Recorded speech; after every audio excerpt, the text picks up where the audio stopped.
Hey there, Karen Reed trial watchers. You know what a lot of the trials we cover remind me of? That the world is unfortunately very unpredictable. And I'll tell you what, having a great lawyer matters so much. That is where a great partner and sponsor, Morgan & Morgan, comes in. This is a firm with over 1,000 attorneys. You know why? Because they win a lot. In the past few months, Morgan & Morgan secured a $9.3 million verdict for a car crash victim in Florida, a $5.6 million verdict for another car accident victim in Atlanta, and not to mention $1.8 million in Kentucky after insurance offered them a mere $5,000 in that case. And even if you think your case, isn't worth millions of dollars, why not start a claim and fight for what you deserve? Morgan & Morgan makes it so simple. You can start a claim from your phone in just 8 clicks. That's it. It can all be done on your phone. So if you're injured, you can easily start a claim at forthepeople.com/LC Live by clicking the link below or scanning the QR code on screen.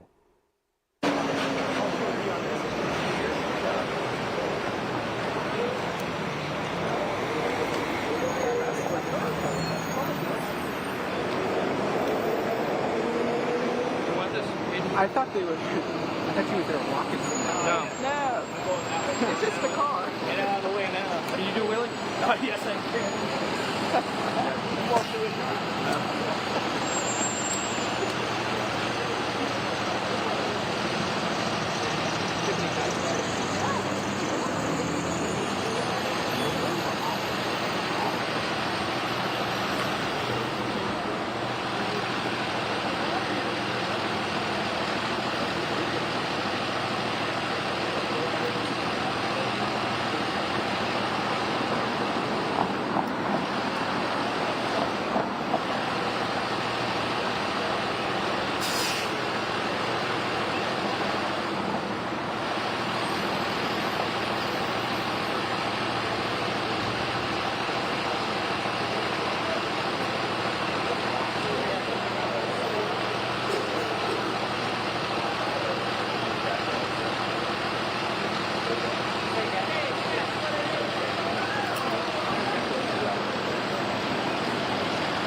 Good, everyone's in.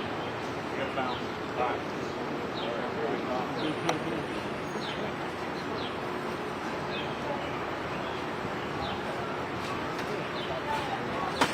Defense just arrived. Alrighty then. Now you can hear the story about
Awesome. Thank you. Hear ye, hear ye, hear ye. All persons having anything to do before the Honorable Beverly Canoni, Justice of the Superior Court, holding in Dedham within and for the County of Norfolk. Draw near, give your attendance, and you shall be heard. God save the Commonwealth of Massachusetts. This court is in session. Please be seated. Good morning, Counsel. Good morning, Ms. Reed. Good morning, jurors. This is great. This may be the earliest we've got started, so I appreciate everybody being ready to go right away. I do have to ask you those questions. Was everyone able to follow my instructions and refrain from discussing this case with anyone since we left yesterday? Everyone said yes and nodded affirmatively. Were you also able to follow my instructions and refrain from doing any independent research or investigation into this case? Everyone said yes and nodded affirmatively. Did anyone happen to see, hear, or read anything about this case since we left yesterday? No. Everyone said no or shook their heads. Thank you. Mr. Brennan, your next witness, please. Thank you, Your Honor. Commonwealth calls Yuri Buchanan.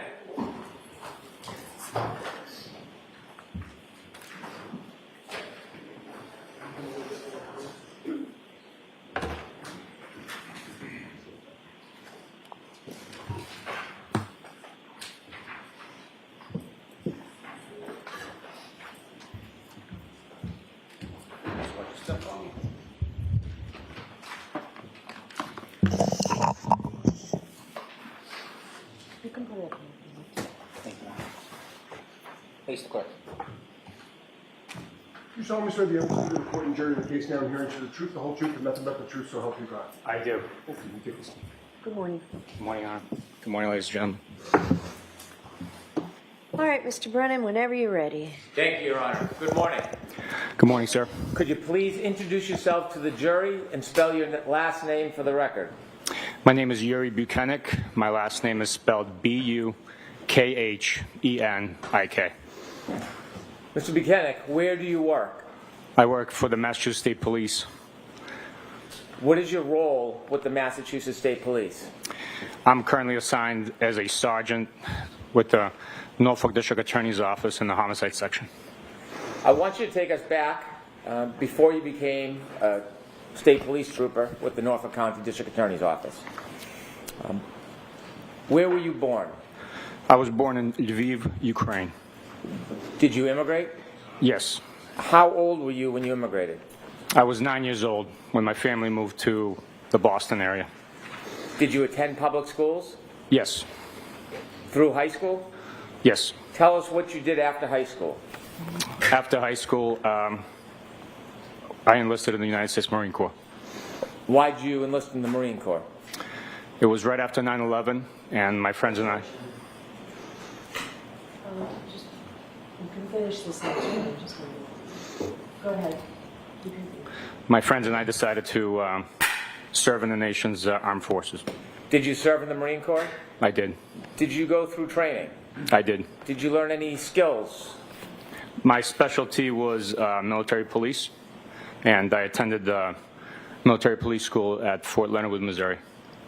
Through your military service, did you receive top secret clearances? Yes, my first duty station was with Marine One Presidential Helicopter Squadron. The duty station requires a top secret Yankee White STI clearance, and as a result, I attained that clearance and held it throughout my career. Did you engage in any special assignments? The Presidential Helicopter Squadron is a special assignment. We provide security for the presidential helicopters and presidential assets. With that clearance, we read into a STI program, which is a need-to-know basis type situation. How long were you in the military for? 4 years. When were you discharged from the Marines? What year? 2006. Honorably discharged? Yes. After you were honorably discharged from the Marines, what did you do next? I had a passion for law enforcement, and I wanted to serve my community here in Massachusetts. So I left California and came home and applied for various police departments. Ultimately, getting a job with the VA Hospital Police here in the Boston region. When did you transition from the VA to the Massachusetts State Police? What year? I actually transitioned to the Attleboro Police Department. I worked there as a patrol officer, SWAT team member, and then in 2011, I transitioned from Attleboro to Massachusetts State Police. When did you join the homicide unit? It was May of 2015. And have you been in that position since? I have. And you're now a sergeant in that? I am. I want to ask you about the structure of the homicide unit for the state police. How many different troopers work in the homicide unit at Norfolk County DA's office? We have a range from 2 to 6 troopers working in the homicide section over the years that I've been there. Currently, we have 6 homicide detective troopers in the section. What type of cases does your unit investigate? Our unit investigates primarily unattended deaths. Unattended deaths are those that are not attended by a physician. A variety of deaths, including natural deaths of old age, medical conditions, accidental industrial accidents, obviously homicides, overdoses. We have suicides as well.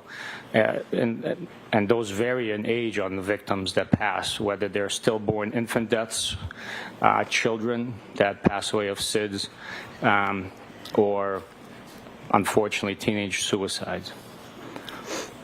Have you been to a number of scenes, a number of cases?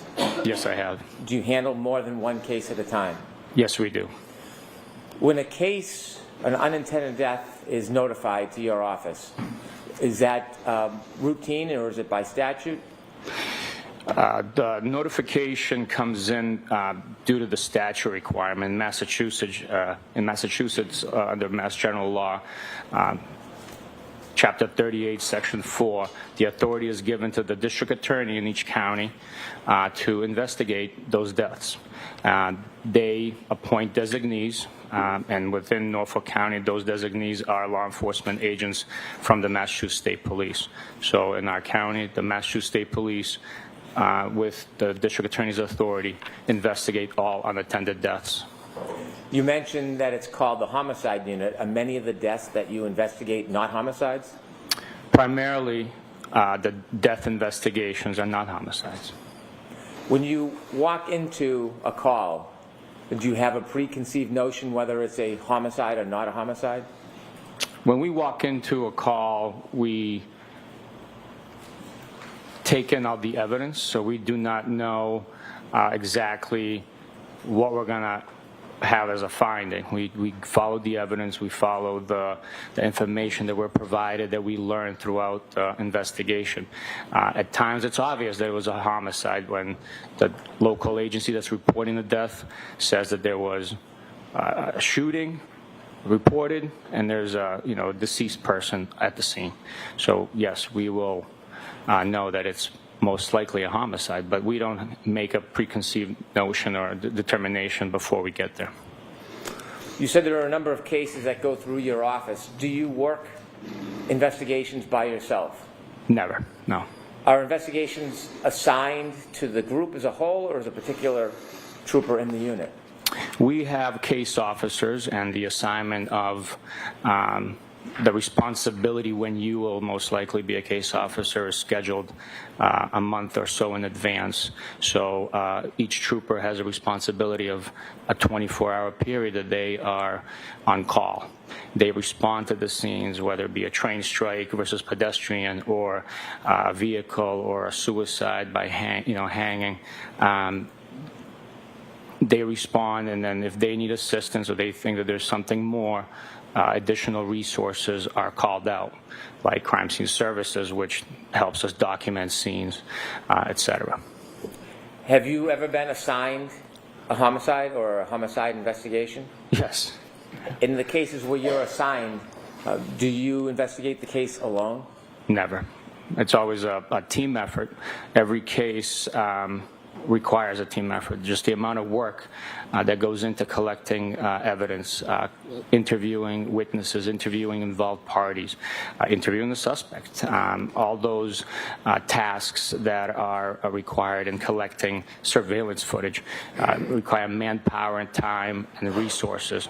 And so every investigation, although it has a case officer, it requires a team effort of individuals to work together in concert to accomplish a successful investigation.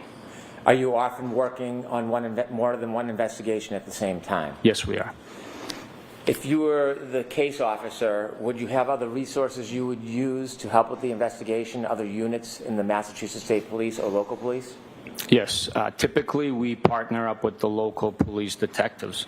And when we're conducting interviews, it's a state trooper and a local detective that are conducting those interviews or collecting surveillance footage and so forth. And there's a reason behind that. The reason why we pair up is not just the manpower, it's also that we work in a dangerous line of work, and people could lose their life, people could get injured, or unfortunately people could get fired or retire and no longer be available to testify, provide their testimony, or be a resource in the future. Is it a common practice that when there is an investigation, more than one trooper will appear at many events? It is very common and preferred. Unfortunately, in the real world, it's not always possible. A trooper can be responding to a scene and just to simply grab something from another trooper, and could be approached, and a small brief interview could happen, or if a trooper's at a home talking to a witness and others show up willing to provide information, he has to conduct that interview by himself because of the resources aren't available for him. Let's talk about the assignment of this case. You said that there's case assignments, a schedule that is made in advance. Yes, sir.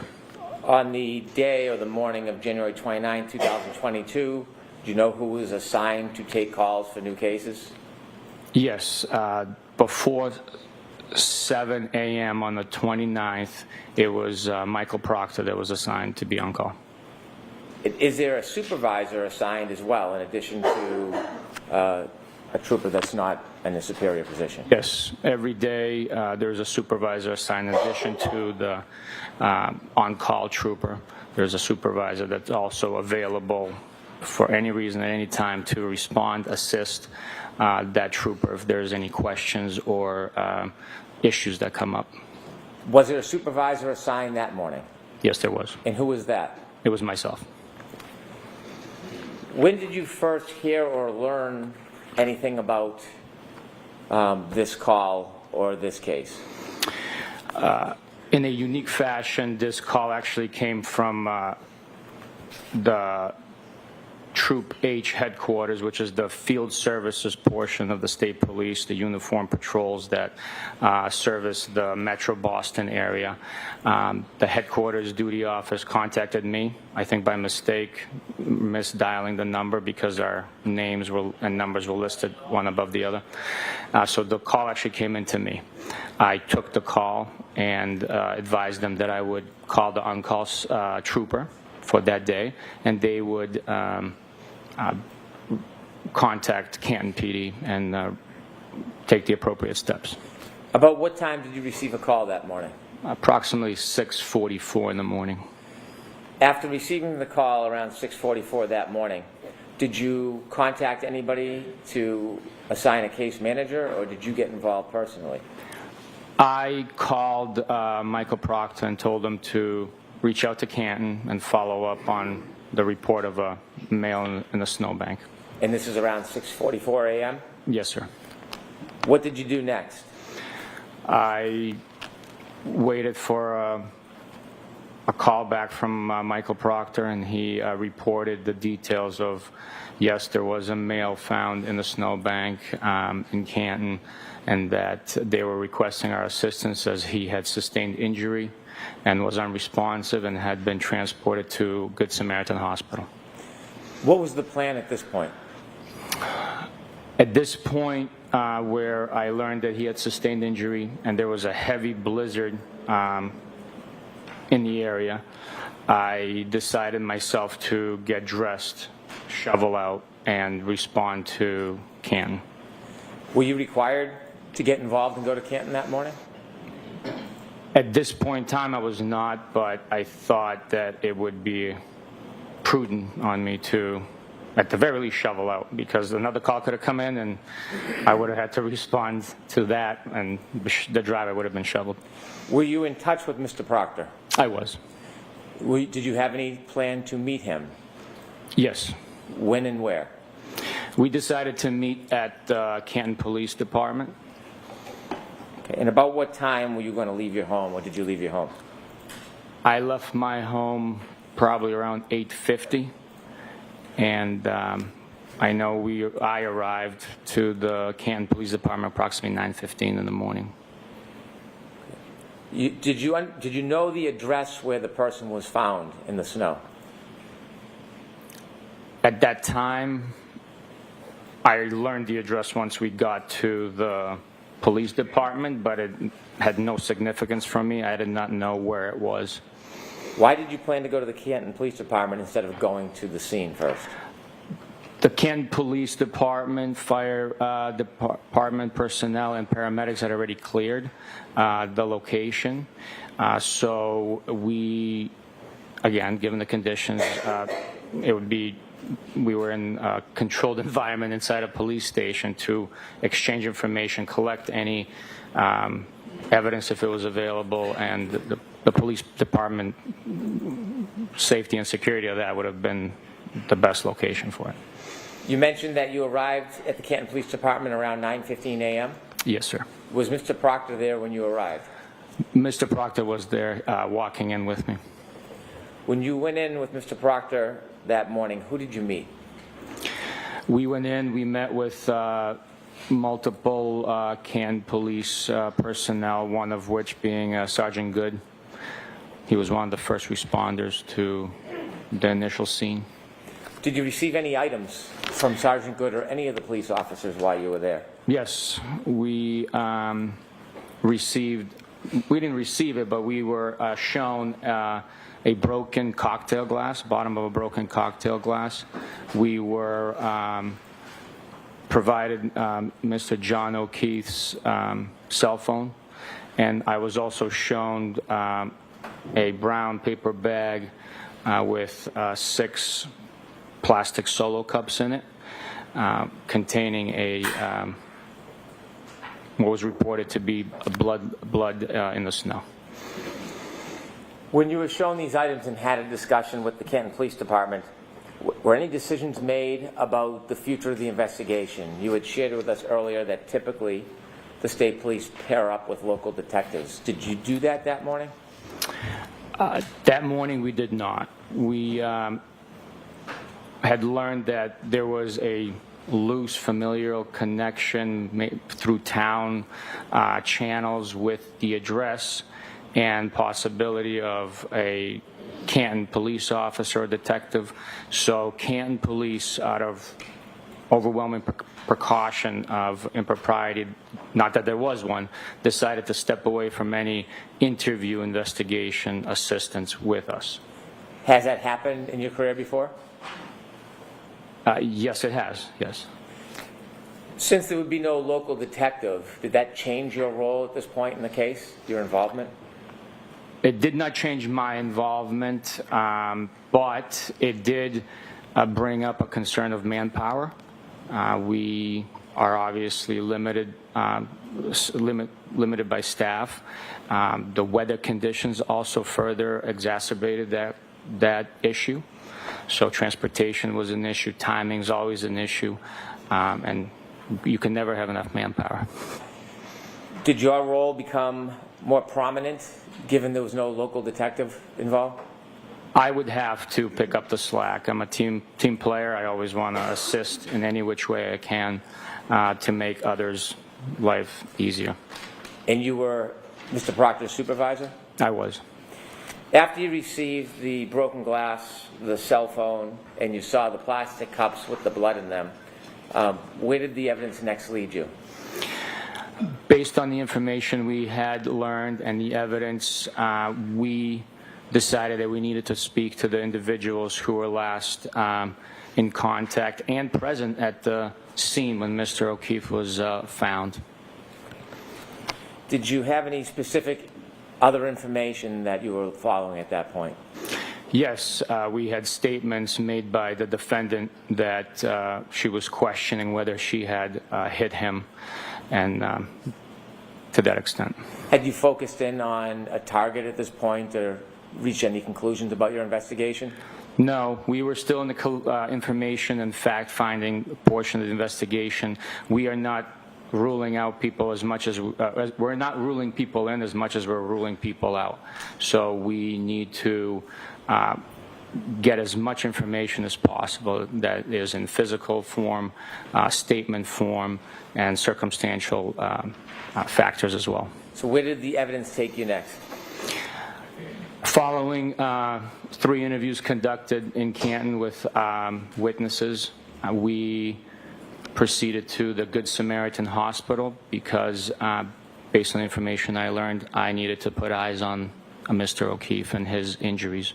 I needed to see what exactly the witnesses were describing.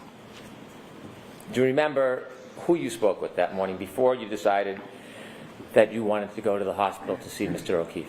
Yes, we interviewed Miss Jen McCabe, Mr. Matt McCabe, and Mr. Brian Albert at the McCabe residence. How long, or about what time did you get to see Mr. O'Keefe? We got to see Mr. O'Keefe, I would approximate probably like 12:30, maybe 1 o'clock-ish.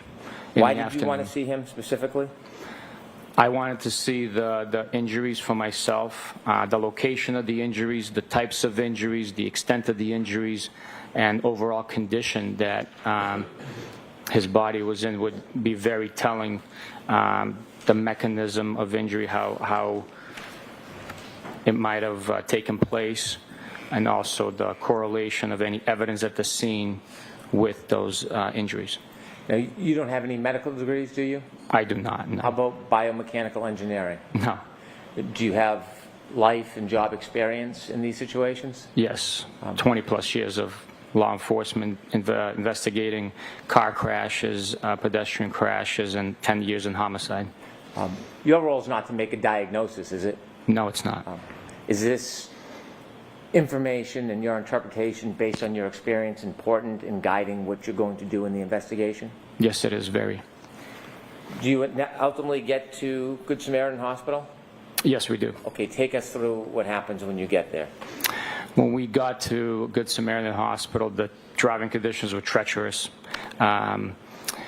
It took us 45 minutes from Canton Center, basically, to Good Sam, which should be a 15, 20-minute drive. At one point, I had to get off the highway because I couldn't tell if I was on the roadway, if I was off the roadway. So the guidance of trees on the side of the road through the town streets actually helped us guide the path to Good Samaritan. Once we arrived, we walked to the emergency department where Mr. O'Keefe was initially treated and where he remained. Upon arrival, we spoke with medical personnel who advised us that the defendant had at that point been discharged from the hospital and that Mr. O'Keefe was still in the emergency room and available for us to view. At that point, you said the defendant had been discharged. She was not the defendant at that point. No, she was not, no. Did you have a chance to enter a room or actually see Mr. O'Keefe? Yes, I did. Had he passed at that time? Yes, he has. So when you walk in the room, what do you see? When I walked into the room, I saw a medical bed in front of me. Mr. O'Keefe was covered with a sheet, as is typical with any victim that had passed.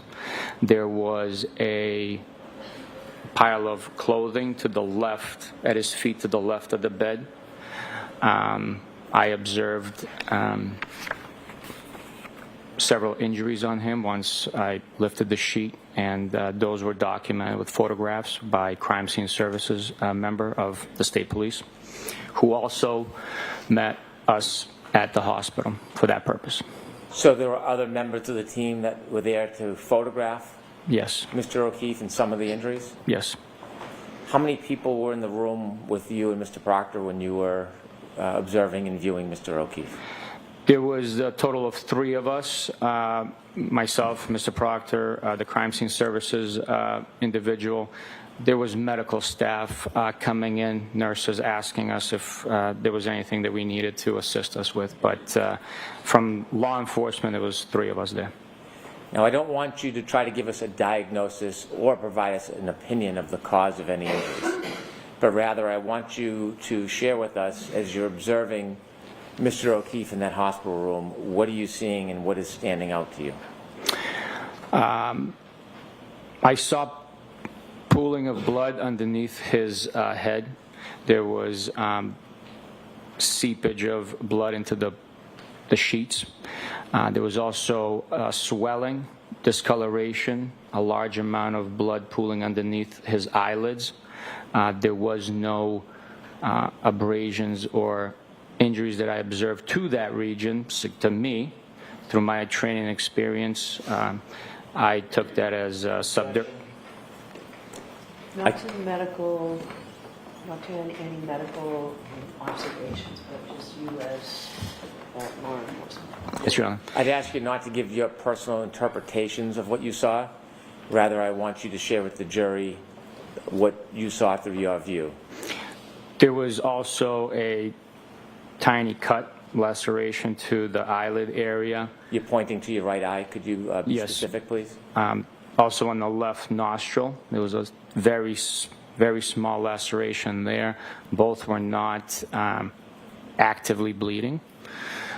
There were a series of cuts and bruises to the right arm, which extended from approximately mid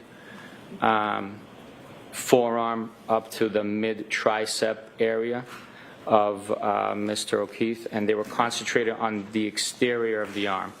There was no other injury or marks on the interior or inside of the arm. There was also a bruise on that same arm on the back of the hand.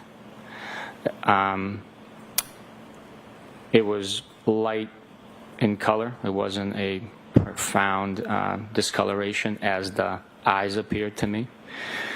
There were also injuries to abrasion or cuts, scrapes to the knee, I believe. Which knee? The right knee. I apologize. You had first described swelling in the right eye, and then you had just said the eyes. Could you be specific? Was the swelling in one or both eyes when you saw Mr. O'Keefe? When I saw Mr. O'Keefe, the swelling was in both eyes. It might not have been exactly symmetrical, but there was swelling, discoloration in both eyelids of Mr. O'Keefe. There was also blood pooling in the cavity of the eyeball, both sides of the eyeballs. Do you know about what time it was that you visited Mr. O'Keefe and made these observations? It was sometime between 12:30, 1 o'clock, and 2 o'clock, I would assume. You mentioned that there was pooling on the back of Mr. O'Keefe's head. Did you look for any injury? Yes, we looked for injury. All I could tell, there was bleeding happening. I could not tell exactly what the extent of the injury was, not being a medical professional. You mentioned there were a pile of clothes in the floor. Is that uncommon? No, it's not uncommon at all. Did you have any opportunity, or did you decide to look at those clothes? Yes. What happens, the reason those clothes are on the floor is that for medical therapy, for medical treatment, the victim has their clothing removed for access to the body. There's obviously all sorts of equipment and medical procedure that's done. So that clothes is discarded. We knew that it was Mr. O'Keefe's clothing. We knew that it would be important to aid us in the investigation, so that clothing was picked up, identified item by item, and bagged. It was in a soaking wet state with moisture and other debris on it. When you are looking at Mr. O'Keefe, do you have to touch him and move him? Yes, during our investigations, we're not simply looking at photographs. We are there in the scene. We are smelling it. We are touching it. We are, unfortunately, with certain pungent scenes, we were tasting it. That's the reality of us breathing in the scene when we're living it through the investigation. Do you wear any type of protection? Absolutely. We wear gloves. At times, we wear other PPE, personal protective equipment. When you looked at Mr. O'Keefe's clothes, you said that you bagged them. Did anything stand out in particular about his set of clothing? In particular, we were missing a sneaker of his. That was very significant to me. It caused me to have Michael Proctor contact the paramedics that transported Mr. O'Keefe to the hospital and confirm with them, conduct a secondary check, that that sneaker was not left behind in the ambulance. Why was the missing sneaker significant to you at that point? At that point, our theory had evolved to a vehicle strike based on the injuries, and I was suspecting that he was hit out of his shoes. Is there a phrase that's common in these type of situations? Yes. And what's that? Knocked out of your shoes? Did you know where the other sneaker was? I did not, no. But I suspected, since it was missing, and once the reports came in that the paramedics, EMT personnel did not find the other sneaker, that it would be somewhere where Mr. O'Keefe was found or where he was initially struck by a vehicle. Did you and Mr. Proctor have an opportunity around that time, 12:30, 1 o'clock, to go back to that address to look for the sneaker? We did not know. Why not?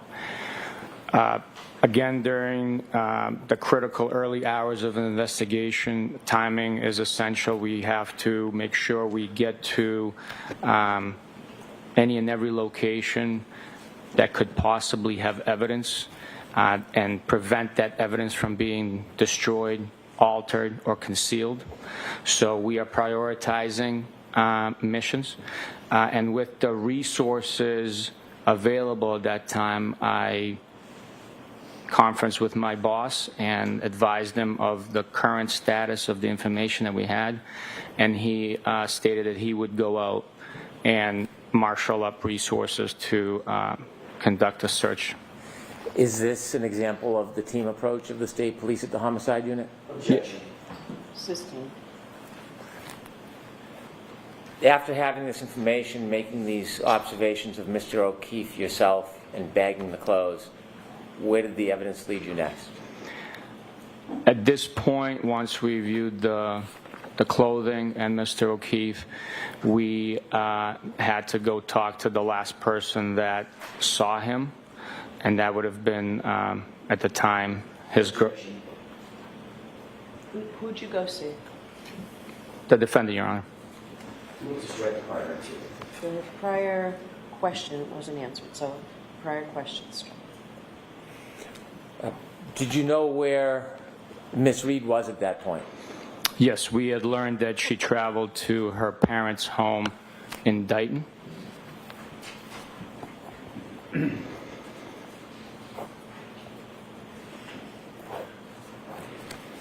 Did you learn about any, or did you have any interest in any physical evidence at that point? Yes. With the missing shoe, her stating that, did I hit him, and along that line of statements, I was interested in the vehicle that she was operating that night. How far was Dighton from where you were at Good Samaritan Hospital? Typically, I would say it's probably a 35, 45-minute drive. With the driving conditions, it took us all of an hour, 15 minutes. Who was driving? I was driving.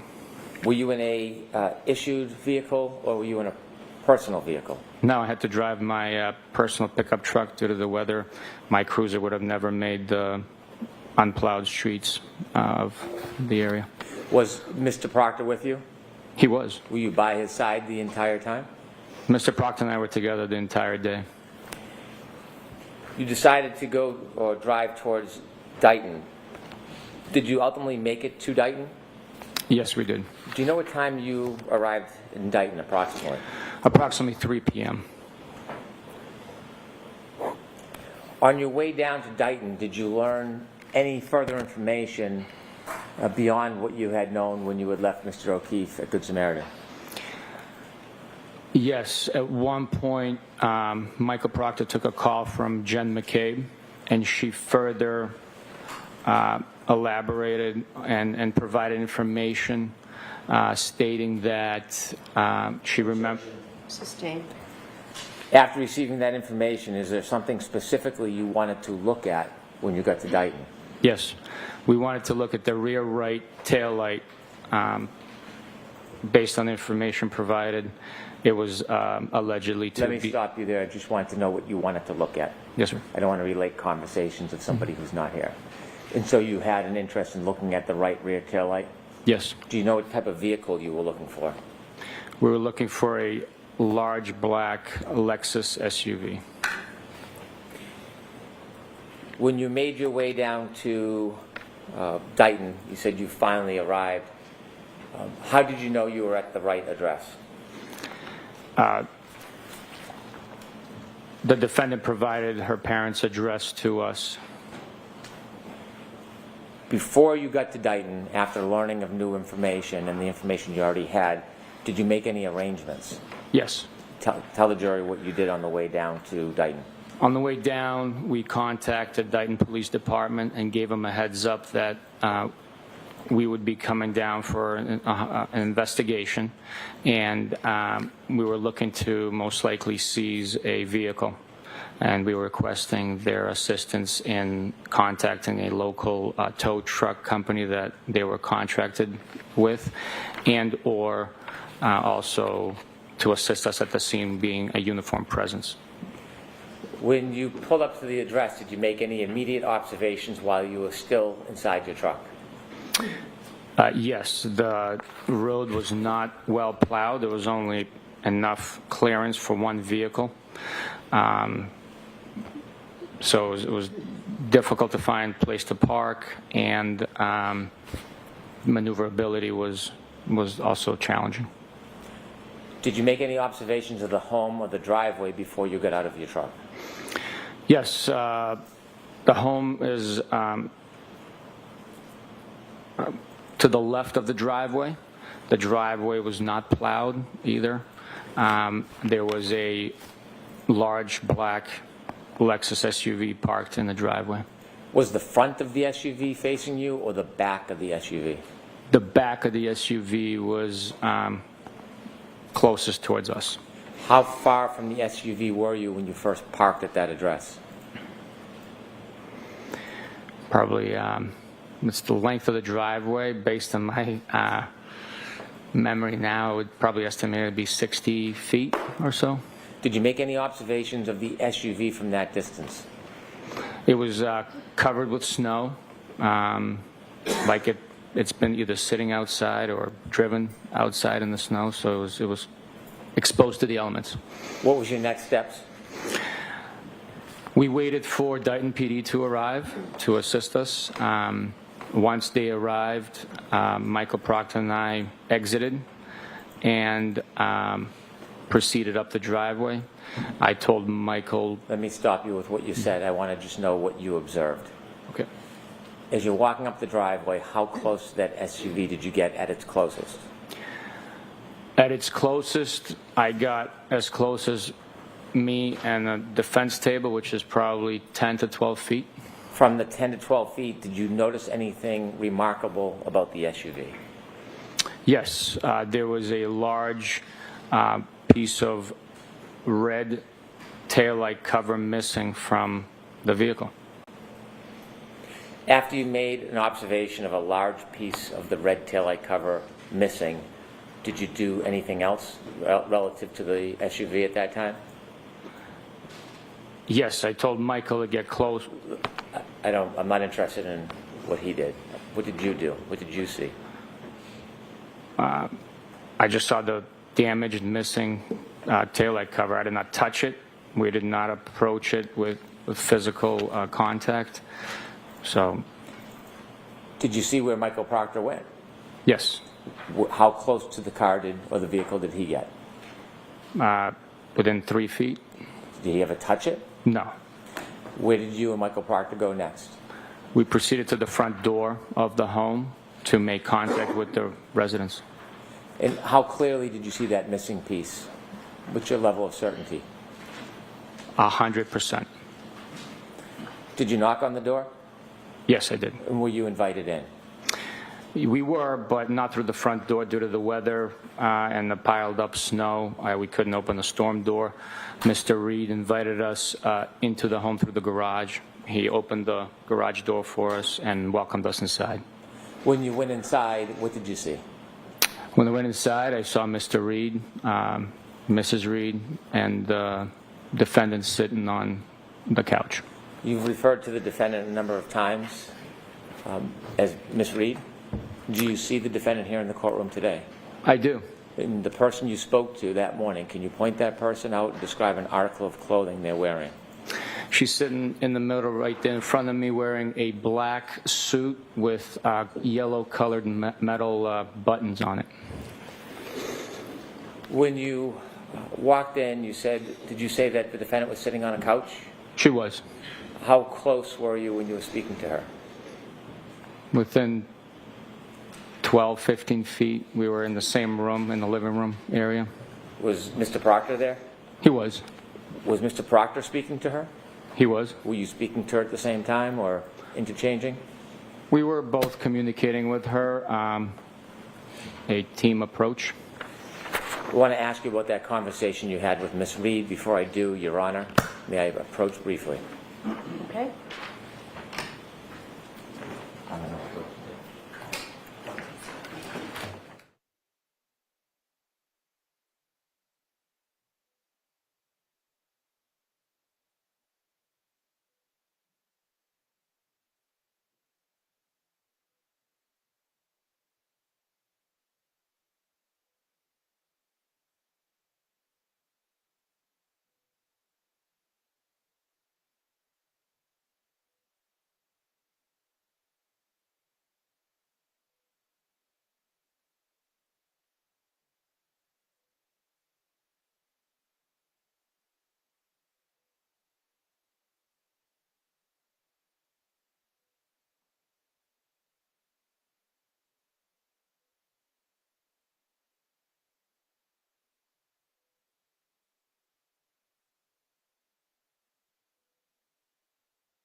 right, so is it appropriate for me to give an instruction right now, Mr. Brennan? I would defer to counsel. Mr. Jackson, you want me to I'm not give asking for a one. humane practice instruction? Yes. Yes, all right. So, folks, you're about to hear testimony regarding a statement or statements that were allegedly made by or attributed to Ms. Reed. I'm going to instruct you in more detail at the end of the case about this matter. However, I want you to understand that at this time, as the statements are offered into evidence, that before you may consider the content of any such statement made by the defendant as evidence, you're going to have to make a preliminary determination about whether or not it can be considered by you as evidence at all. In your determination, at the end of the case, you're not to consider any such statement by the defendant as evidence, even though it's presented to you through a witness at trial, unless, from all the evidence in the case, you first determine that the Commonwealth has proved beyond a reasonable doubt that Ms. Reed made the statements she's alleged to have made, and that she made it voluntarily, freely, and rationally. All right, go ahead, Mr. Brennan. Thank you, Your Honor. Sir, I want you to begin from when you were in the living room, your beginning conversation with the defendant, the presence of both her father and mother. You're with Mr. Proctor. Can you share with us the conversation that you had with the defendant? Yes. She stated that she's willing to answer our questions, but she didn't want to go into too many details. That's how the conversation began. She provided us the fact that Mr. O'Keefe was hanging out with a friend of his at 5 p.m. at the One Meadows Ave residence, following which he proceeded to C.F. McCarthy's in Canton, where the defendant stated that she met him approximately at 9 p.m. She was drinking vodka sodas. Mr. O'Keefe was consuming Bud Light beer.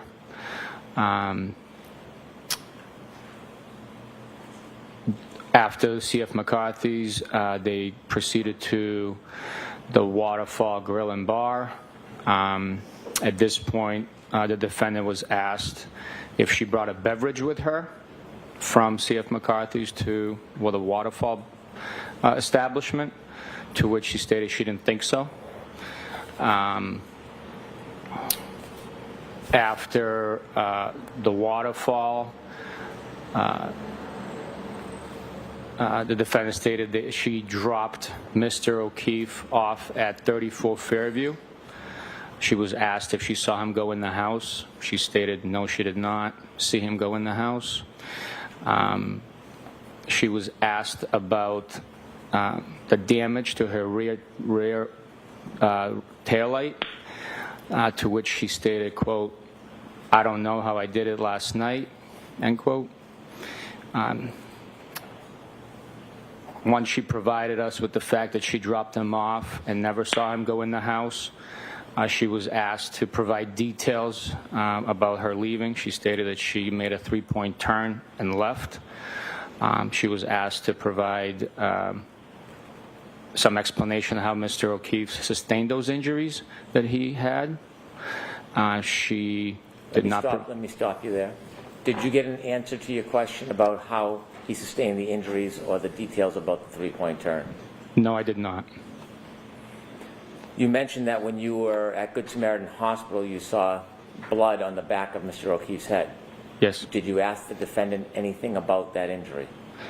Yes, we asked about the injuries that Mr. O'Keefe had, that he had been displaying, and whether or not he had those injuries the night prior at either McCarthy's or Waterfall, to which the defendant stated she didn't see any injuries on him. But then she provided a statement saying that Mr. O'Keefe bumped his head 2 nights prior and asked her about it, which to me it seemed kind of strange. But without the commentary,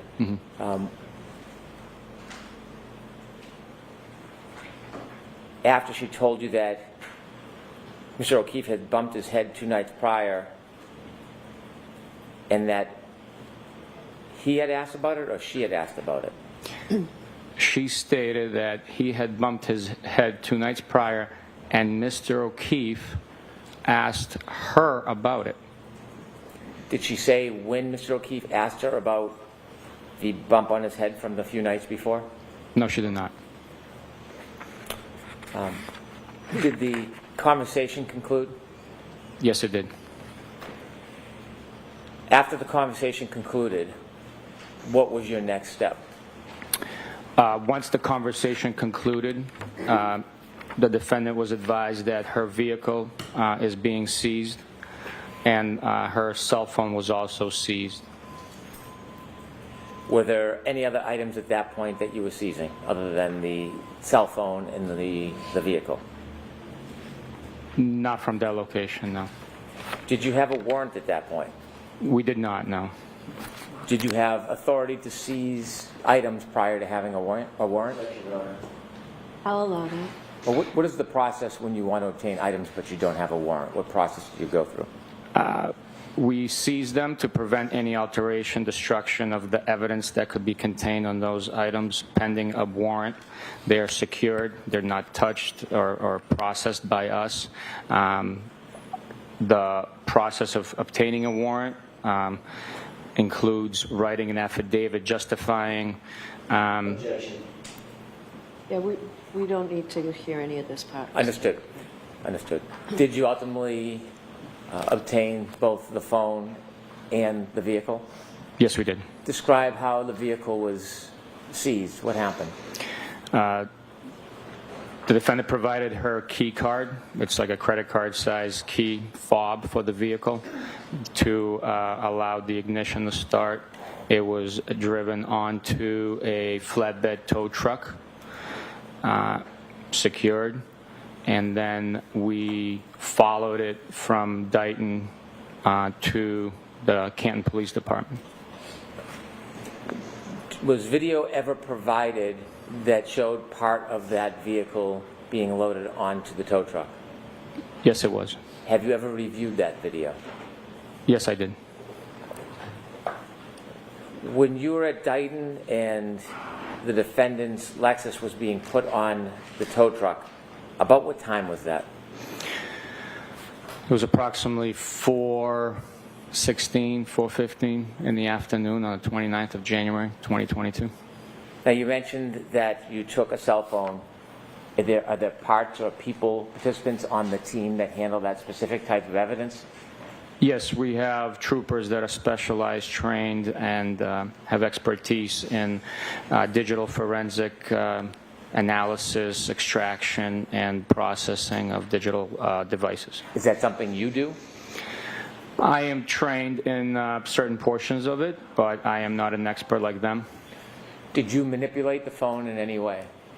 No. Did you see Mr. Proctor manipulate the phone in any way? I don't recall seeing that, no. Before the vehicle was moved or during the loading of the tow, did either you or Mr. Proctor go back anywhere near that vehicle?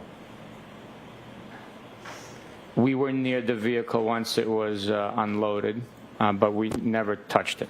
Objection. May we approach Rico? Okay.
Jurors, I'm going to strike the last portion of that testimony.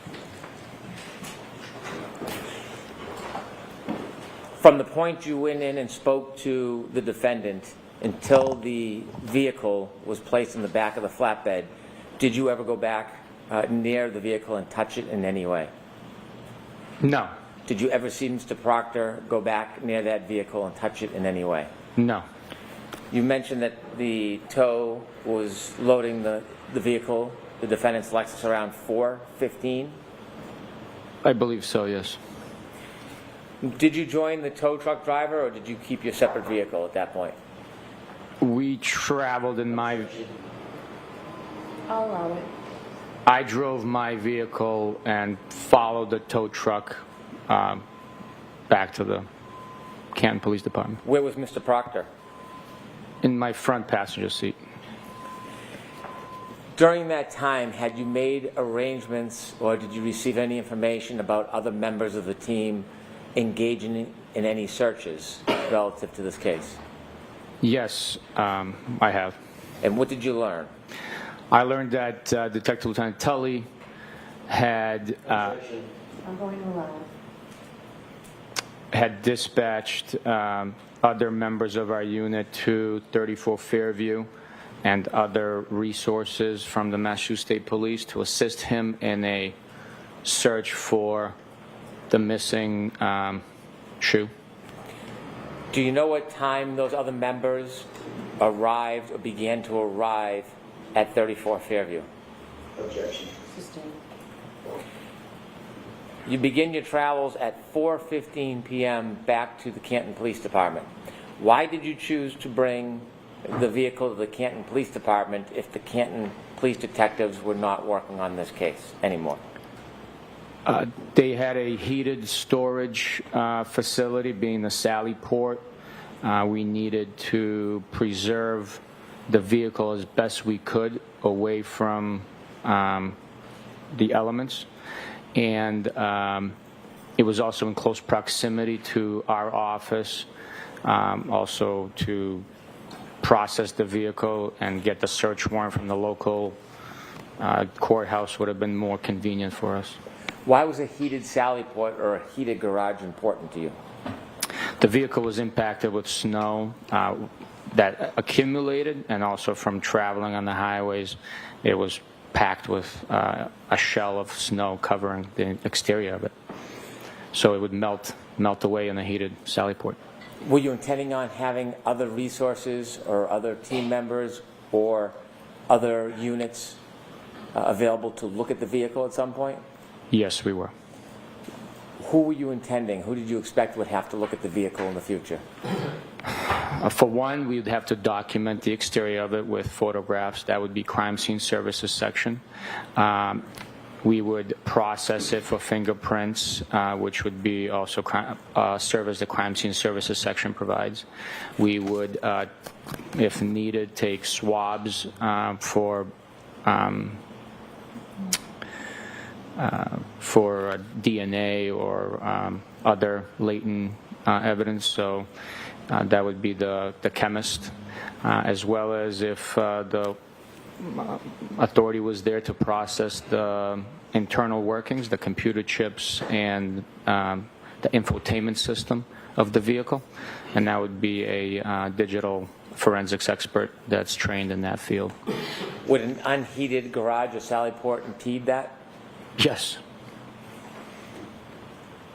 Given that Canton Police Department was not now part of the active investigation, did you have any concerns bringing it to the Canton Police Department? No. You said you left Dighton at 4:15. What time approximately did you and Mr. Proctor and that Lexus arrive at the Canton heated Sally Port garage area? We arrived in at the Canton Police Department at 5:30, and the vehicle was unloaded and placed into the garage at 5:35 p.m. Did you and Mr. Proctor go into the garage? Yes, we did. And in the garage, what were you doing? We helped facilitate putting I'm going to ask you what you were doing and then what you saw Mr. Proctor doing rather than use we. I want to be very specific about what you did and saw. What were you doing? I helped put up yellow caution tape around the vehicle to prevent anyone from coming near it and touching it. Were there any other persons in that area other than you and Mr. Proctor? There were members of the Canton Police Department. Did you make observations of the vehicle once you had it in that Sallyport area? Yes, I did. You mentioned that it was packed with snow. Was the snow still on it when you brought it into the Sallyport? Yes, there was. Did you wipe the car down or clear the car of the snow? No.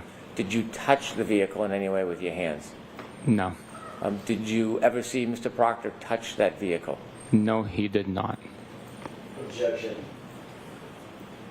I'll sustain it. Move to strike. I'll strike that, ask it differently, Mr. Did you ever see Michael Proctor touch that vehicle while you were in the Sallyport area? I did not. How long did you remain in the Sallyport area for, do you know? We remained in the Sallyport area approximately until 5:51 and change, based on the best of my memory. After you left the Sallyport area, where did you go? We left the I apologize. Go ahead, if you can say first what you did and then wait for the next question, please, Sergeant. I left the Sallyport area and proceeded inside the Canton Police Department. Where was Mr. Proctor? He was with me. By your side? Yes. Did he ever leave your sight? I'm sure at some point he walked away from me, but I can't. We were traveling together all day. You went into a different part of the Canton Police Department? Yes. Where did you go? Into the dispatch area, and then the conference room upstairs later on.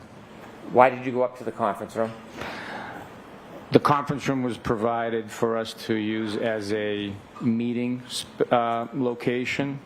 The members of our unit that had assisted at the 34 Fairview Road scene had traveled back to Canton Police, and we were meeting there to exchange information based on what we had learned with our portions of the investigation. That way everyone's on the same page at that point. Did you meet, is this team, is it called a CERT team? There is a CERT team. Do you know if the CERT team was the team that went to 34 Fairview? Yes, I do. Did you meet with the entire CERT team that night at the Canton Police Department, or some members? Not the entire team, no.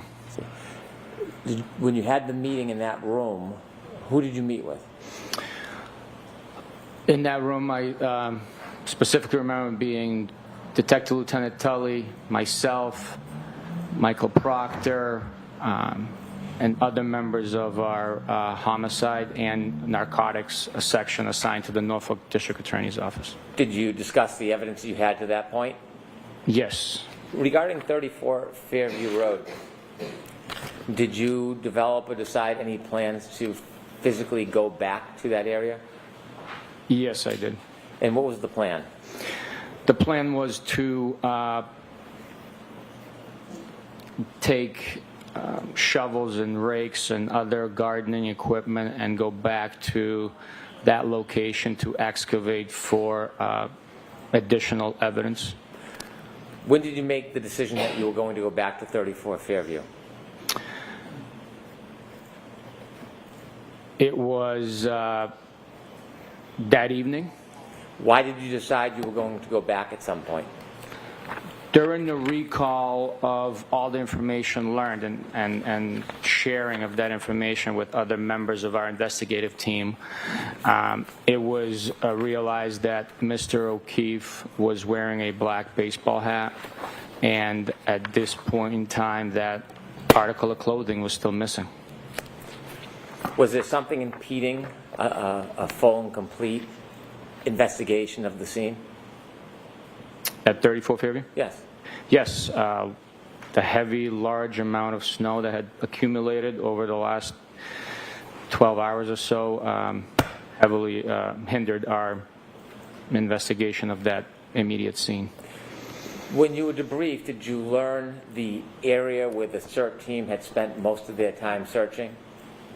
I'm sorry, can you repeat that, sir? When you were debriefed, were you informed the area that the CERT team spent most of their time searching? I don't recall on the specifics of it, no. Okay. Now, at some point, did you obtain a registry of motor vehicle record and certificate for the Lexus that you had towed? Yes, we did. May I approach? Yes.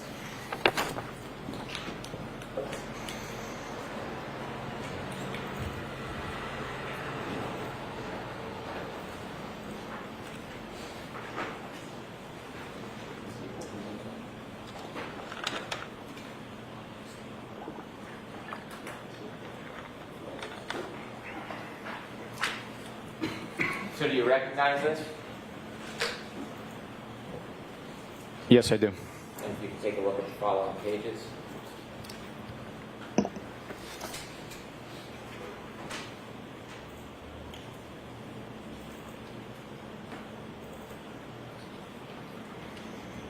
And what is that, sir?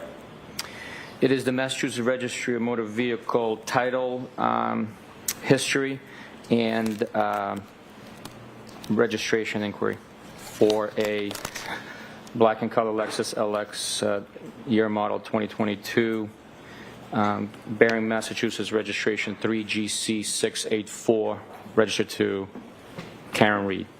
Do I move this document into evidence? No objection, Your Honor. Exhibit 84. Thank you.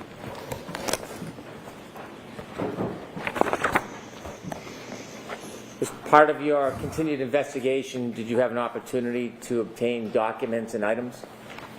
Yes. Did you listen to audio recordings that were included statements of the defendant? Yes, I did. Did you listen to audio recordings from different sources? Yes, I did. What do some of those sources include? Dateline 2020, Gretchen Voss, Fox 25, various media platforms. I want to walk through some of the evidence in chronological order of date. So going back to January 29, 2022, at the hospital you obtained some items. Yes, sir. Did you bring those items with you today? Yes, I did. I want to talk about the progress of those items from when you first obtained them until today. You mentioned that they were clothes that you obtained at the hospital of Mr. O'Keefe. Yes, sir. And you shared with us that they were wet. You put them in bags. Yes, sir. That night, where did those clothes go when you left the hospital? Those clothes, while bagged up, they remained in the back cab portion behind my driver's seat of my pickup truck on the floorboard. Where did you bring them that night? That bag containing all those clothing traveled with me around the area as we investigated, and then after the debrief at Canton PD, we brought them directly here to the Canton office of the district attorney. Did you have those items with you at the Canton Police Department? They were in my truck. I didn't bring them into the I see. the They office. remained in your truck while you were in the Canton Police Department? Once I placed that bag in the back of my truck, I did not touch until I removed it from the truck at the Canton District Attorney's office to bring it in. When did you remove it from your truck and bring it into the District Attorney's office? Probably around 8 p.m. on the 29th of January 2022. When you brought the clothes inside, where did you bring them? We brought them to the temporary evidence processing area within the District Attorney's office in the State Police section of the office where we have our desks and workspaces. There's a designated area at the time for evidence processing. What did you do with the clothes once you got them into the secure area in the District Attorney's office? Once the clothing was in that secure area, we had to lay them out to dry. What you did, if you could. I had to lay them out to dry them. So I took a butcher paper laid it out on the floor, and each item I removed and laid out onto that butcher paper to dry. Was anybody with you helping you? Yes. And who's that? Michael Proctor. Why did you lay out the clothing items one by one separately? Each clothing item needs to dry naturally and prevent moisture from being trapped. That moisture, if trapped, could develop mold and damage any DNA evidence that we could retrieve. Scientists could retrieve from the item. To prevent that, we dried each item individually, separating each item for better airflow. How long did it take for those items to dry? Several days. And were they in that secure area on the butcher paper for several days? Yes, sir.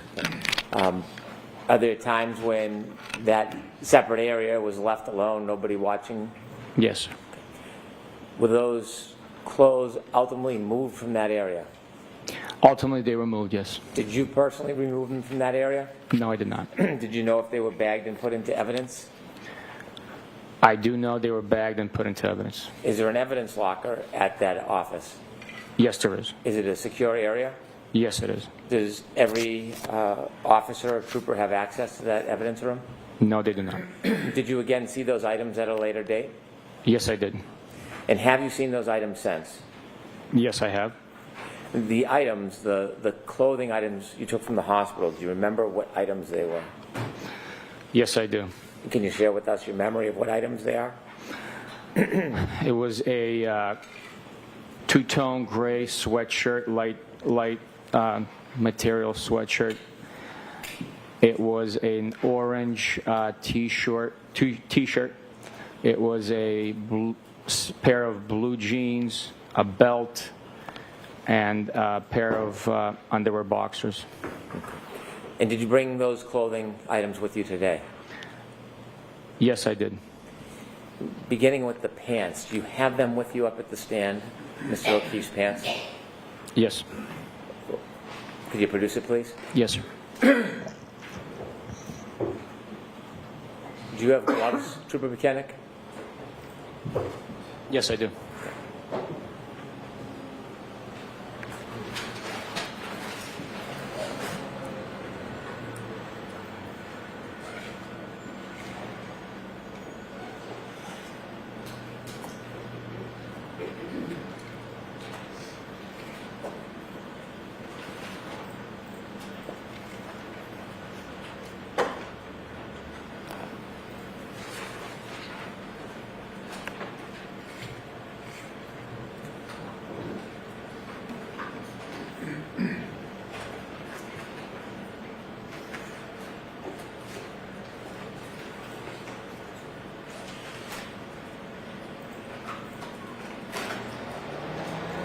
I'd move this item into evidence.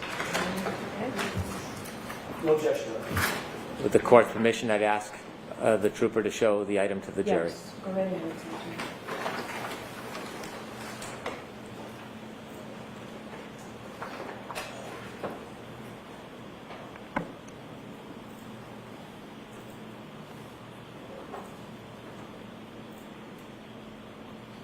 Thank you.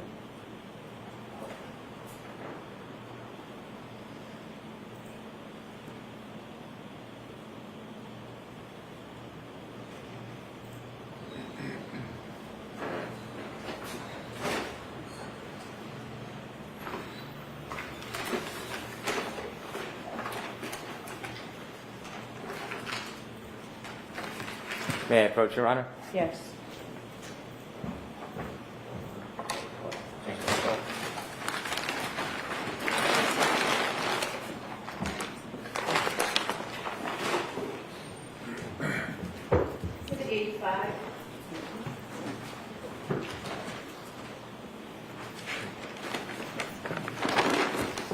Did you learn during your conversations with the CERT team and other members of the team that a sneaker was found at 34 Fairview?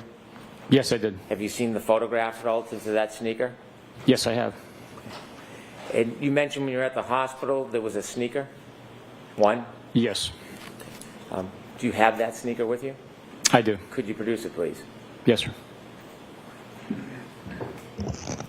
You want to move this item into evidence? No objection, Your Honor.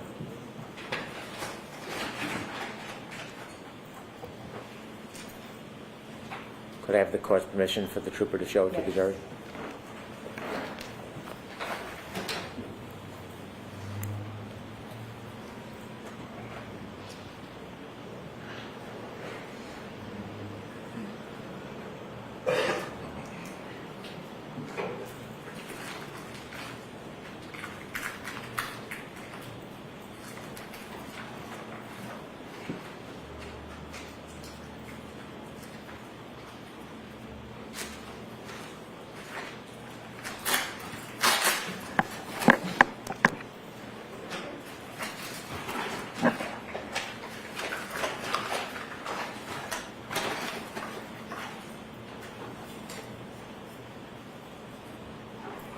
Trooper, is that the sneaker that was at the hospital when you visited Mr. O'Keefe? No, so this is the sneaker from 34 Fairview. Could I have that marked?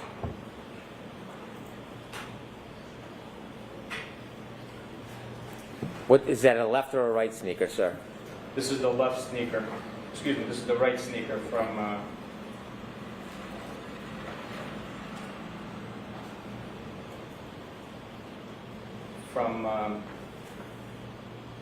34 Fairview Road, Canton. Objection, Your Honor. Sure. If you could put the sleeper back in the bag and let Mr. Brennan bring the bag over, please.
recess because you don't need to watch us over there preparing the things. So we'll take a half an hour just to make sure that everybody has a break and is able to move forward smoothly. These things happen when you have a lot of evidence in court. So we will see you at 11.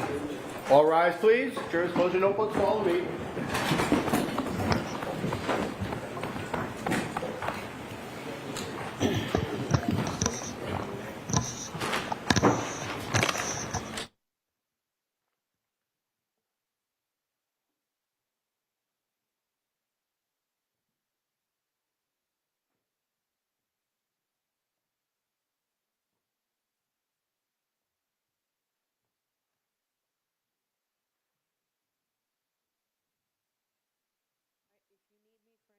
Just let me know and I'll come right back out. Your Honor, may I Yes. be heard?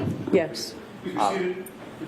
May I, during the break, in the company of a representative from the defense team, speak to Trooper Buchanan about this issue? I have no problem with that. Do you, Mr. Jackson? No problem at all. You will facilitate things. Yes, you may. Thank you. All rise.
Hey there, Karen Reed trial watchers. You know what a lot of the trials we cover remind me of? That the world is unfortunately very unpredictable. And I'll tell you what, having a great lawyer matters so much. That is where a great partner and sponsor, Morgan & Morgan, comes in. This is a firm with over 1,000 attorneys. You know why? Because they win a lot. In the past few months, Morgan & Morgan secured a $9.3 million verdict for a car crash victim in Florida, a $5.6 million verdict for another car accident victim in Atlanta, and not to mention $1.8 million in Kentucky after insurance offered them a mere $5,000 in that case. And even if you think your case isn't worth millions of dollars, why not start a claim and fight for what you deserve? Morgan & Morgan makes it so simple. You can start a claim from your phone in just 8 clicks. That's it. It can all be done on your phone. So if you're injured, you can easily start a claim at forthepeople.com/LC Live by clicking the link below or scanning the QR code on screen.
You are unmuted.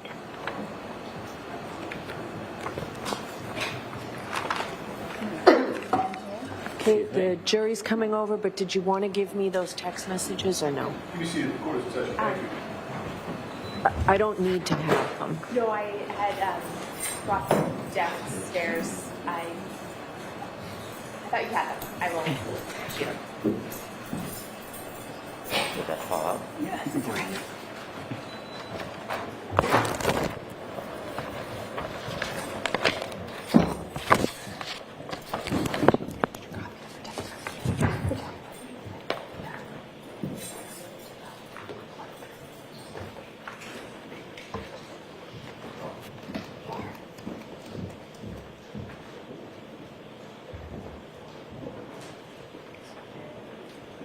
Thank you.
All rise to the court. Jurors entry.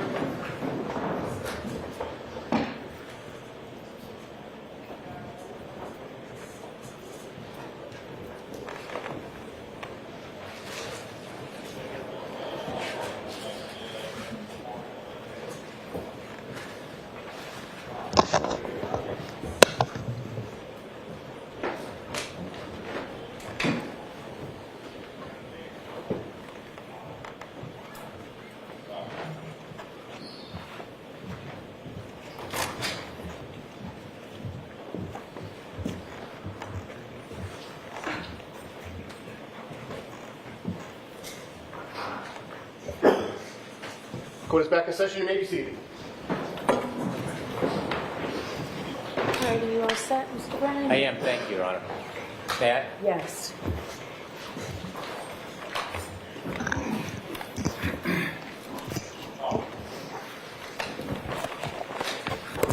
Sir, when we left, we were discussing Mr. O'Keefe's sneaker that you retrieved from the Good Samaritan Hospital. Yes, sir. Would that be his right sneaker? It would be his right sneaker. Do you have that sneaker with you today? I do. And again, could you open that bag and show that right sneaker to the jury? Yes, sir.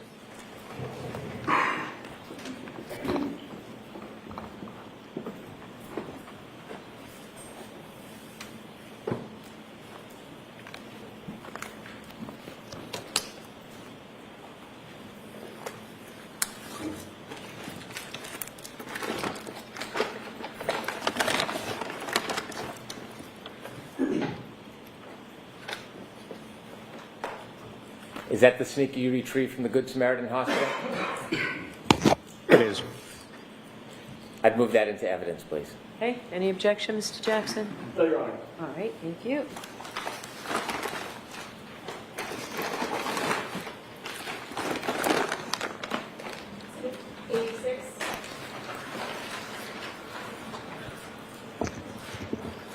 Trooper Buchanan, there are two more items. I'm sorry, Your Honor. Okay, go ahead. Thank you, Your Honor. Trooper Buchanan, there are two more items that you retrieved of John O'Keefe's clothing from the Good Samaritan Hospital. Did you bring those two items with you?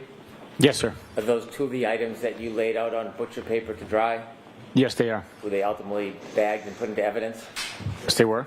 And did you bring Mr. O'Keefe's T-shirt? Yes, I did. Is it placed in an object so it can be seen? Yes, it was. What type of object? It's a transparent plastic sheet. I would move the T-shirt into evidence. No objection, Your Honor. With the court's permission, could Trooper Buchanan show it to the jury? Yes.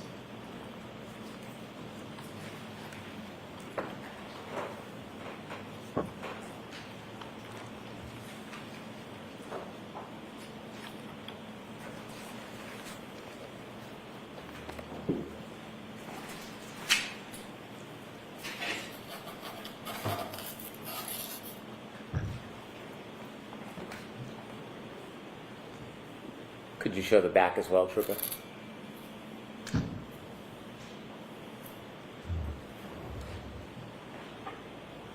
Thank you. Mr. Brennan, could you help assist the court reporter with that, please? Of course.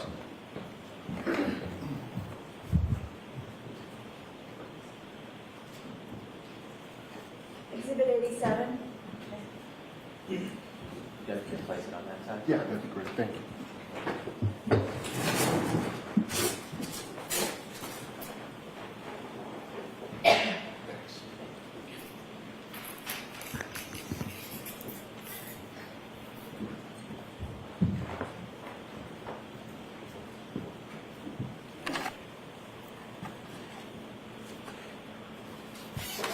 And Trooper Buchanan, is there a last piece of item of Mr. O'Keefe's that you took from the Good Samaritan Hospital? Yes, it is. And what is it? It's the sweatshirt. I'd move that into evidence, Your Honor. No objection, Your Honor. The court's permission? Yes.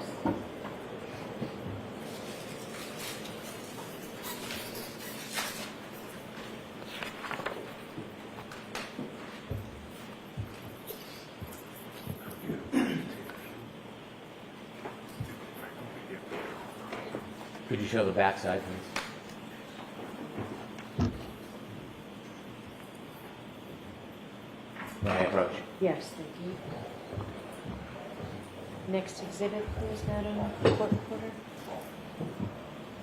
Exhibit 88. Thank you. Your Honor, as to exhibit 88, may we approach the witness? I'm sorry? May we approach the witness? Oh, okay.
Jurors, every piece of evidence that you're getting is recorded, and we have to keep a very clear record. So sometimes we spend time that may seem like a waste of time to you, but it's very, very important for the case. So we do appreciate your patience.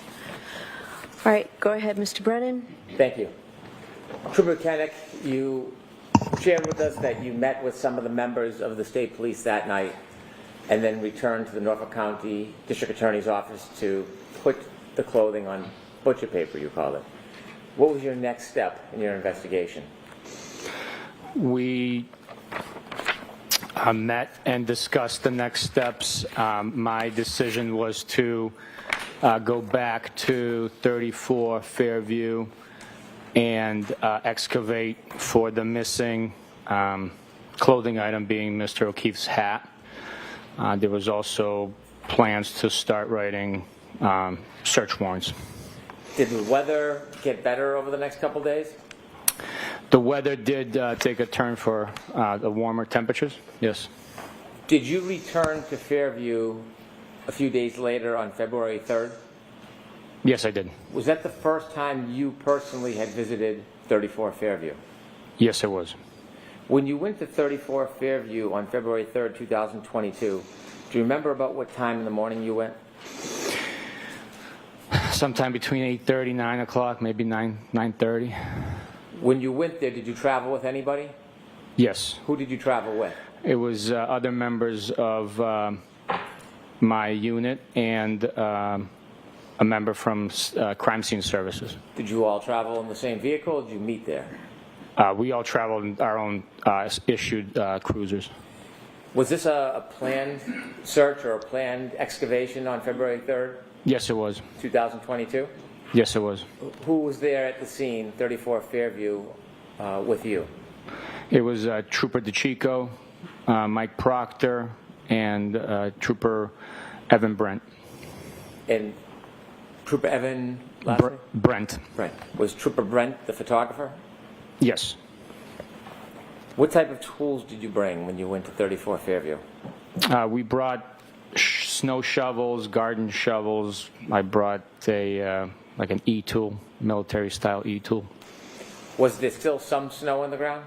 There was, yes. Did you and the members of the group begin to look for any evidence? Yes, we did. Were you looking on the street, or did you move to more on the grass? Objection, Your Honor. Ask it differently. What area were you focused on at this point? We were focused on the lawn portion of the property by in the vicinity of the flagpole, the fire hydrant, and along the edge of the asphalt. Did you see a berm, an asphalt berm, separating the concrete street and the yard? Yes. Were you looking anywhere near the area of the berm? We did, yes. Were you looking anywhere on the street? The street was plowed, but portions of the street still had remnants of snow, so we did check that area, but it was much easier to identify anything because it was clear of snow. Where was most of your focus? On the lawn. As you worked your way through the lawn, did you or members of your team come across any items that you believe to be evidence? Yes. I'm going to ask you to produce some of that evidence to us. Beginning with 535, did you find a number of pieces of plastic? Yes. Could you produce 535? Yes, sir.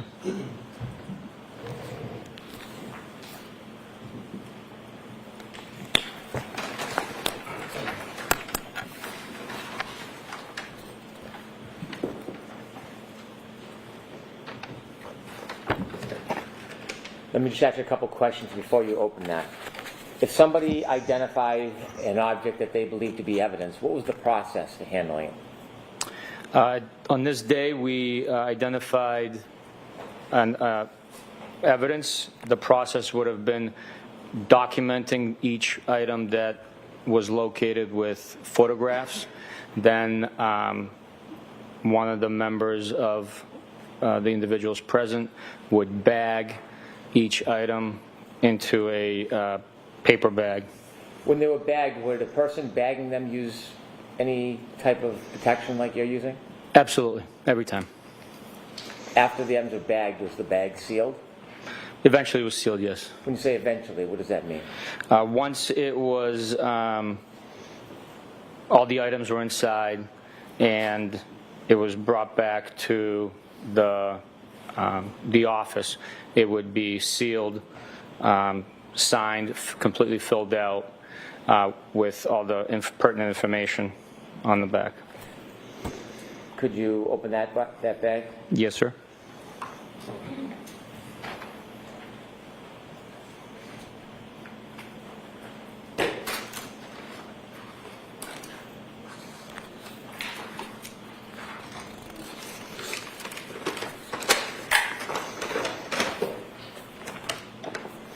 Before you take the pieces out, I'm asking you to look in. Do you recognize those pieces? Yes, I do. What do you recognize them to be? I recognize them to be the items that we recovered from the lawn area on the left side of 34 Fairview Road on February 3rd, 2022, during the planned excavation of the property. And were they photographed before they were put in that bag? They were. Your Honor, may I approach before Trooper Buchanan Yes. opens that bag or goes through it?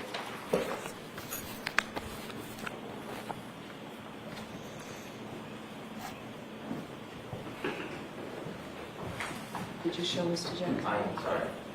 No.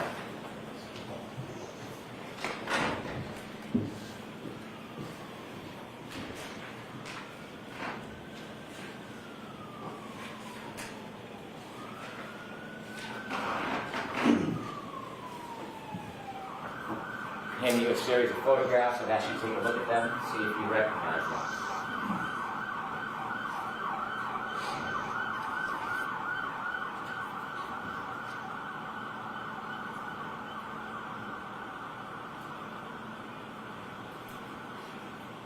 I do recognize them. And what is in those photographs? The photographs depict items collected from the lawn at 34 Fairview on February 3rd, 2022. Do those particular photographs correspond with the pieces of items that are in that bag? They do. I have moved this series of photographs in cabinets. No objection, Your Honor. Okay. We'll mark them separately, please.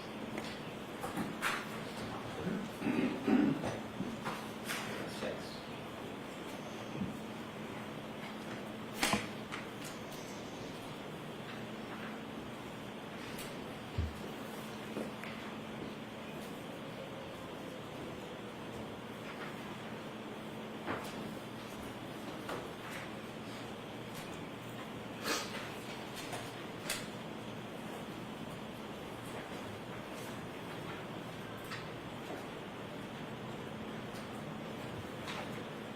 This is 8994.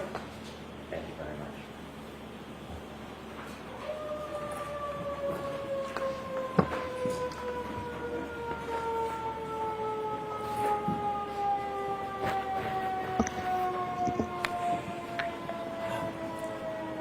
Those items, were they eventually sent for analysis to a Massachusetts State Police lab?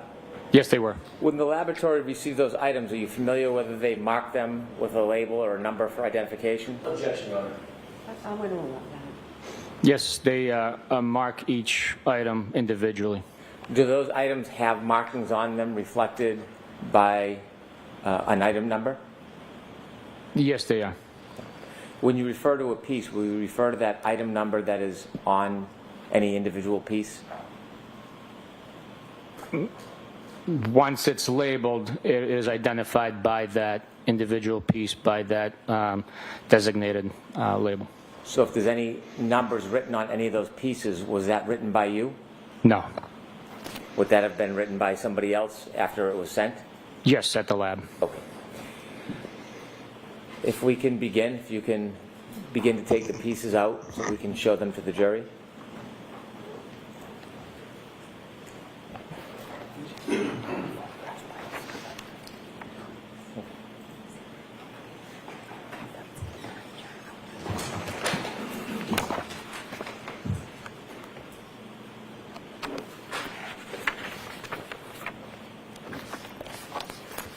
And does that have a number on it or a tag?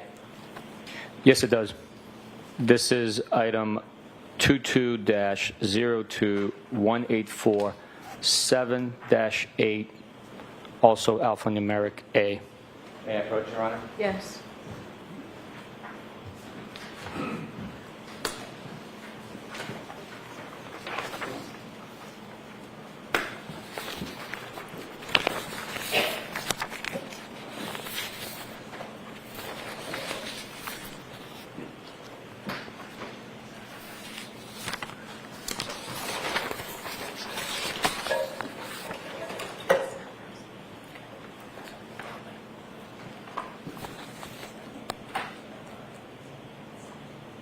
Thank you.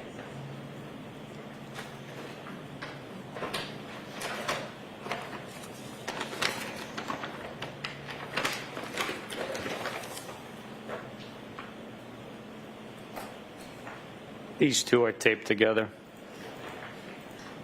When you found them, were they taped together? No. They're taped together by the lab.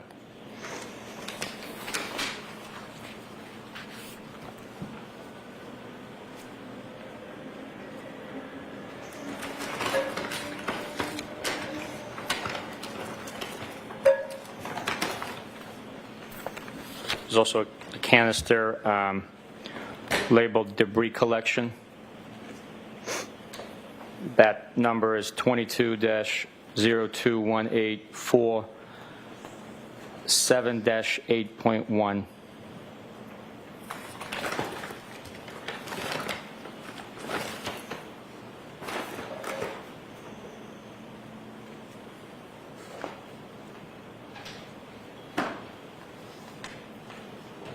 This is 7-8G. This is 7-8N, as in November.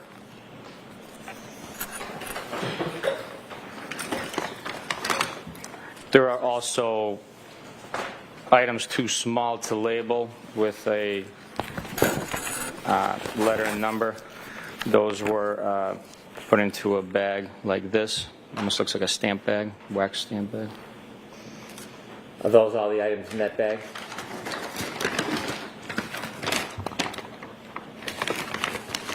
Altogether, there are,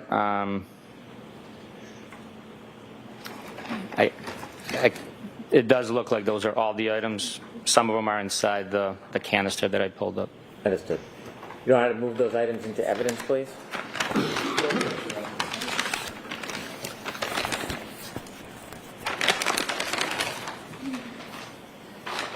Exhibit 95. Sir, you mentioned that there was a trooper there photographing the evidence. Yes, sir. Did the photographer take a photograph of the items in place when they were found, or were the items moved to a different location before they were photographed? That day, every item was photographed where it was found. With the court's permission, I'd like to show a number of exhibits to the jury. Okay. And starting with Exhibit 89, which is P490-7690.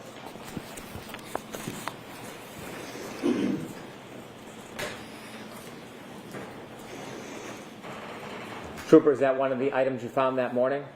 Yes, it is. Do you know where, in relation to the fire hydrant or the flagpole, this item was recovered?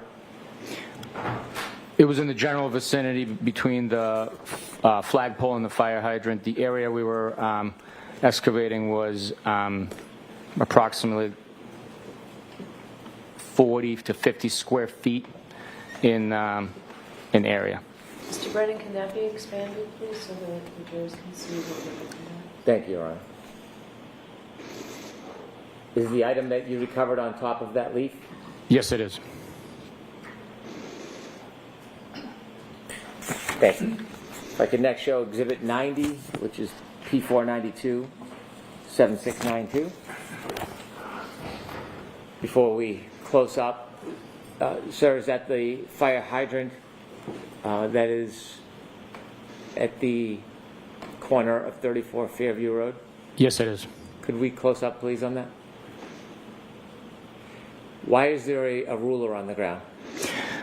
The ruler is utilized to help put the item to scale by the photographer from Crime Scene Services. They utilize these measuring rulers for scale of the item that you're looking at. Sometimes it's hard to depict how large an item is if there's no reference point. Could we do a little bit further view to show the fire hydrant? Thank you. Is that where this piece of evidence was found, in that exact location? Yes, sir. Thank you. I'd like next to show to the jury Exhibit 91, which is P515-7721. Do you recognize that piece of evidence? Yes, sir. Could we zoom in, please?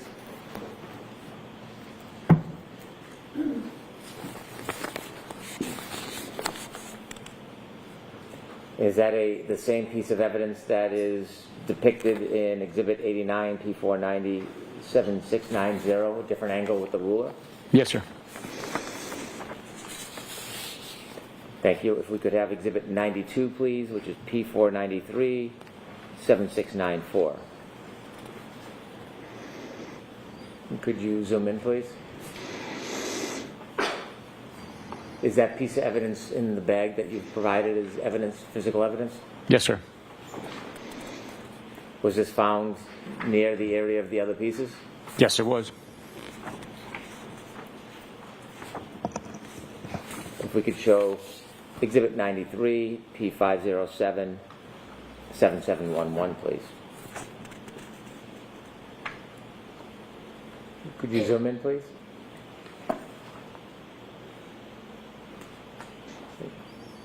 How long did you spend that day looking, you and the team, for pieces of evidence? It was probably 45 to an hour. And finally, if I could show Exhibit 94, P503-7707. And could you zoom in, please? And this piece of evidence, where in relation to the other pieces was this found? In the same vicinity. Thank you. If you could take that down, please.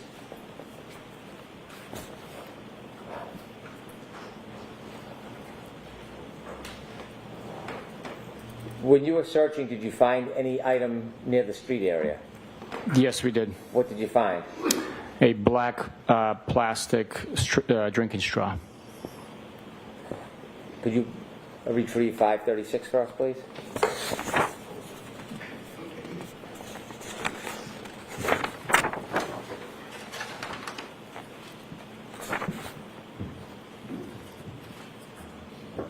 I'd move this piece of evidence into evidence. No objection.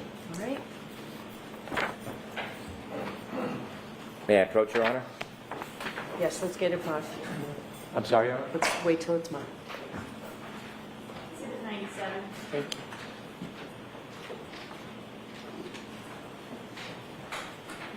Showing a photograph, do you recognize that, sir? Yes, I did. What's it a photograph of?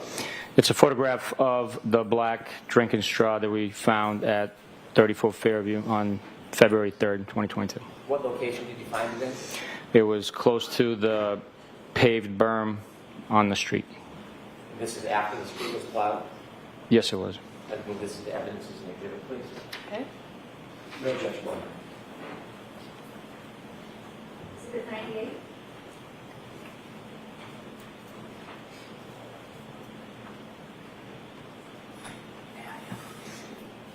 Yes.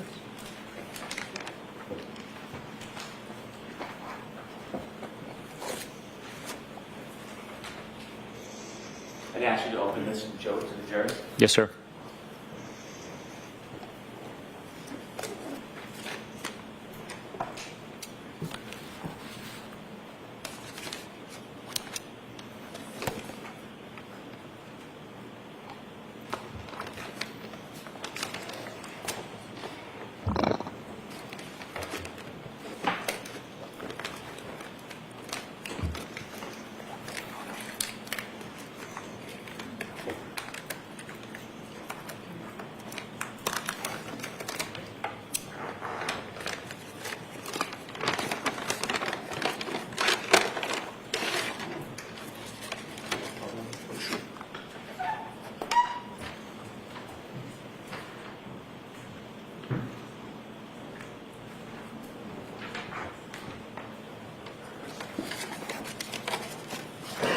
With the court's permission, I'd like to show Exhibit 98 to the jury, Okay? and that is P4887688.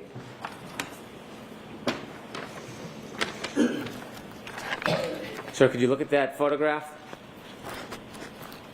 And Ms. Gilman, could you close? Do you recognize what's in that photograph?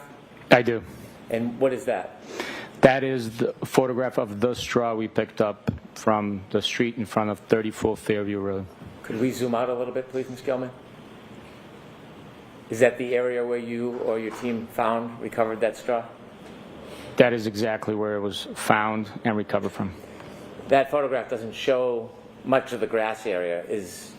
How far is that area from the fire hydrant? It's probably, with my estimate, 15 feet, maybe 20 from the fire hydrant. It's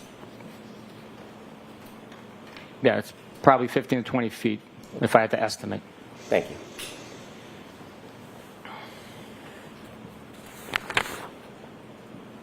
You mentioned that one of the items that you went back to Fairview to try to find was a hat. Why were you specifically looking for a hat?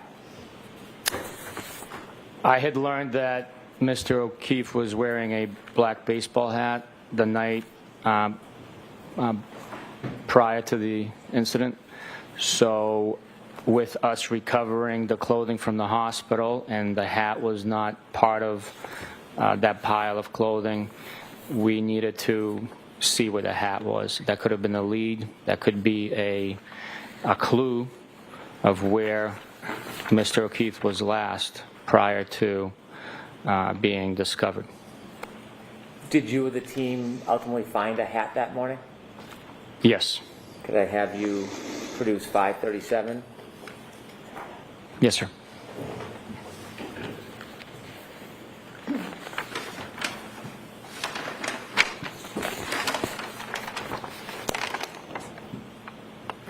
All right, move that item into evidence.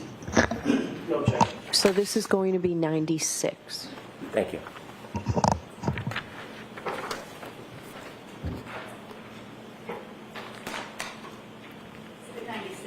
Thank you.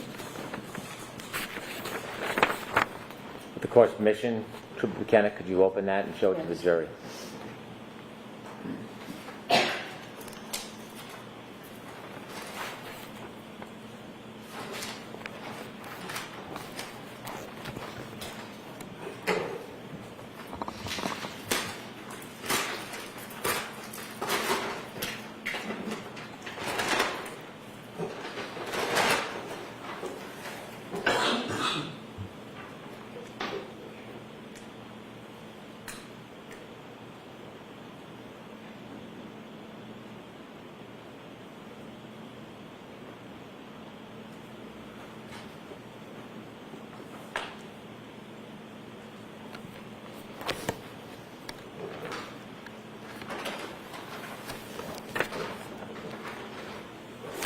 Was that item photographed? Yes, it was. And when that was taken from the scene, was the same method used of using gloves and putting it in a bag? Yes, it was. When the item was it photographed in the place that it was found? Yes, it was. May I approach, Your Honor? Yes.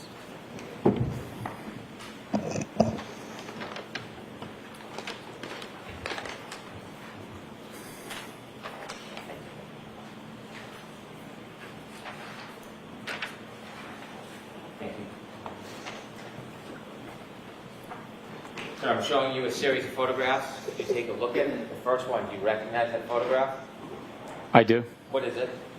It's the accumulated snow that was being excavated at the scene where we located Mr. O'Keefe's hat. And the second photo? The second photo is a close-up of Mr. O'Keefe's hat, flattened and frozen to the ground with portions of it exposed from underneath the piled up snow. Third photo? Third photo is also of the hat once it's been removed, and you can see the thin blue line, American flag, on the front of the hat, and the Nike swoosh on the brim. And the fourth photo, please. And the fourth photograph is also a close-up of the top of the hat with a scale ruler next to it, with grass showing from underneath the hat. I'm going to put these back in the order you identified them. Or I move these 4 photographs into evidence. Okay, any objection? No objection, Your Honor.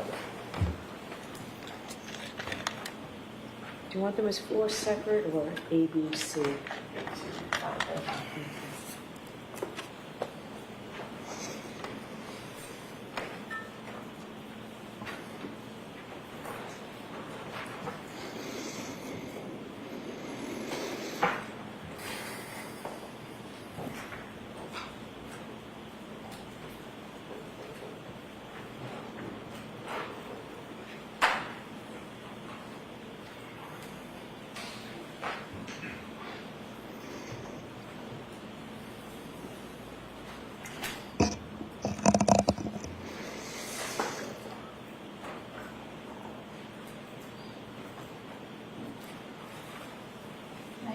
A through 99D, so marked. Thank you very much.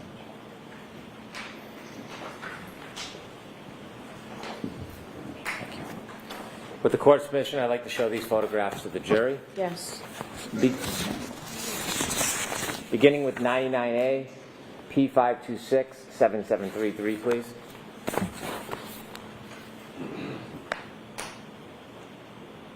Could you close up just a little bit, please? Sir, can you describe what you see here? Yes, that's the excavation track by one of the members at the scene. You could see the hat frozen flat to the bottom, or on the bottom of the snow, right on top of the grass. It was under approximately 1.5 feet of snow that had accumulated in the area. Okay, next show 99B, P527-7735. This is again the close-up of the frozen flat hat to the grass at 34 Fairview Road. Next is 99C, P529-7739, please. Once pulled out and flipped over, again, this is the same hat belonging to Mr. O'Keefe that was discovered frozen flat to the grass at the scene. Thank you. You can take that down, please.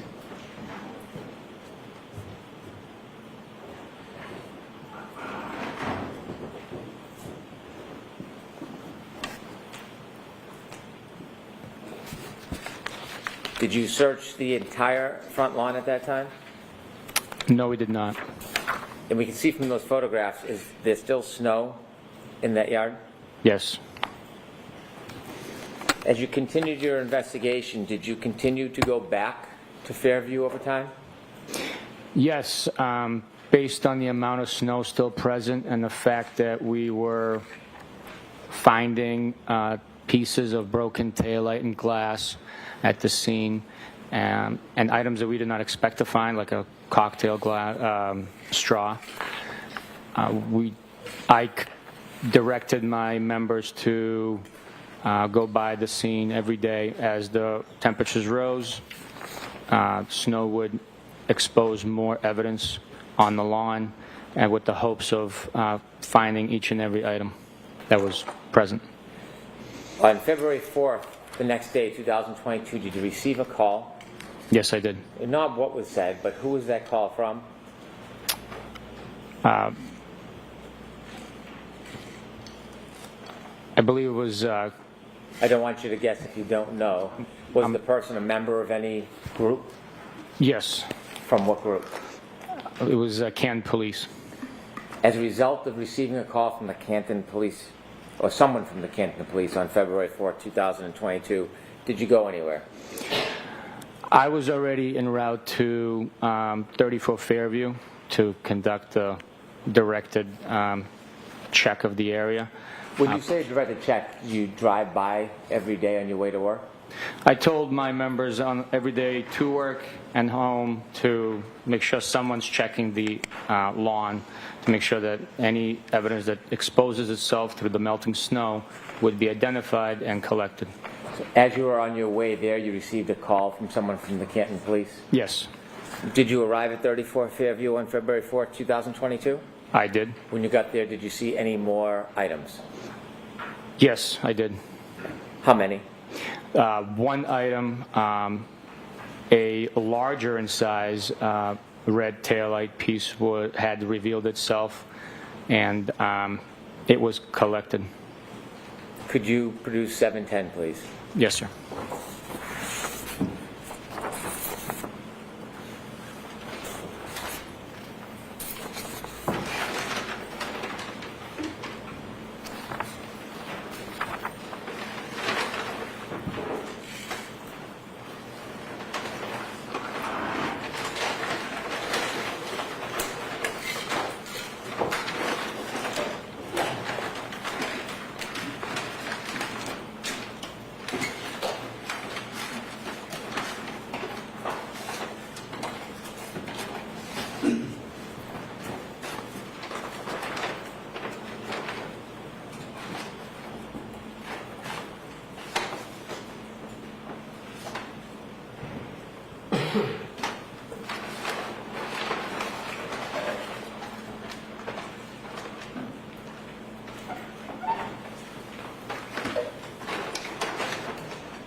Is that 710, sir? 7-10, yes, sir. I'd move that item into evidence, please. No objection, Your Honor. Exhibit 100. With the court's permission, could Trooper Buchanan open the item and show it to the jury? Yes.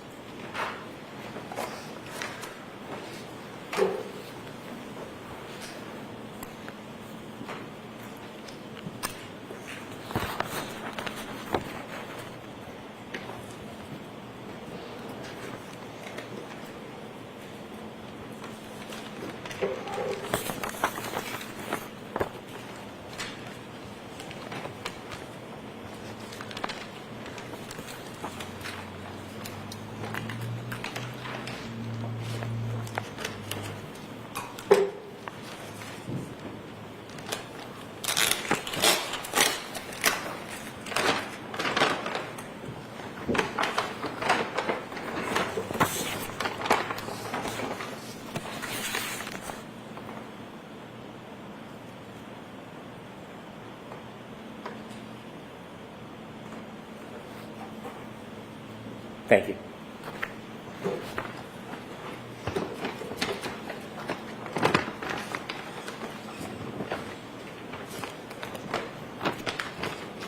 Did anybody photograph that item where it was found? Yes, there was a photograph taken. Did you take the photograph? No, I did not. How did you receive the photograph? It was attached to the Canton Police reports that were provided. Canton Police documented that item in place. May I approach? Yes.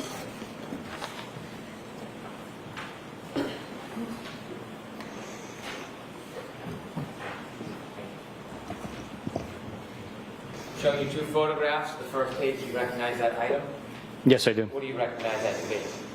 That was the item I collected on February 4th at 34 Fairview Road, which I was just showing to the jury. And the second photograph?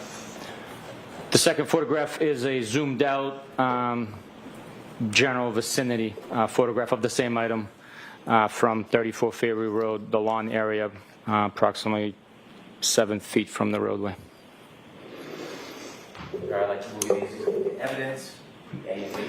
Court's permission. Any objection, Mr. There's Jackson? no objection, Your Honor. Exhibit 101A and B.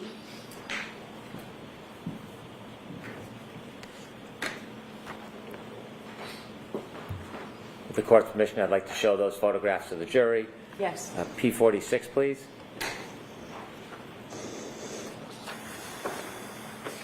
Is that a photograph of the item you just showed the jury, sir? Yes, it is. And where was it in relation to the other pieces that you had found on February 3rd? It was further to the right. If you're looking at the property, if you have the fire hydrant on your left, it was further to the right, on the right bank of the snow that was melting on the lawn. Is that on the lawn or on the pavement? That's on the lawn. And could we show the close-up, please, P47?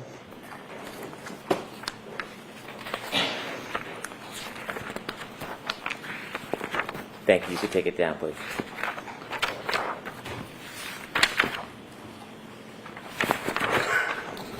When you recovered those items, did you go through the same protocol of gloves and bags? Absolutely. Did you return to 34 Fairview on February 10th? Yes, I did. Was the snow in a different state than when you last left it on February 3rd? Yes, it had receded significantly. When you went back on February 10th, were you with anybody? I believe I was with another trooper. Do you know who that was? I don't remember. I'd have to refresh my memory. Was it Michael Proctor? It might have been, yes. Could you produce 7-11, please? Yes, sir.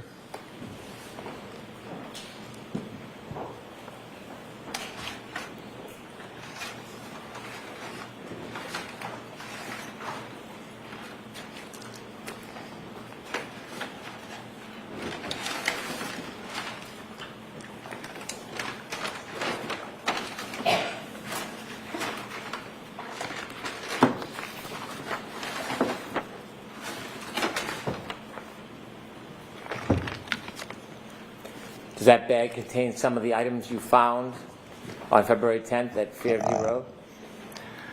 Yes, it does. I'd move that into evidence, please. No objection, Your Honor. Okay. Exhibit 102. Can you describe generally the size of the items in that bag?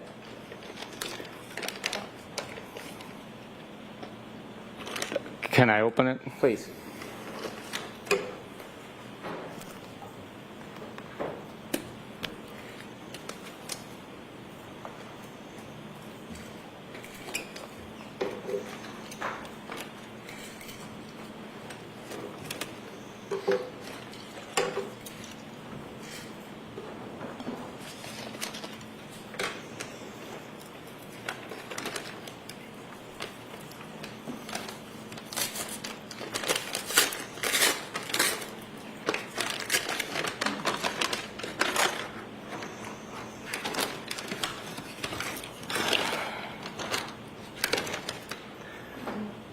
Generally speaking, there's 6 plastic pieces of clear and red and black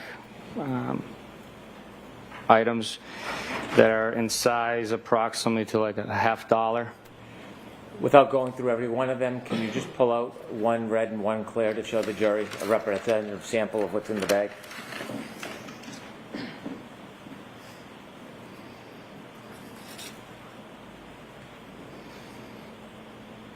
In total of the 6 items in that bag? In total, there are 6 items in the bag.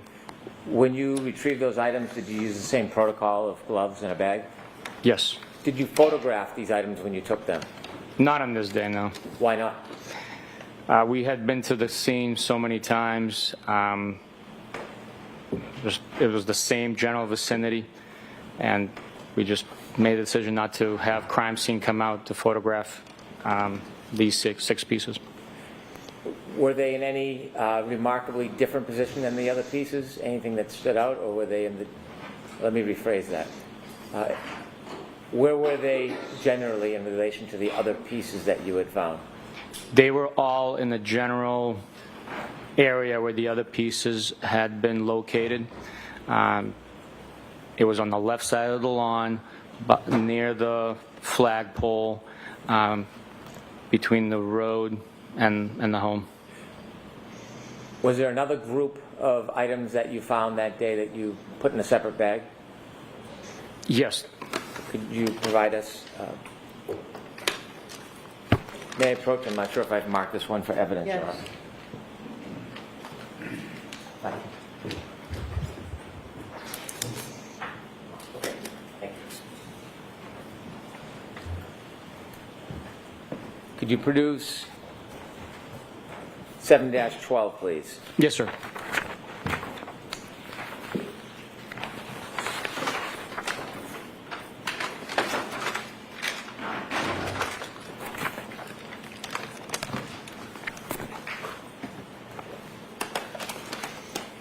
I'd move this into evidence, please. No objection, Your Honor. Okay. With the Exhibit 103. With the court's permission, could Trooper Buchanan open the bag? Yes.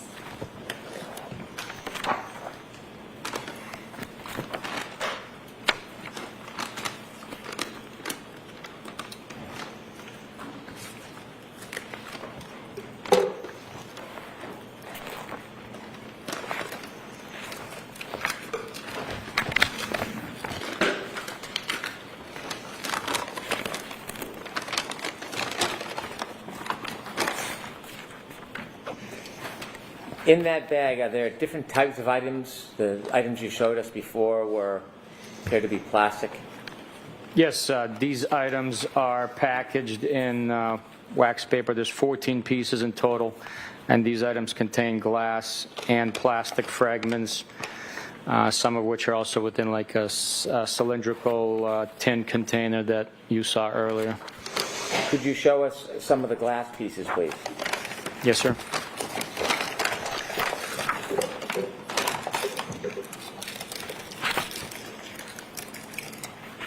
I'm going to have to open the wax bag. Please.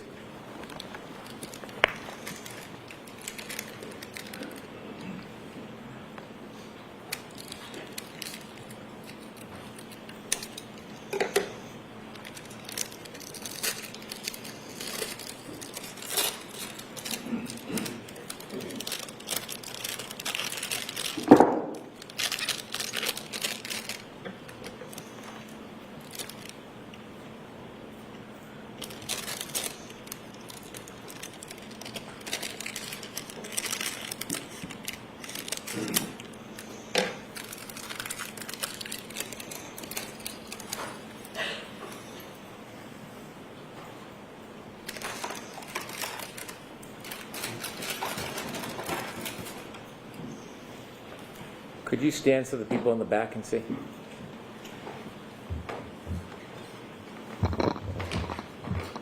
Thank you. Were there a number of different items inside that are inside that bag that you found that day? Yes, there are a number of glass pieces taped and labeled for identification at the lab and mechanically pieced together to form this one piece in my right hand, and this is one solid, thick piece of curved glass in my left hand. And again, is this February 10, 2022? Yes, it is. The last evidence bag, you said that you did not photograph where they were found. Did you photograph where these pieces were found? No, I did not. No. Any different reason than the last bag? No. Do you have a memory of where these items were found in relation to the items in the last bag? Yes, they were all in the general vicinity where all the other taillight pieces were located, as well as the baseball hat. How much snow was on the ground at this point? Most of the snow had melted. There might have been some areas there was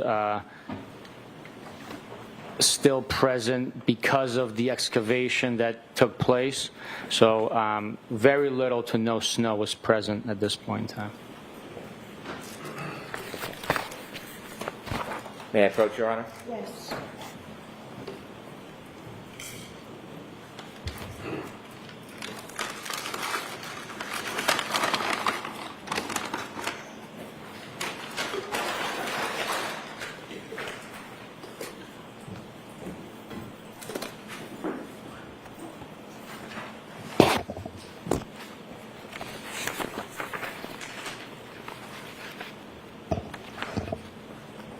Is that all the pieces that you have that you were part of finding or retrieving from 34 Fairview Road related to plastic or glass discovery? Yes, sir. Did you continue to work on this case? Yes, I did. At some point, did you receive video from a number of different locations? Yes. Where were you part of retrieving or receiving video from? I was part of retrieving and receiving video from C.F. McCarthy's, the waterfall. There was also video that was collected from other agencies and entities. Did you seek a search warrant or video evidence from a company called Ring? Yes. For what location? For the Meadows Ave location, Mr. John O'Keefe's residence. Did you receive video from Ring, directly from Ring? Ring sent over files with Ring video. Was that by link, by a computer? I'm not sure how it came in. It was via the internet. Did you view all of the files that were produced by Ring? At some point, I reviewed all the files, yes. Was that pursuant to a subpoena? I'm sorry? Were the Ring videos produced pursuant to a subpoena? Through the search warrant, yes. We requested it through the search warrant. That's the way that these providers, service providers, respond to court legal service. Were you aware that some cruisers or the cruisers at the Canton Police Department had dash cam video? Yes, I am aware of it. Did you obtain and review video? Yes, I did. Have you seen other video from the Canton Police Department? Yes, I did.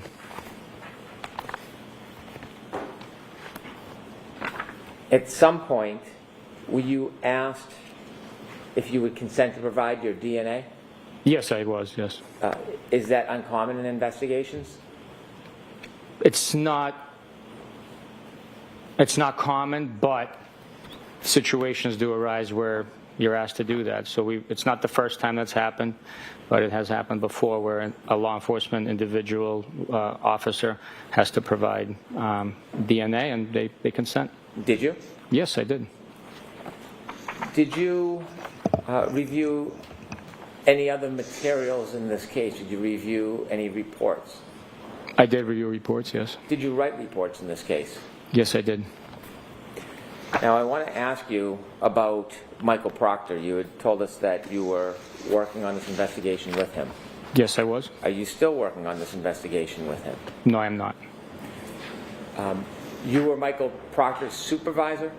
Yes, I was. When you work for the state police, do you have a personal phone and a phone that is provided to you by the state police? Yes. The state police phone, is that a work phone? Yes, it is. What type of information do you receive on that phone?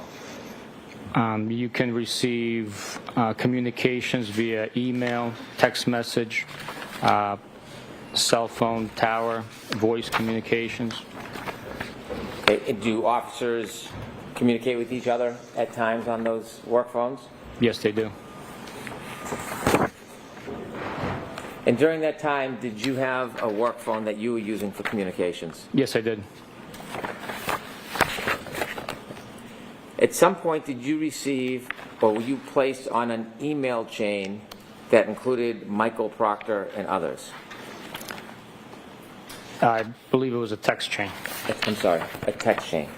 Yes. Were you included on a text chain involving Michael Proctor and others? Yes, I was. Did you receive a text or a text chain from Michael Proctor and other people? Yes, I did.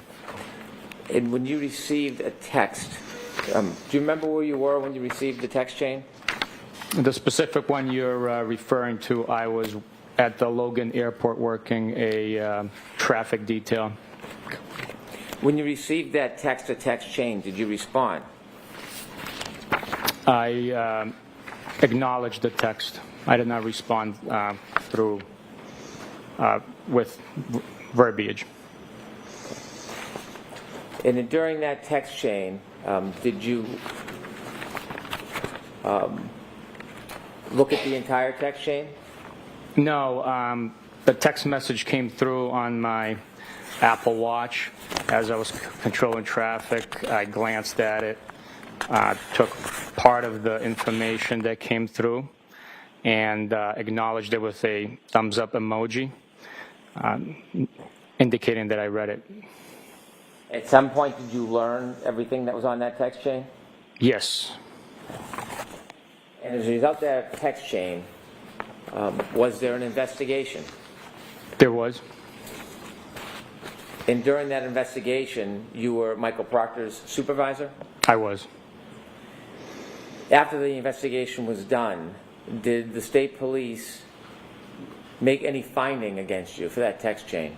Yes, there were 2 sustained findings as a result of that investigation. Did you initiate that text chain? No, I don't believe so. You did react with a thumbs up? I acknowledged the text message that he sent, or portion of the information that came through on my watch. And the 2 sustained findings against you, were one of them for failure to adequately supervise? Yes. And the other, was it regarding a routine or regular review that it didn't consider that text chain? Objection, Your Honor. I'll rephrase. Okay.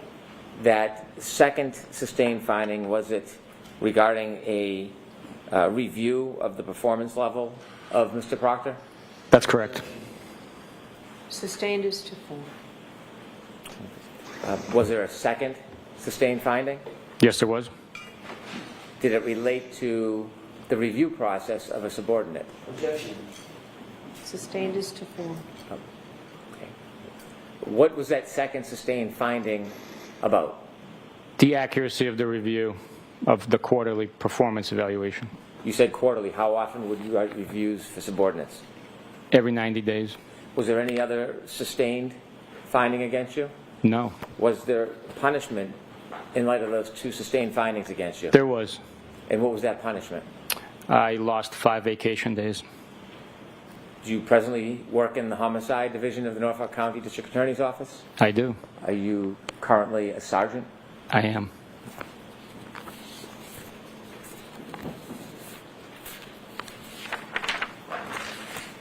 Have you ever reviewed that entire chain that was at issue?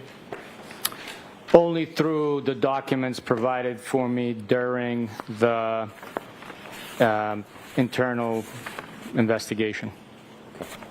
May I approach, Your Honor? Yes.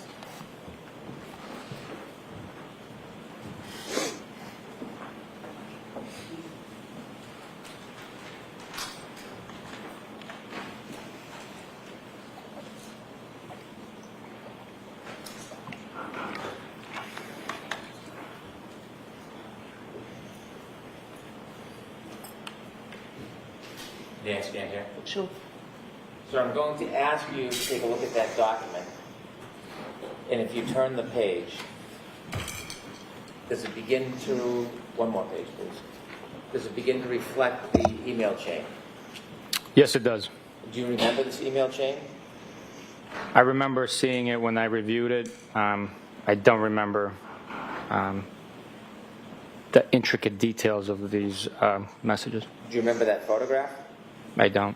Okay, could you turn the page? Is there text? Yes, there is. Okay. Without citing the phone numbers, I'd like you to cite the author of the text, and I'd like you to read the text to the jury. Do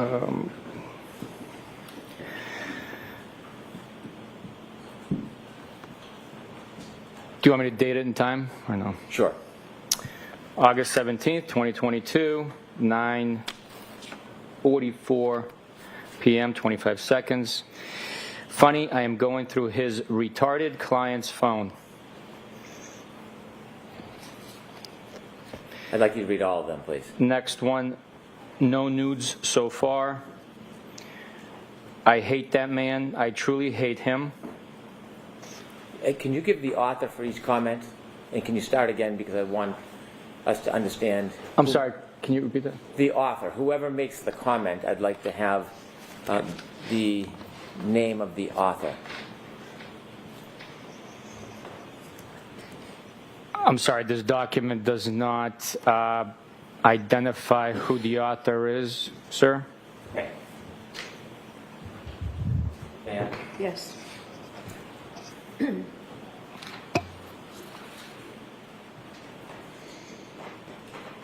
It identifies this as your phone, That is, yes. but each comment doesn't identify who sent it. No, it does not. I assume it's an extraction from one device, but I see. If you've made any of the comments yourself, would you tell us? if I made those comments? No, if you make any of them in here as you read them, will you point out if you... Absolutely, absolutely, yes. Please. Okay. And if you don't know who made the comment, could you just identify that for us as you read it so we know? Okay, do you want me to continue the next page? Why don't we start over, because I Okay. should have been more clear in my direction. Could you begin again? So in the beginning, it says, funny, I am going through his retarded client's phone. Is that your comment? No, it is not. Okay, next. It appears to be the same person because of the way that the extraction happens, and it says no nudes so far. Again, I believe it's the same person because all of these are identified as sent. It says, I hate that man. I truly hate him. Do you have any belief that's Michael Proctor who is writing these? Yes, I believe Okay. that is. Next, please.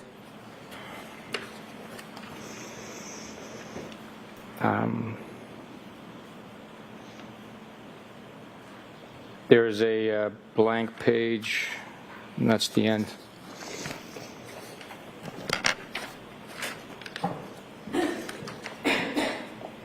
Yes, sir.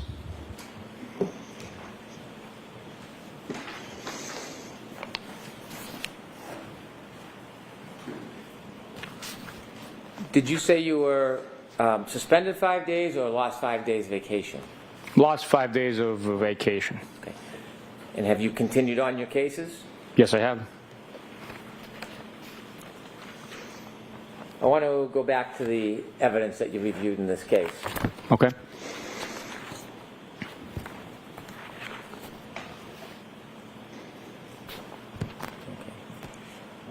Did you get to look at the Ring video for John O'Keefe's home at Meadows? Yes, I did. Did you review the video over a period of time of January 28th and January 29th? I did. What were you looking for? We were looking for activity to get a timeline. During investigations, different sources provide you information that can develop into leads. It also helps verify witness statements. It helps verify information that's coming in. We always trust, but we always verify the information that we take in from individuals we do not know. So although it could be a cooperating witness, you still have to verify that their information is accurate. Not that they might be intentionally misleading you, but 3 people can watch the same event and observe it differently. So it's good to talk to individuals and pick up on different facts that they remember, giving you a whole picture of what took place. Did you review Ring video for January 28, 2022 and January 29, 2022? I did.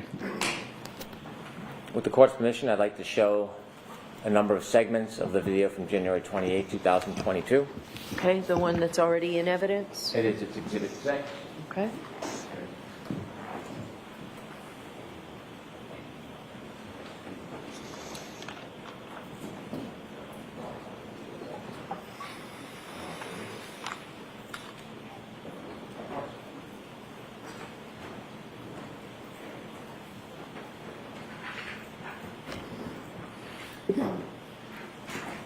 Thank you.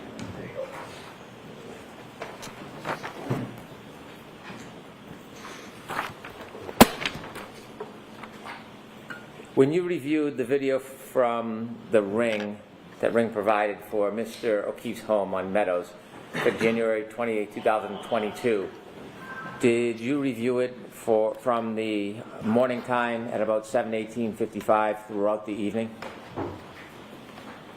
On the 28th? Yes. Yes. Okay. If I could have video 119.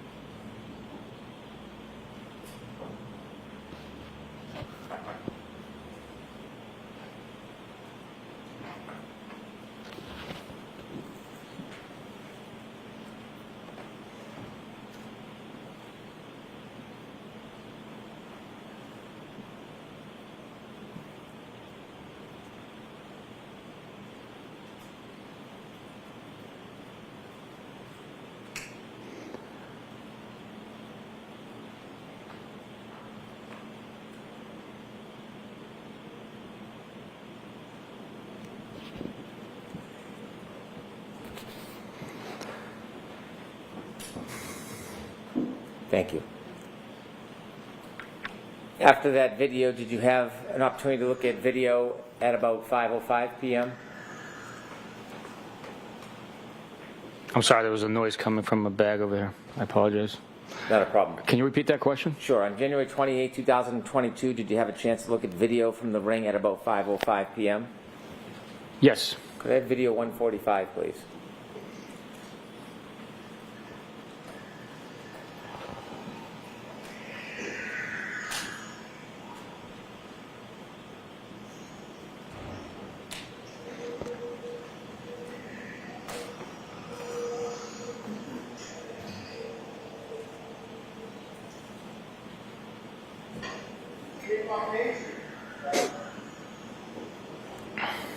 Thank you, Ms. Gilman. Did you have, there's more video. Did you have a chance to look at video from a little later that evening, 7:36 p.m.? Yes, I did. Could we have video 149, please?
Thank you. In your investigation, did you learn that the defendant's phone connected to Mr. O'Keefe's Wi-Fi at his house on January 29, 2022 at 12:36:39? Yes. Did you look for any Ring video for that time, 12:36:39? Yes. Was there any Ring video on the 2022? Yes, I did. Could we see video 153, please?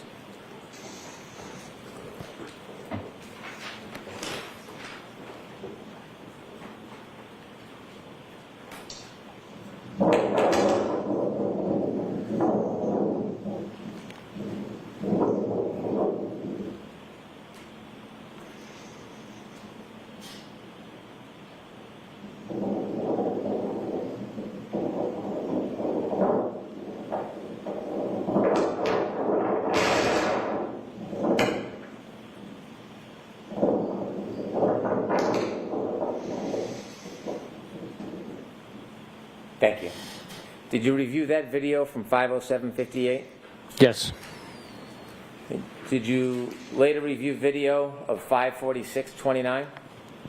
Yes. Could we play number 154, please?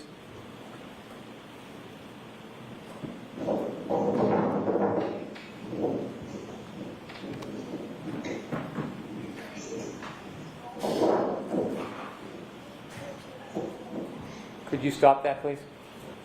Do you recognize what's in that video? Yes, I do. What is that? That is, top left corner is Mr. John O'Keefe's vehicle. Middle left side of the screen is a black Lexus SUV registered to Karen Reed with the license plate based on that registration. And then on the right side, I believe that's Miss Carrie Roberts' vehicle. Did you see the people enter the house? Yes. Did you look for further video after the people arrived at 5:46:29? Yes. Was there any video of those three people leaving? No, there was not.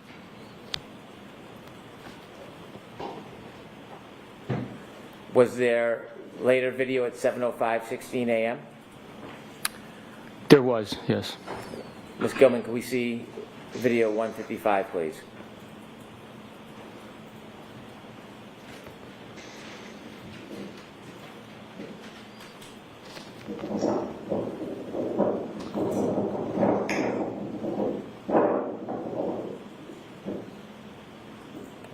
Thank you. Did you later see video at 8:23 a.m.? Yes. Could we have exhibit or video 159, please?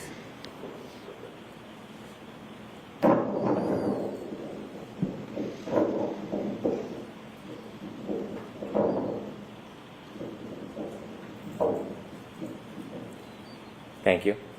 Did you later see video at 10:36:28? Yes, I did. Could we have video 161, please?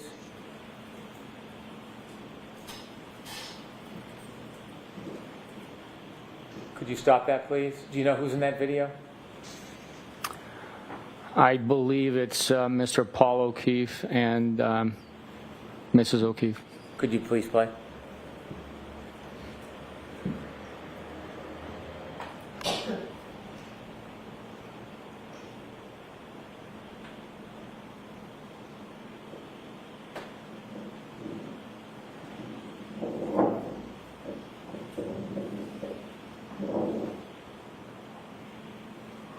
Okay, thank you. Did you later look at video of 12:04? Yes. And could we please play the 1-minute segment of video 165?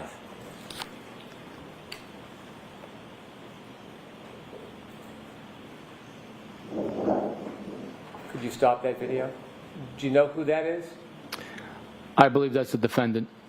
Continue, please.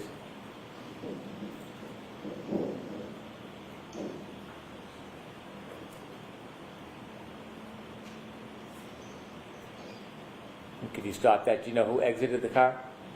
I believe that's Mr. Reed. Okay, continue, please.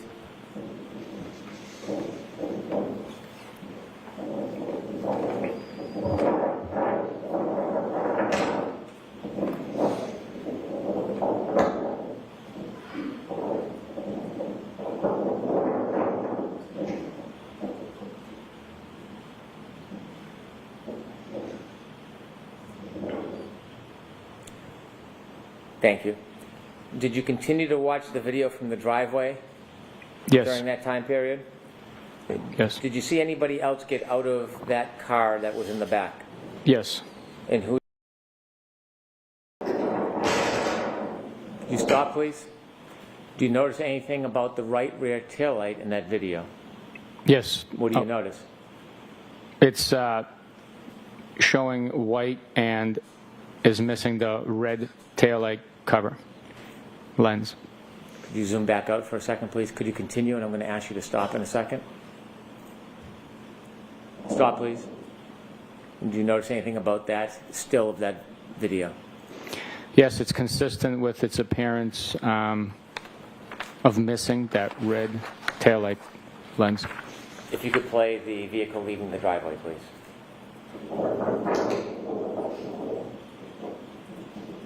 Thank you. May I approach, Your Honor? Yes.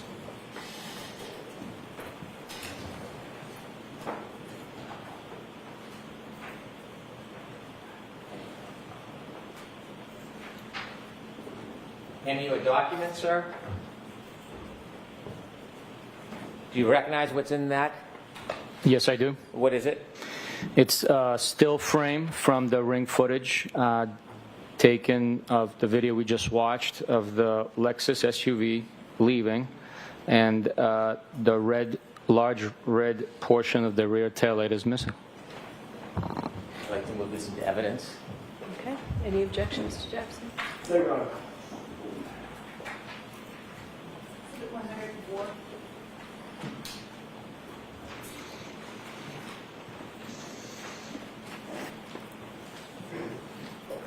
If I may correct the record, the ring video exhibits are from 12A, not Exhibit 6.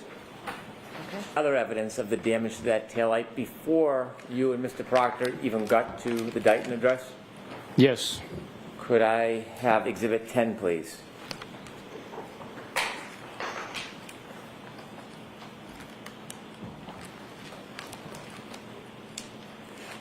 Did you have a chance to view still photos from the wellness check that was conducted by the Canton Police Department and videos on the dash cam? Yes, I did. Did you review this photograph? Yes, I did. And could we show a close-up on Exhibit 11?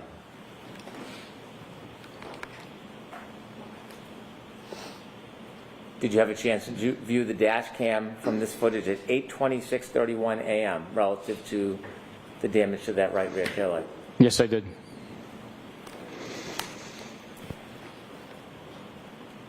You shared with us that, you can take that down, please. You shared with us that after this time, somewhere around 3:15, you went to Dighton, Yes. and you shared your observations when you got out of your truck and walked towards the car. Yes. Was there any difference between the damages that you've seen in the video, the photograph, and what you saw that morning? The only difference is the amount of snow that's impacted on the vehicle. The damage is consistent. The large red lens is missing in every single piece of every single image that I saw. You mentioned that there was a tow of that car in Dighton that you were there for. Yes. Were you aware that video footage was provided to us from that tow? I was made aware, yes.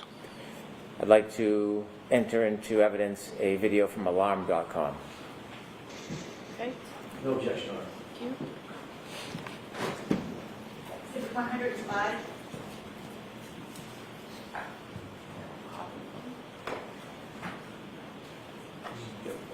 Thank you.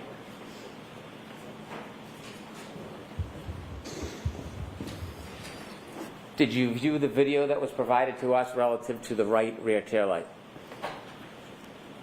From alarm.com? Yes. Yes. Court's permission, I'd like to play that for the jury. Okay.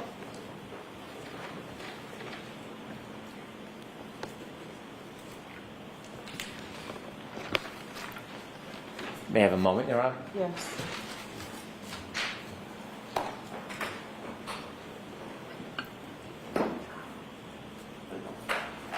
This is video 1, Your Honor. Okay.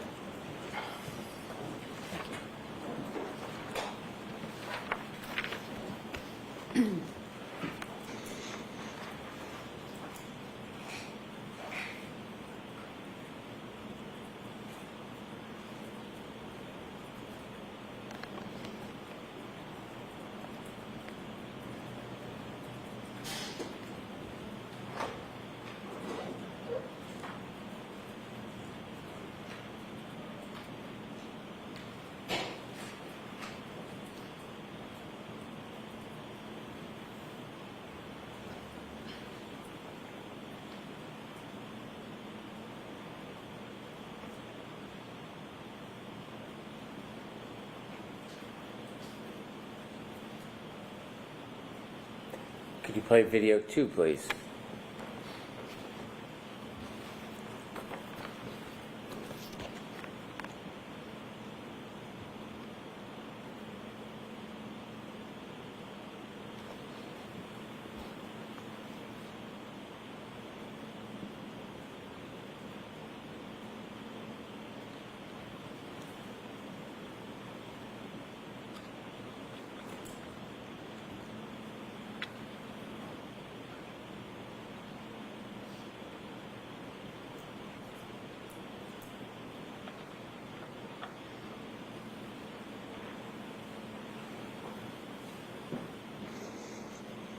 Could you stop, please?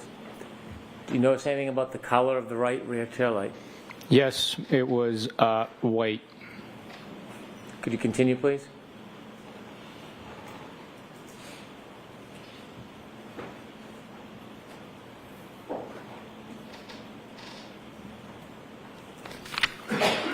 Thank you. You can put the lights on, please.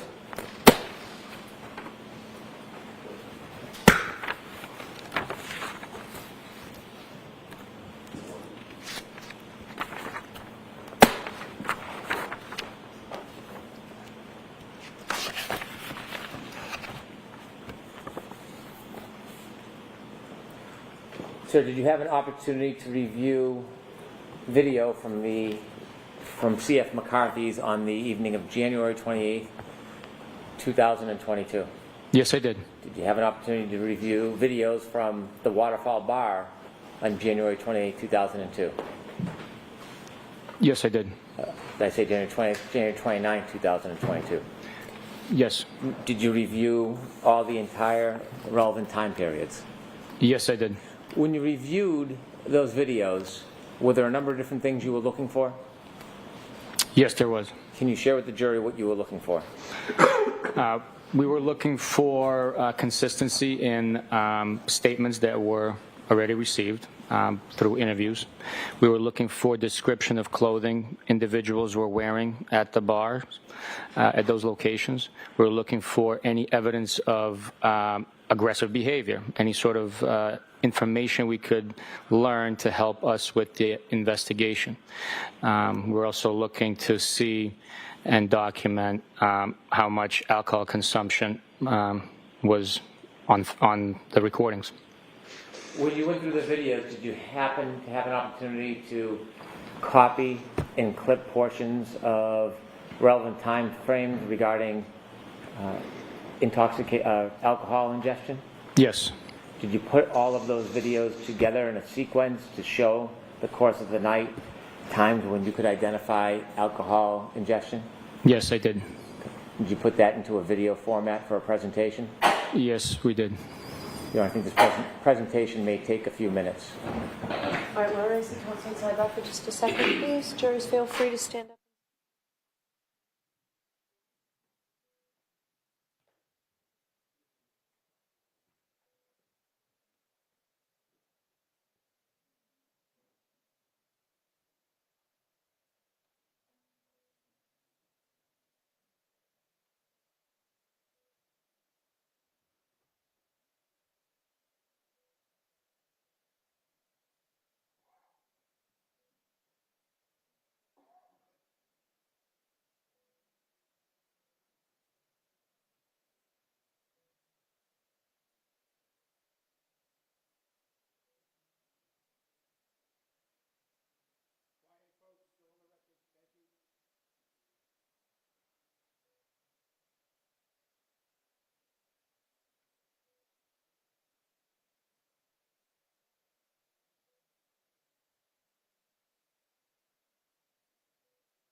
May I approach? Yes. Sir, I'm handing you a CD. Do you recognize that? Yes, I do. And what is it? It is the PowerPoint presentation of the timeline from C.F. McCarthy's in Waterfall from January 28th, 2022. I move this into evidence as an exhibit. Mr. Jackson, is no objection? There's no objection on that. Exhibit 106.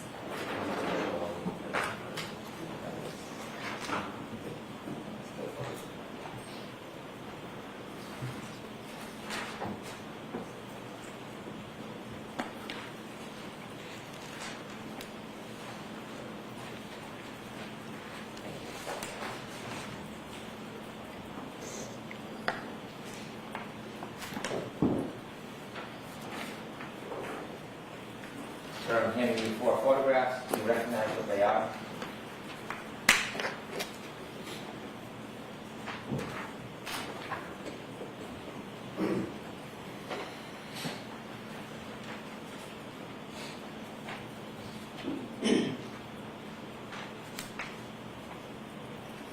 Yes, I do. What are they?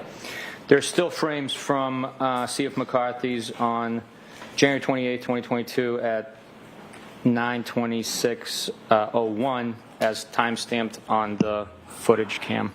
Are there 4 photographs? There are. Now I move these 4 photographs into evidence. No objection, Your Honor. Thank you. Is one exhibit again with the letters, please?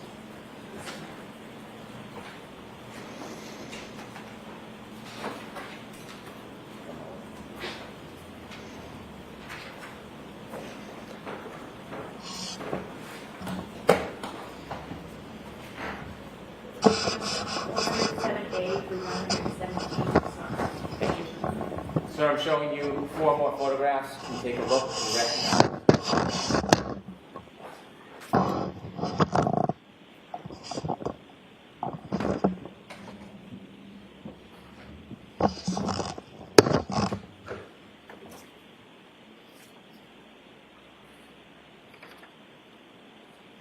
Yes, I do. And what are they? They're still shot photos of the waterfall surveillance footage from the night of 28th into the morning of 29th. All right, move these 4 photographs into evidence. No objection, Your Honor.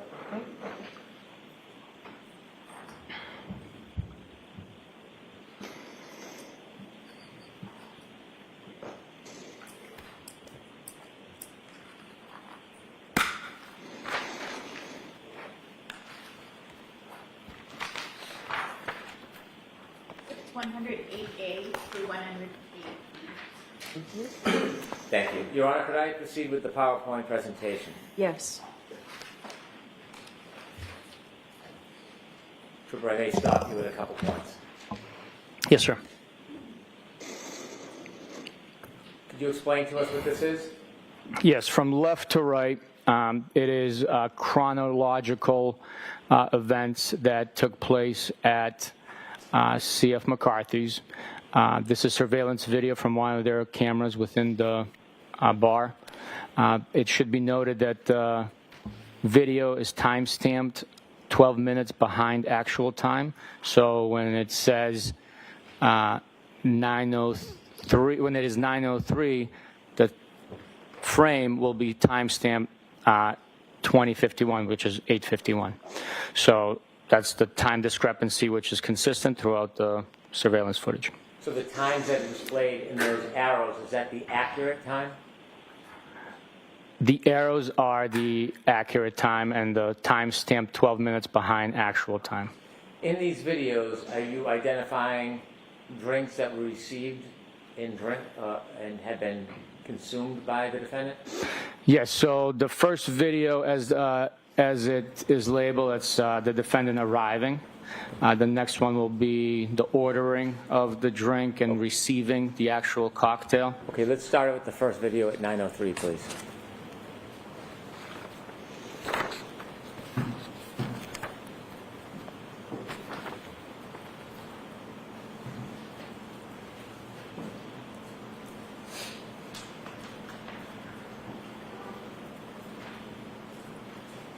Can you stop it there?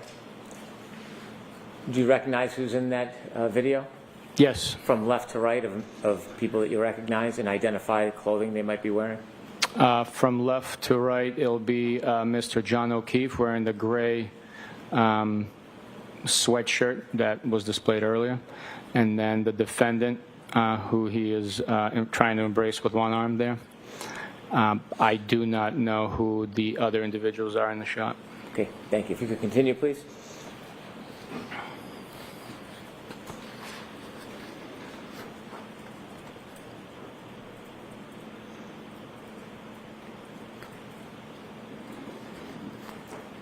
We could proceed to 9:10.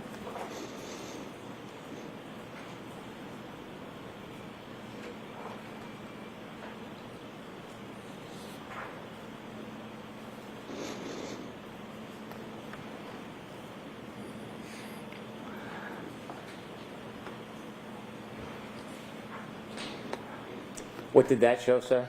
It showed the defendant receiving her first tall vase, cylindrical style, cocktail glass with a lime in it, and a straw to go along with it. 927, please.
And what was depicted in that video that you saw? In that video, we see the defendant get handed her second cylindrical tall style cocktail glass while she finished the first one and then picked up the second one. When you've made a relevant observation in the video, please interject and stop so you can point out for us what you've seen. Absolutely, sir. Okay. Next, please, 932.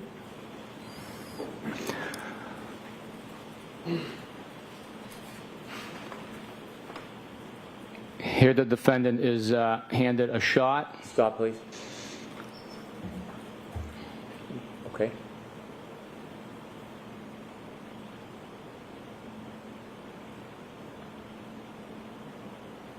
Right there. I think we'll just have to play it, and you'll have to speak as you're watching it. It doesn't look like it can be stopped. Sorry, Ms. Gilman.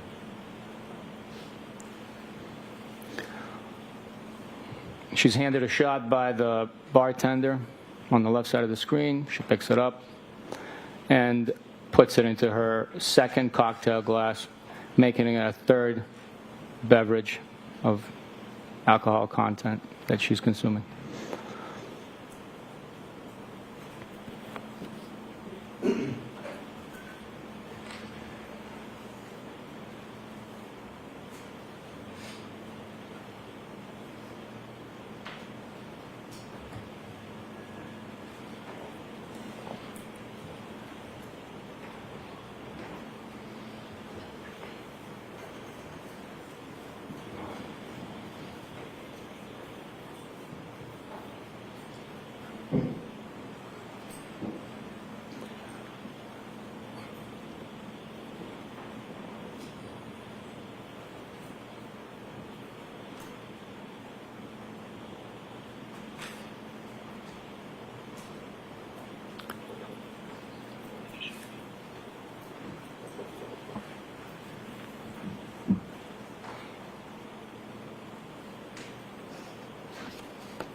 So right there we had, we observed Mr. O'Keefe retrieve his phone from his rear left jean pocket.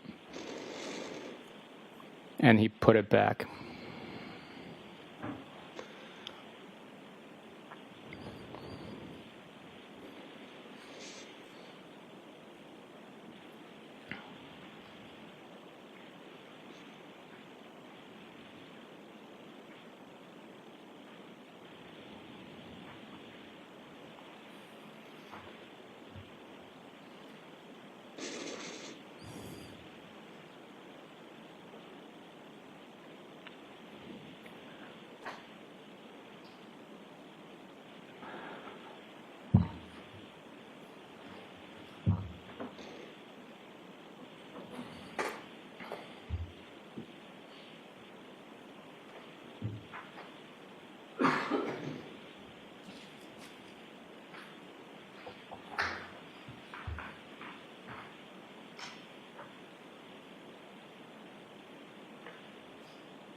Now the defendant picks up her second cocktail glass with the added shot in it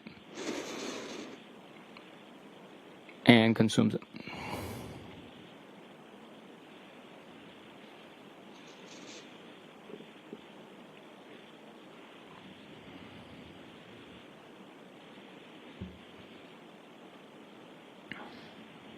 Could we proceed to the next video, please?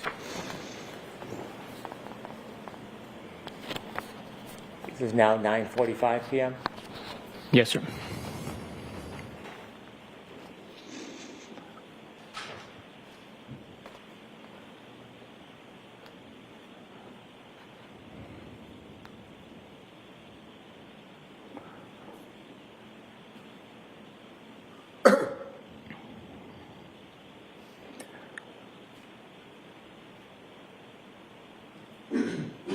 So the bartender hands over a another cocktail glass,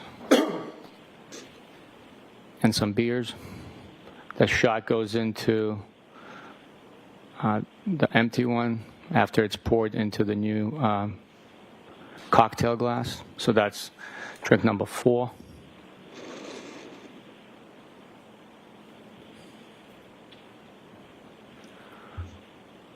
Does it also depict Mr. O'Keefe putting his cell phone in his back pocket again? Yes.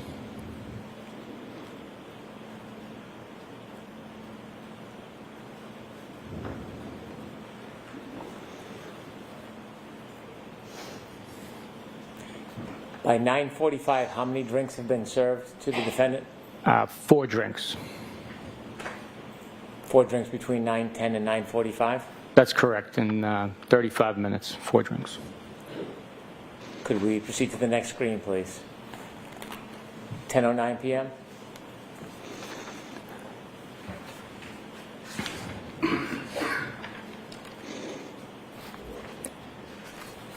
Here the defendant speaks with the bartender and gestures that she wants a shot. Objection. The objection is sustained. Move to strike. I'll strike that.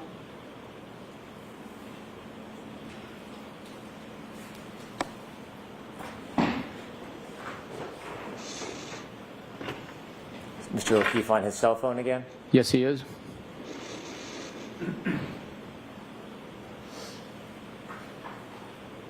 And he puts it in his back pocket.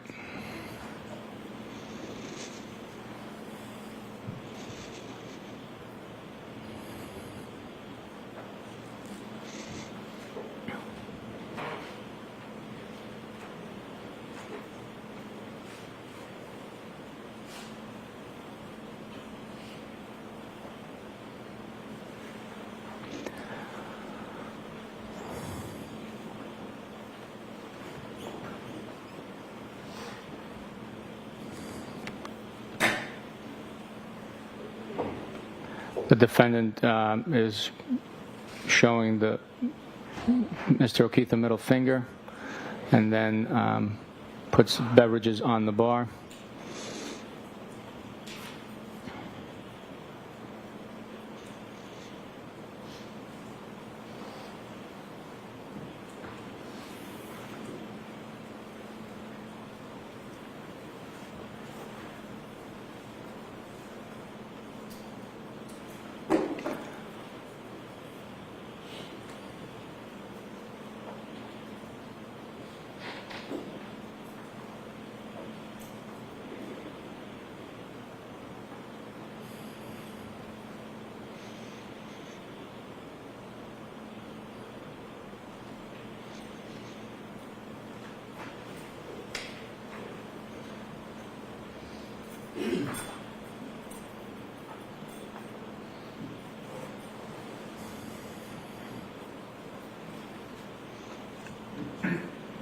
Should I proceed, Your Honor? Yes. What is the drink count at that point? At that point, it's 4 drinks. Okay. Could we have the next?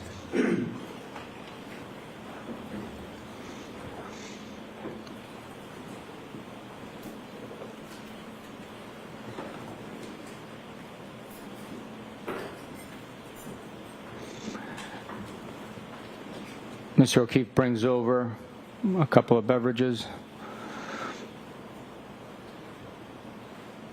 The defendant retrieves the cocktail glass.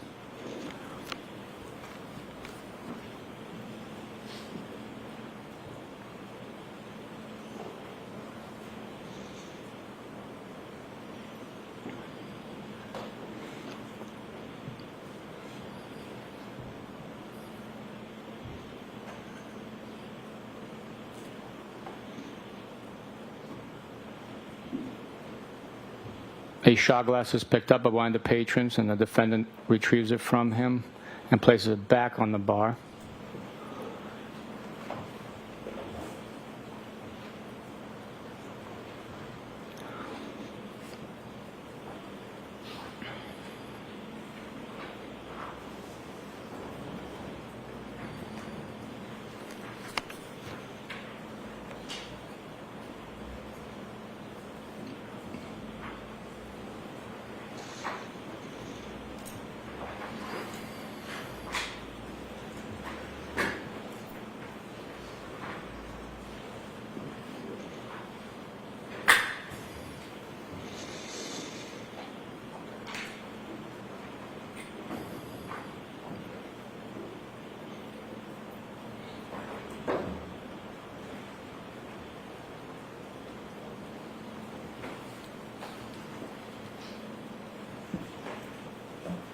The defendant is consuming the beverage in her hand,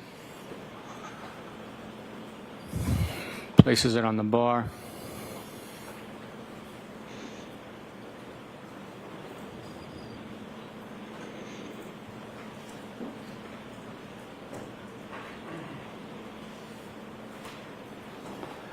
And then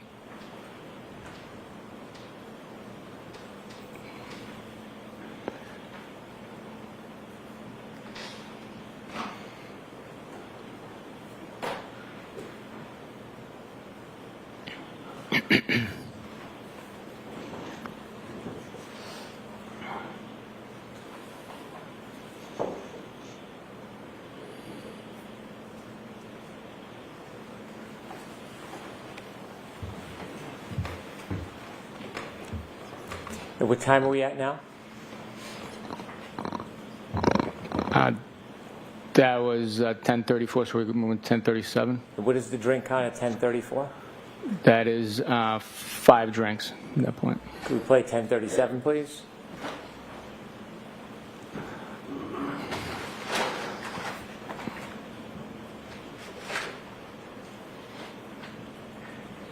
The bartender makes 4 shots, top left corner. She's seen preparing the 4 shot glasses. 2 are on the bar top now. She retrieves 2 more.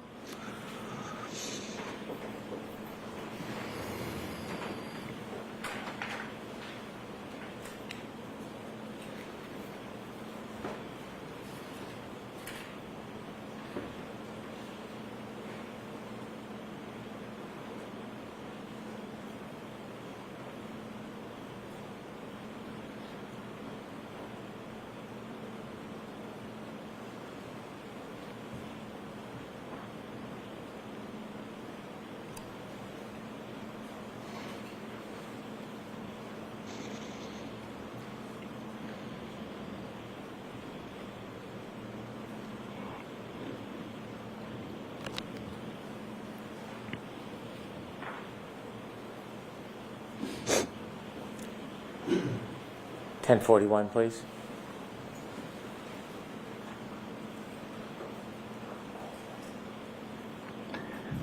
Here, the 4 shot glasses are redistributed.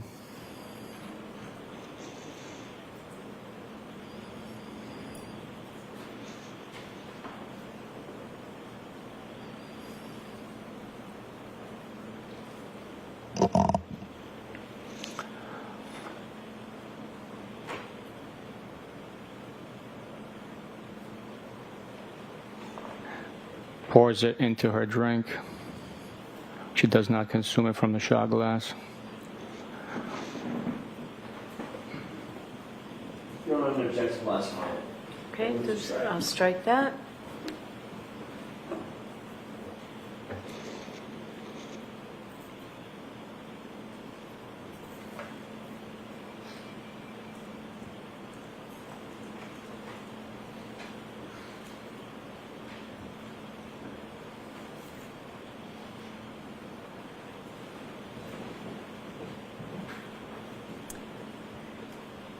The next video, please. Now, as the Mr. O'Keefe and the defendant are getting ready to leave, the defendant is holding the drink in her left hand, continues to sip on it.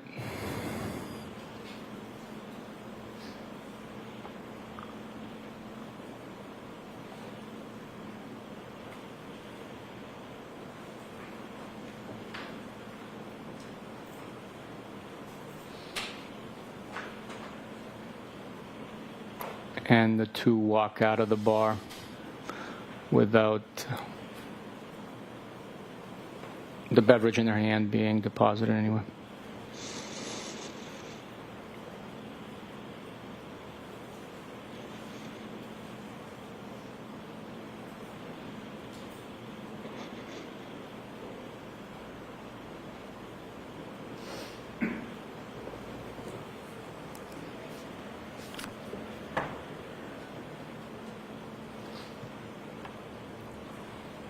At 10:53, how many drinks have been served to the defendant at this point? 7. Objection, Your Honor. I'm going to sustain the objection. Move to strike. I'll strike that. Next slide. And is So this, I'm going to actually see counsel inside who's on this.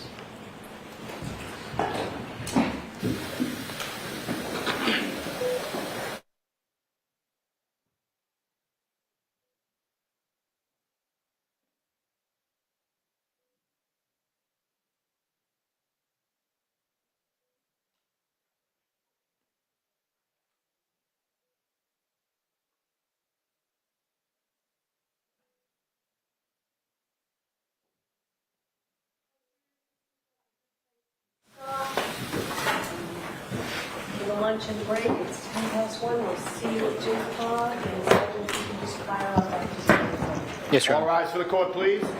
There's closing openings. Follow me.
Jen McCabe, it's me or her.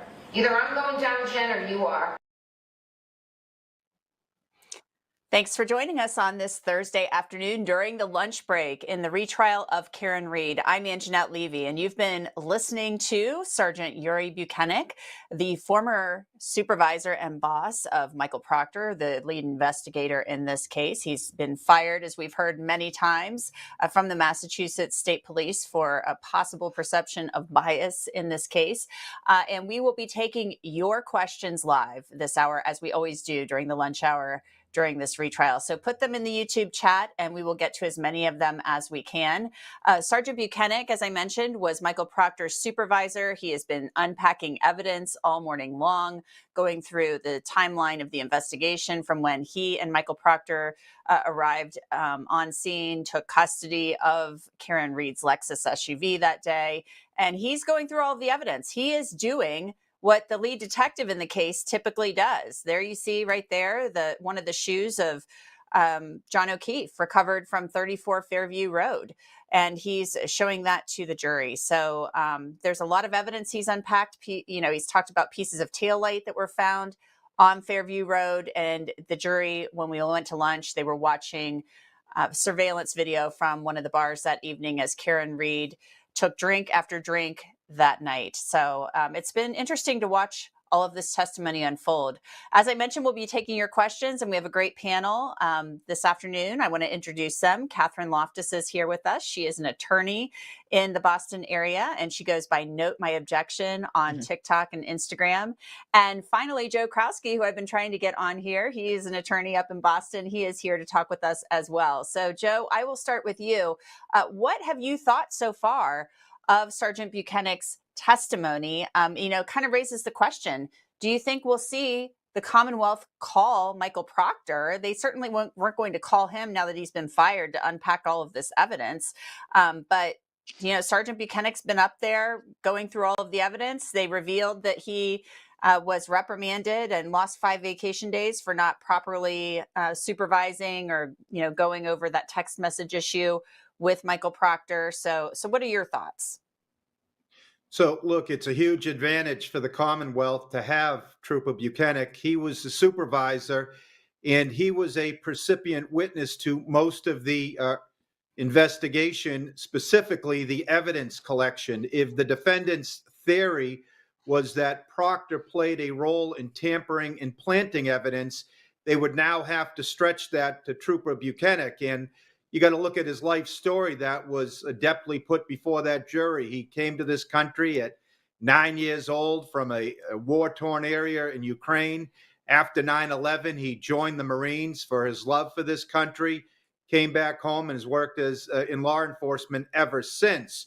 So he doesn't seem, it would be implausible to believe he's part of the conspiracy. So I don't think they need to call him now. I guess the concern would be if the defense calls him, do they hold it against the prosecution for not calling him? But he methodically has taken this jury through, those early days and weeks of the investigation in accumulating and collecting a fair amount of inculpatory evidence, including the straw, the glass, the hat, the sneaker, the pieces of tail light, the video, the ring video from the various scenes. So I don't believe they need to, but strategically they might still opt to.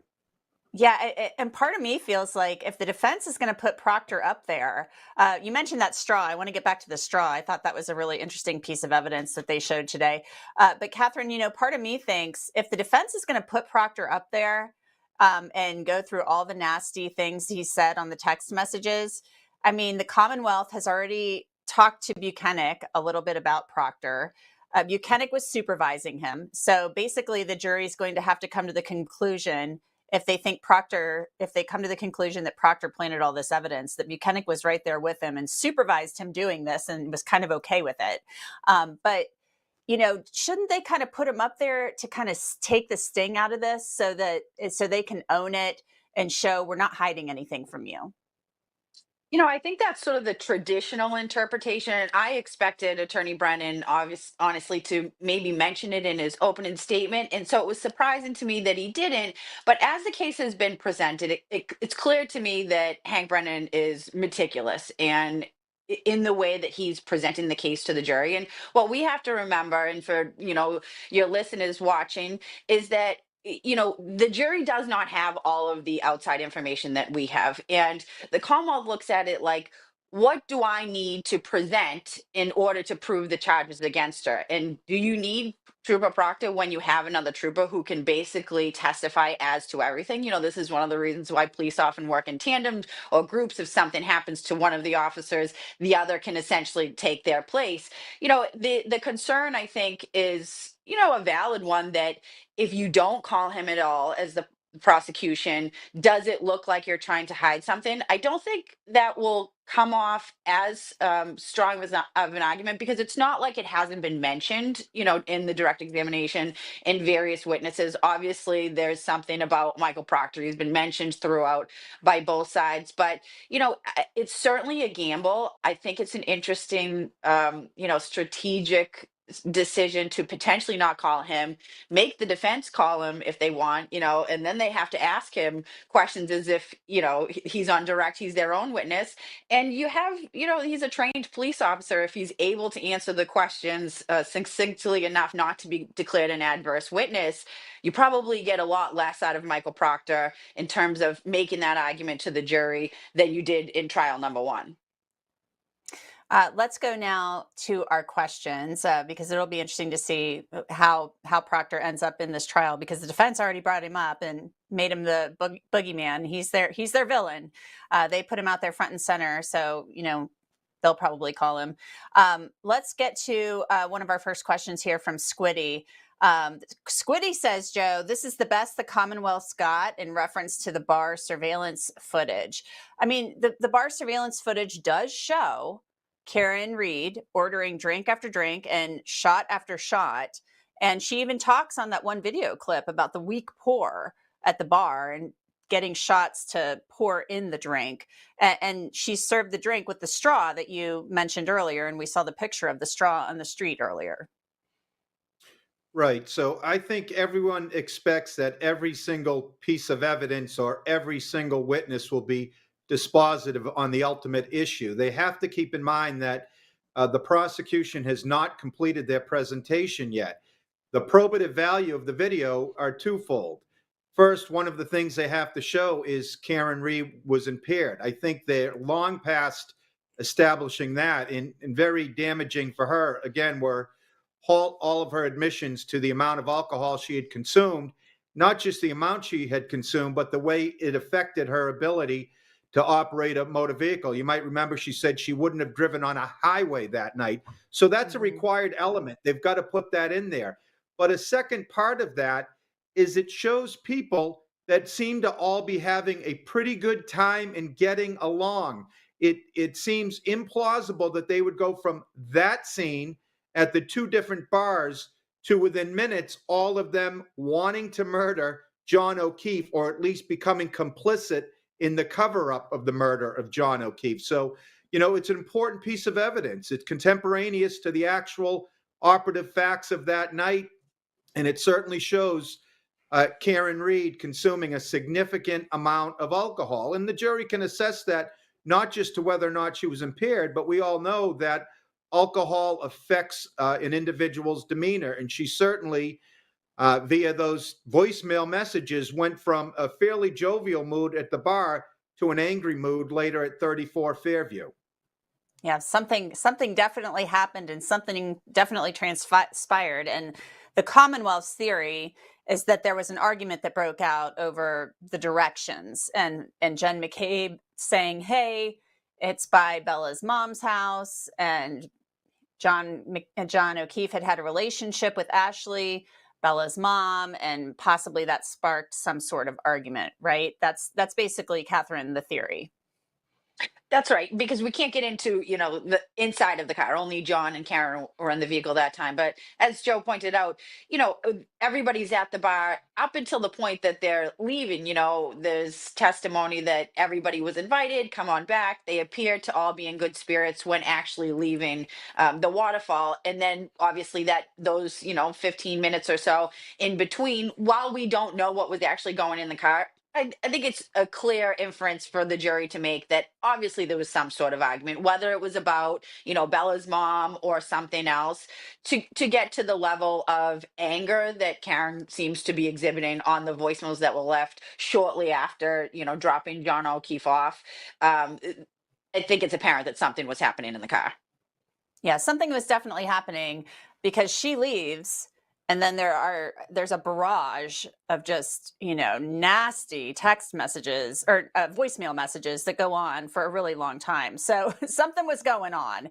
And she even, talked to, I think, Gretchen Voss, and told her later that she, there's something about, well, I thought Jen said Ashley, by Ashley's house or whatever. So there are all these little kind of puzzle pieces, where the Commonwealth is kind of putting their little puzzle together for the jury of what they're trying to paint, this picture of what they believe happened that night. We've got our first poll up. Do you think the bar surveillance footage helps the state's case as much as they thought it would?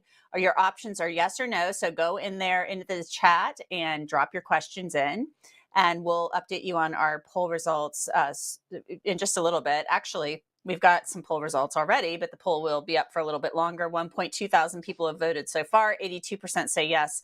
The rest say no. 18% say no. So we'll see what the final results are.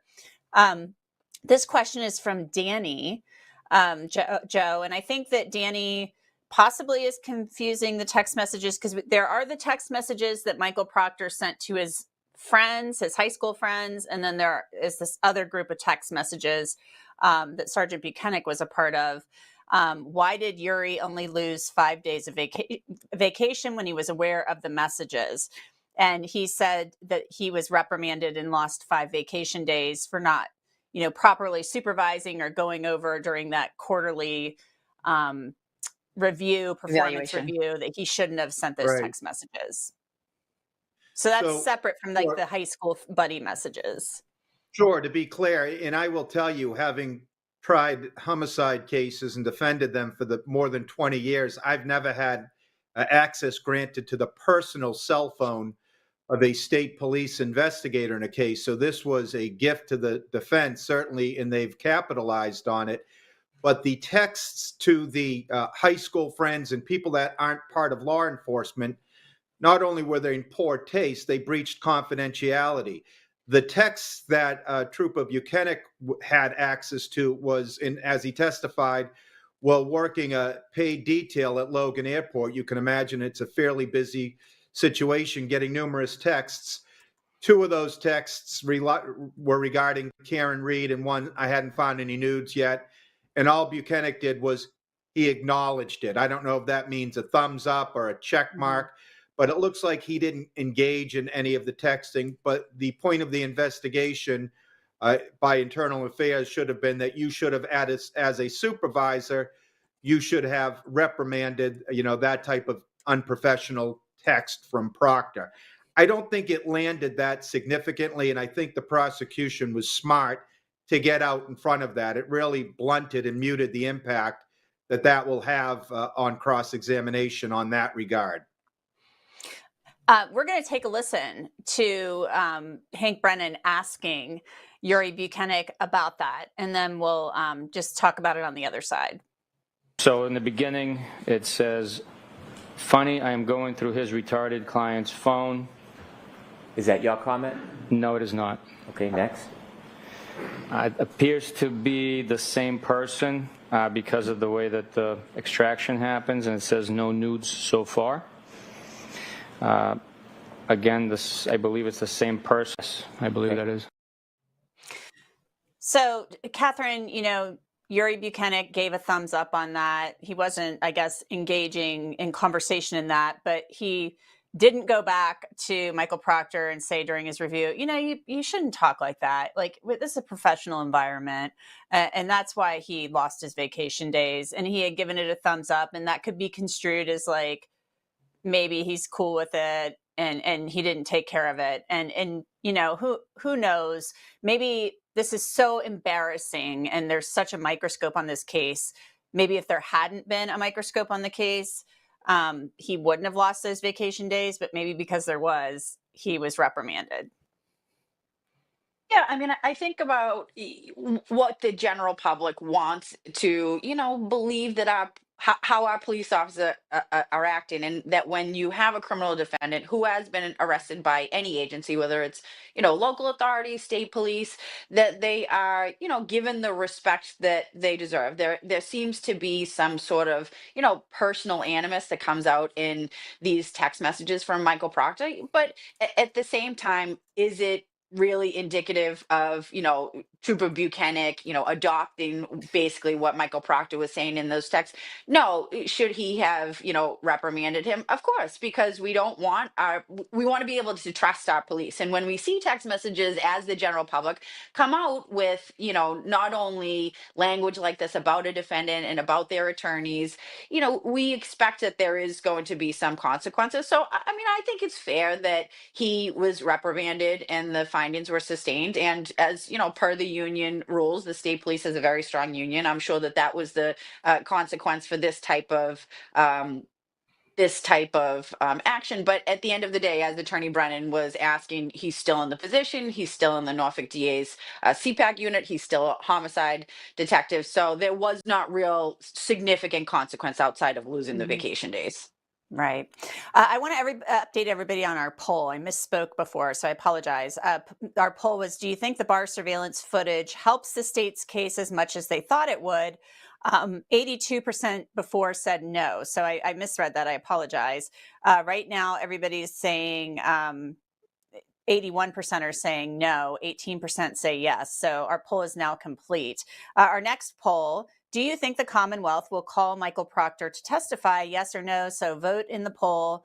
We'll update you on the results soon, right there in the YouTube chat. So get in there and vote, and then submit some more questions, and we will get to those questions, as many of them as we can throughout this lunch hour. Our next question is from David W. Joe. Did the police ever reconstruct her taillight with the broken pieces to see if they fit? So there was a reconstruction. My information is there was a reconstruction done.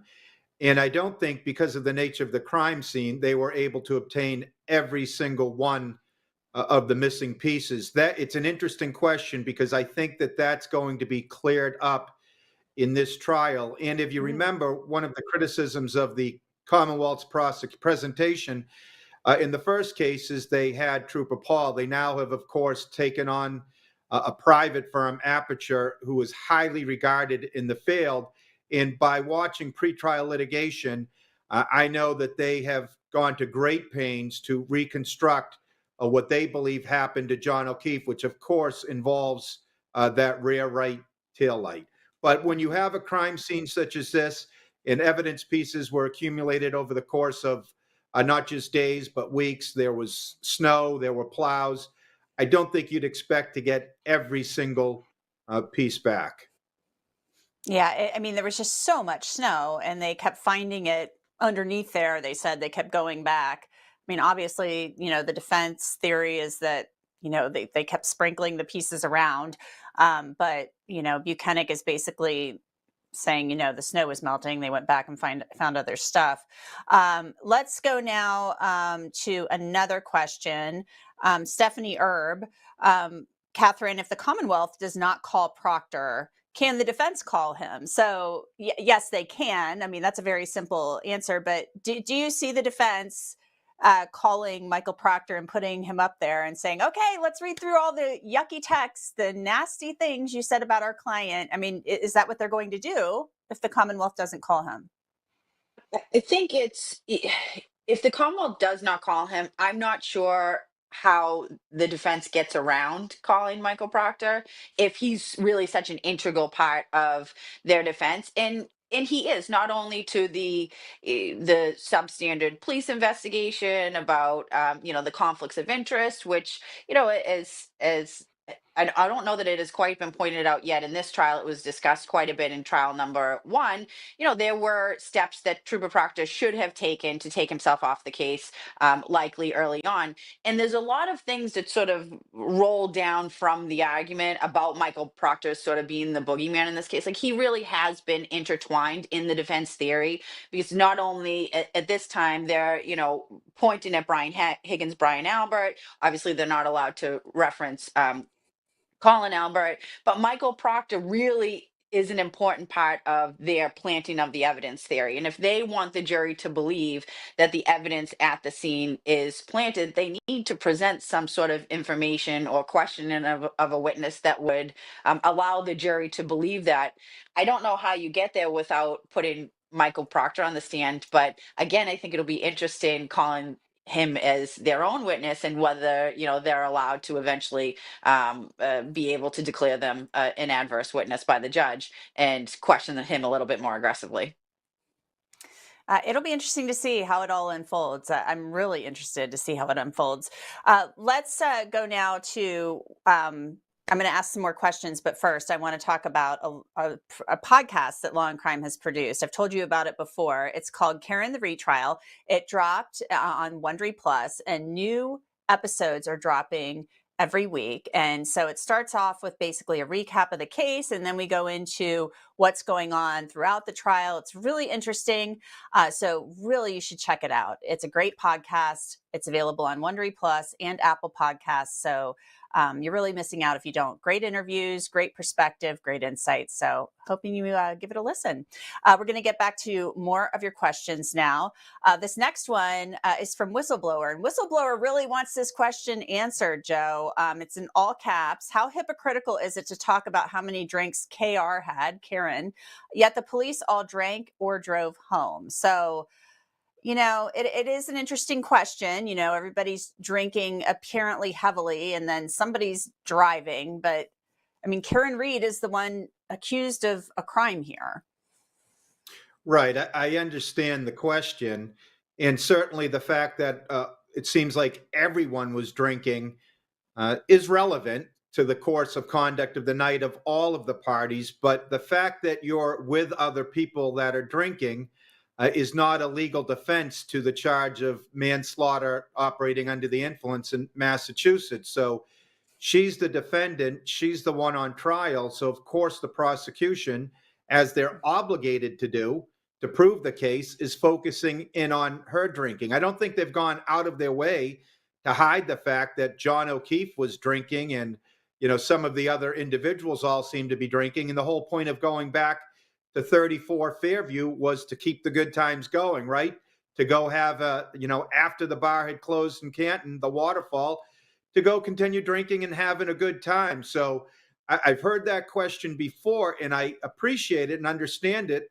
Police officers probably shouldn't be out drinking and driving and condoning it. They don't have immunity from it.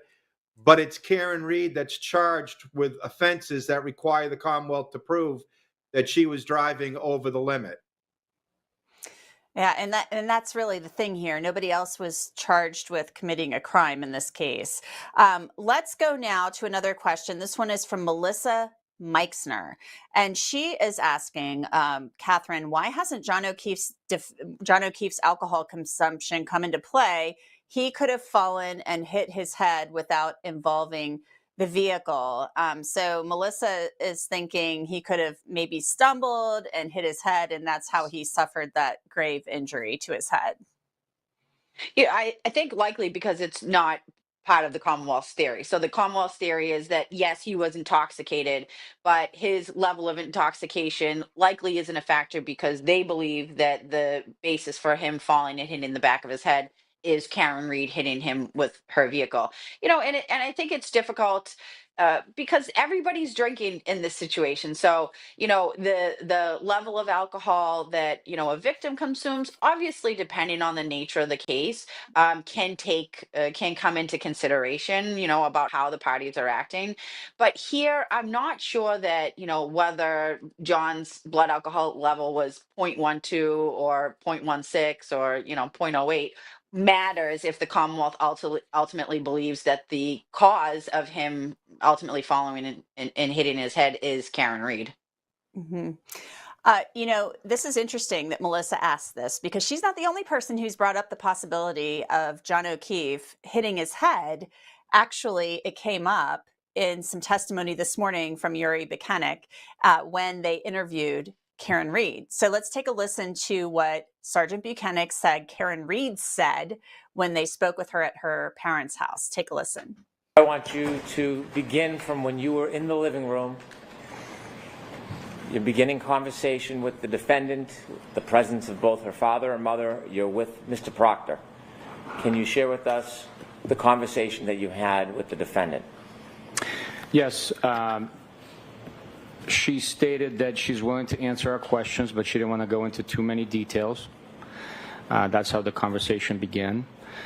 She provided us the fact that Mr. O'Keefe was hanging out with a friend of his at 5 p.m. at the One Meadows Ave residence, following which he proceeded to C.F. McCarthy's in Canton, where the defendant stated that she met him approximately at 9 p.m.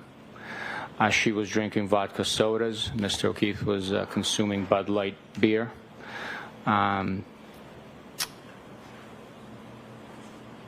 After C.F. McCarthy's, they proceeded to the Waterfall Grill and Bar.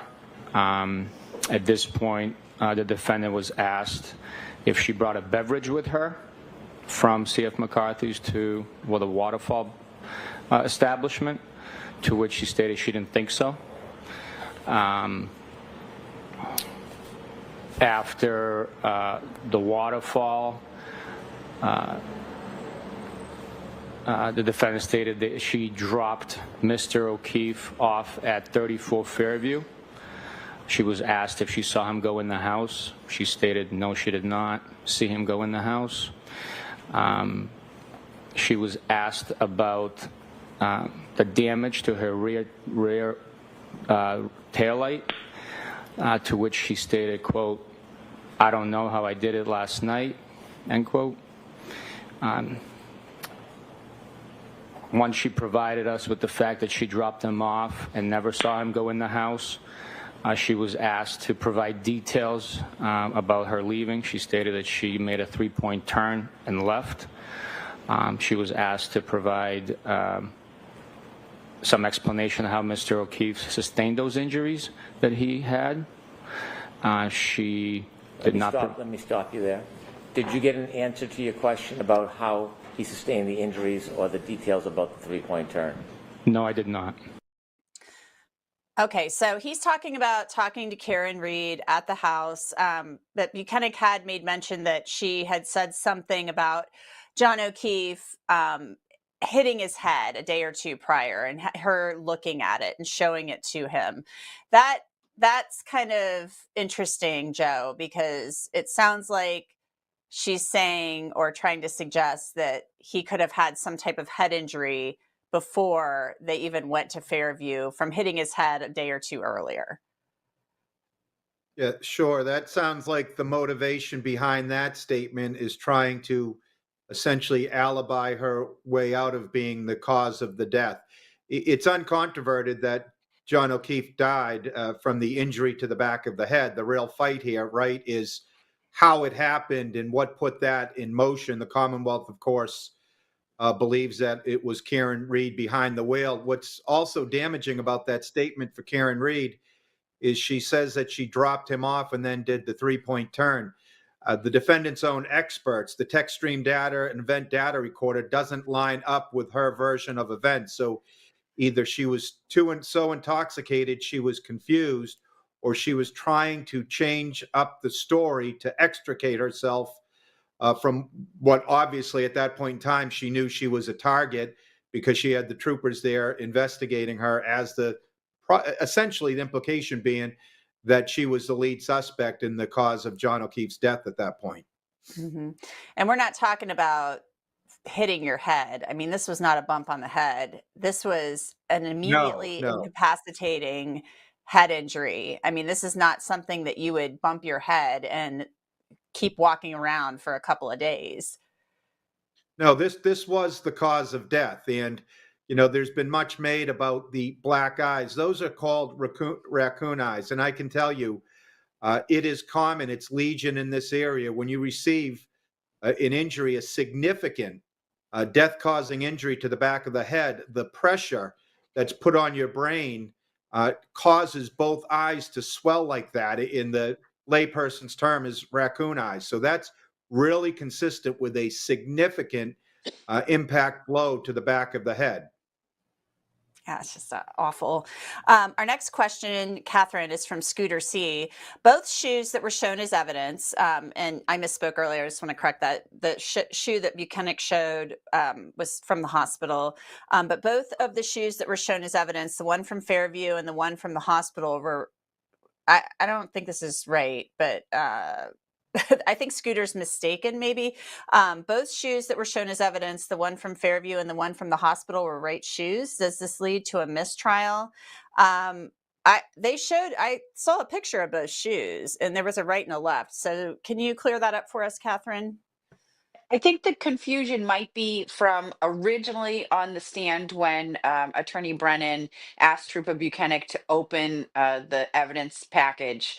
He anticipated that it was going to be the sneaker from the hospital, and it was the sneaker from Fairview. So I think there was some confusion about that, and it wasn't quite clear right away what was happening on the stand. And then they took a lengthy sidebar, and then had to go out it took a break from court to figure out which piece of evidence is which. But I don't think that, I think that's an incorrect interpretation of what was happening this morning, that there is in fact a left and right shoe. Yeah, that I was certain there was, because I've seen the picture of them side by side. And there's been some stuff on the internet too floating around about one of them having a black sole, and we've seen the picture with the soles of the shoes, and it's white. So there's just a lot of stuff floating around about this. Question from Vespere. This one's from Vespere, Joe. Do you think the cross will bring up the fact that the found hat had snow all around it? What are the chances of it being found? The hat was interesting to me because if I appreciated the testimony, it was found buried under the snow and it was essentially frozen to the ground. It's very difficult to believe that you would be able to go through such great lengths to take John O'Keefe's hat, get it under the falling snow, and get it stuck to the ground. So I think that was a very probative piece of evidence for the Commonwealth. And again, you essentially have a debris field of taillight, the glass, the straw, one sneaker, the hat, all hallmarks of pedestrian strikes to anyone that's ever been involved in any case involving them. So I think the suggestion that all of this evidence was planted becomes more and more ludicrous as the evidence is coming in. And final point on that, set aside Trooper Proctor. You had Lieutenant O'Hara. He's there with the CERT team at 4:56 p.m. that day. You would have to believe that he willingly let Proctor or one of his supposed cohorts into that sealed off crime scene to plant evidence. So that's the problem, right? With the conspiracy theory, it's just too wide and too thin. Excuse me, too wide and too narrow. Too wide and too narrow. Yeah, I know there are a lot of people. I'm going to read our latest poll results. A lot of people believe the conspiracy. There's been a lot of gas behind this on the internet and in other places. Our poll was asking, is Sergeant Yuri Buchanan credible? So far, 2.7 thousand people have voted, and 71% have said no. So, what do you think of that, Joe? I mean, obviously, there are a lot of people out there who believe that Karen Read was set up. And you're a defense attorney. I am a defense attorney, and I can discuss how I kind of became involved in this case after full disclosure, but I don't think you can judge polls on the internet regarding this case, because I think the people that, for whatever reason, are married to the conspiracy theory are more dug in. And once you believe that, it's really tough to move the needle and move them off of those beliefs. I know in my everyday conversation ground is whether or not the Commonwealth can prove the murder 2 charge. I again, and again, this is just me. From my everyday conversations with lawyers, with family members, with friends, there seems to be a consensus that she hit him, she was intoxicated, and whether or not she knew is an unresolved issue. But I really see the battleground being the murder charge, whether or not they can prove that. Yeah, I can see that. I can totally see that. Question from Stacy L to you, Catherine. Will this Commonwealth be able to use KR's newest interview where she says she brushed broken glass off of his face? And I think that was probably in the docuseries. I remember her saying something about pulling a piece of glass off of his nose or something like that, and some blood coming out. So I'm assuming yes, but what do you think that will come in? That's correct. They definitely can use it, and they definitely have it. So, for reference, the HBO ID documentary that came out, the 5-part series, just a couple of months ago, not only was the prosecution able to obtain all of the aired footage, but all of the unaired footage. And we've seen quite a bit of it actually already, pieces of information that weren't shown in the documentary. And we know from the producers that there were certain pieces that, Attorney Jackson, like after Karen Read would say something, they'd say, can you not use that? And so, there's, I think, 200, 300 hours of footage.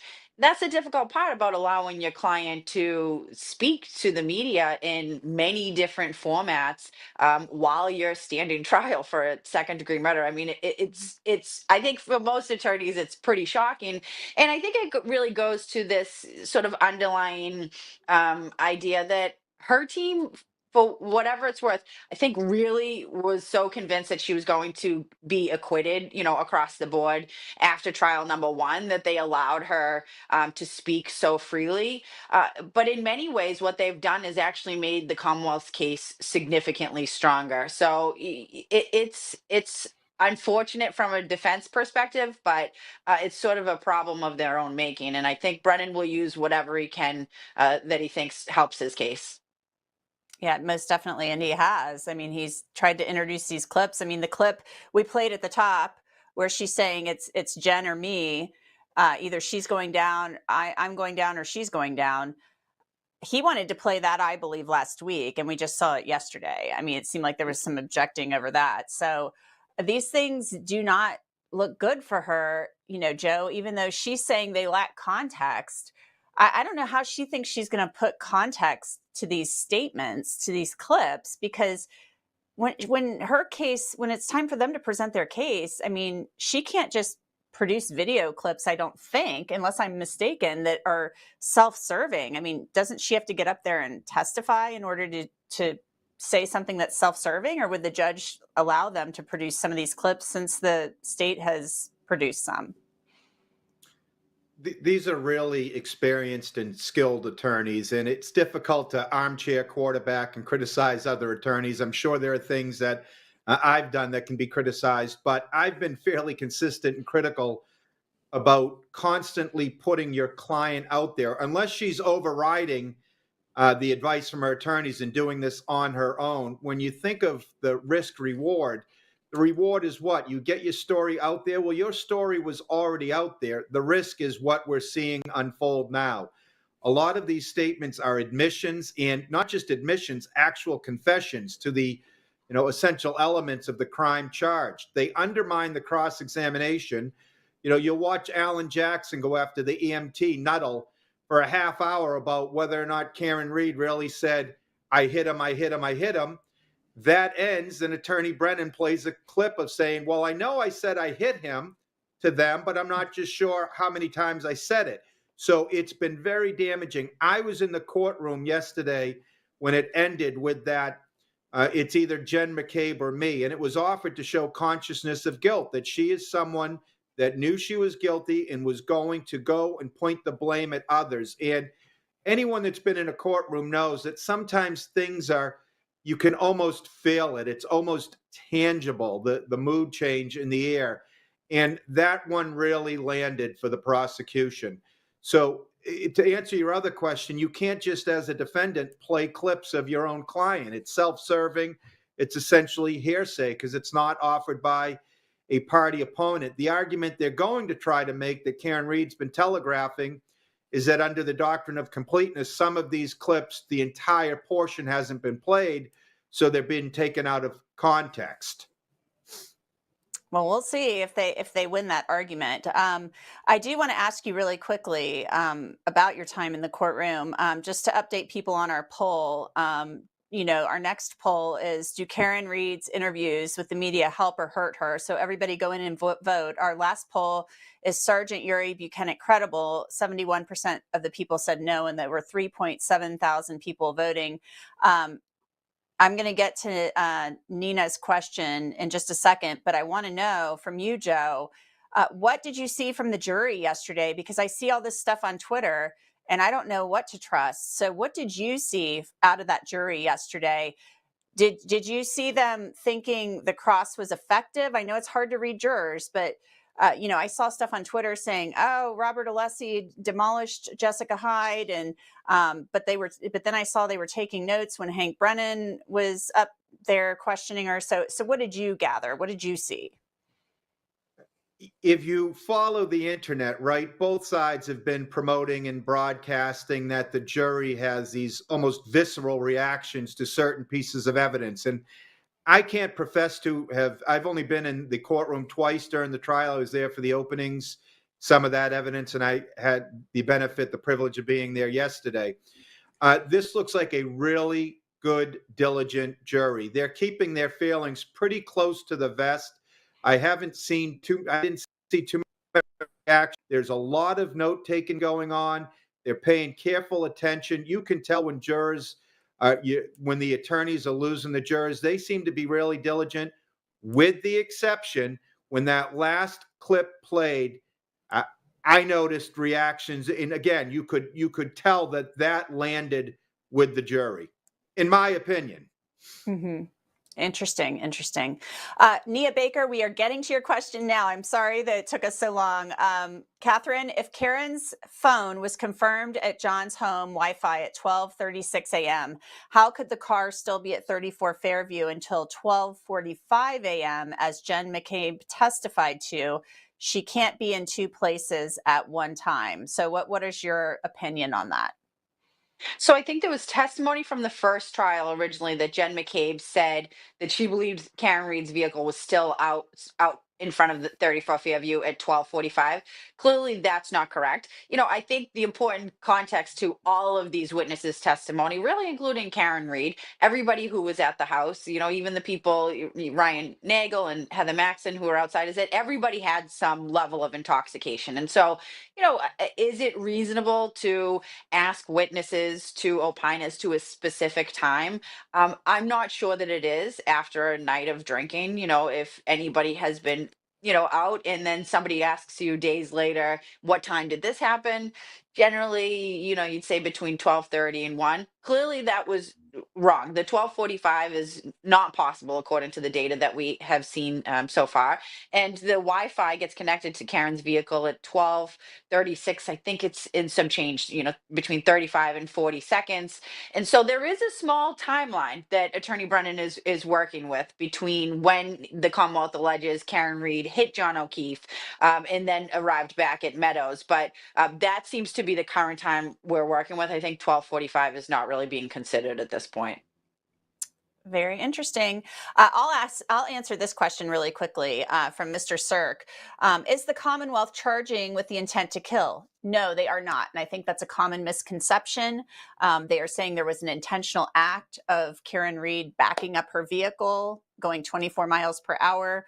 But they are not saying that she intended to kill John O'Keefe. They stated that in opening statements. The statute has a few possibilities. Second-degree murder does. So I think there's been a lot of confusion on that point. Our next question is from Jackal70. If the prosecution refuses to call Proctor, can the defense show the recording of his first testimony in the same way as Reed's interviews, Joe? No, that would be what they can use his first testimony, the transcripts from his first testimony in the first trial would be, is if he were to take the witness stand and testify differently, inconsistently, they would be able to impeach him with that prior testimony.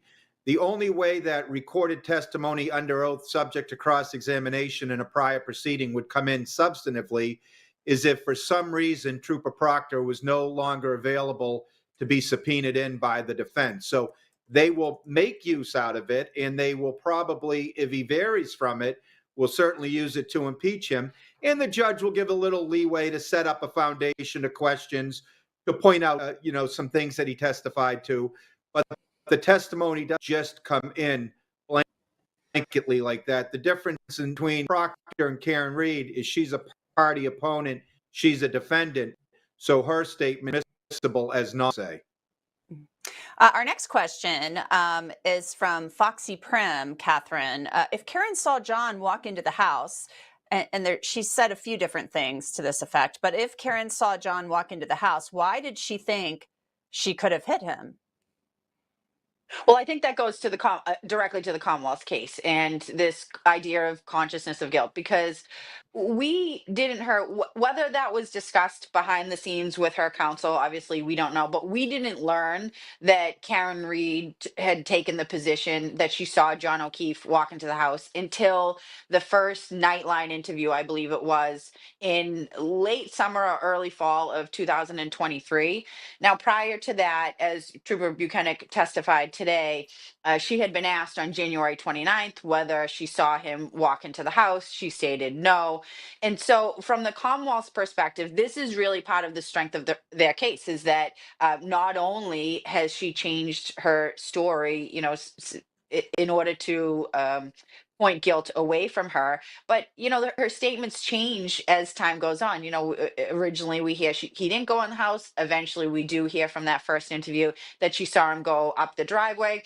And then with each interview after that, there were small self-serving items added, that he walked up to the driveway, hand on the door, poked his head in, and then by the final, he had gone into the house. And so I think that's what in presenting that information to the jury, what Attorney Brennan is trying to pull on is people's common sense. Is, well, if you saw him walk up the driveway and go all the way into the house, how could it be possible that 3 hours later you thought you could have hit him? And we're calling people at 5 o'clock in the morning saying he's dead, he got hit by a plow. And that really goes to what they're trying to get the jury to understand is, does that make sense? Does that seem realistic that she would have such conflicting positions?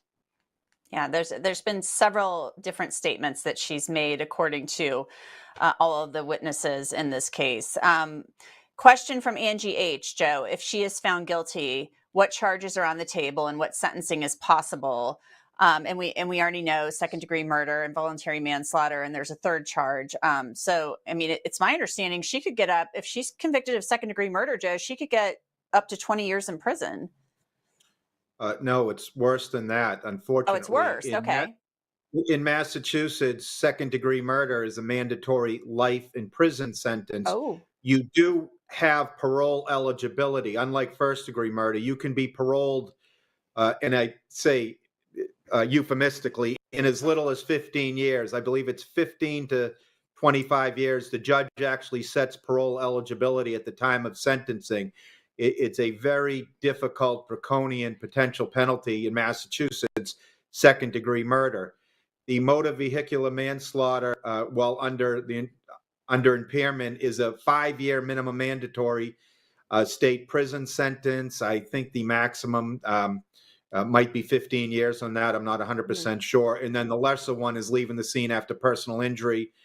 You can get a house of correction sentence on that. So the murder 2 charge really carries a lot of exposure for Miss Reed.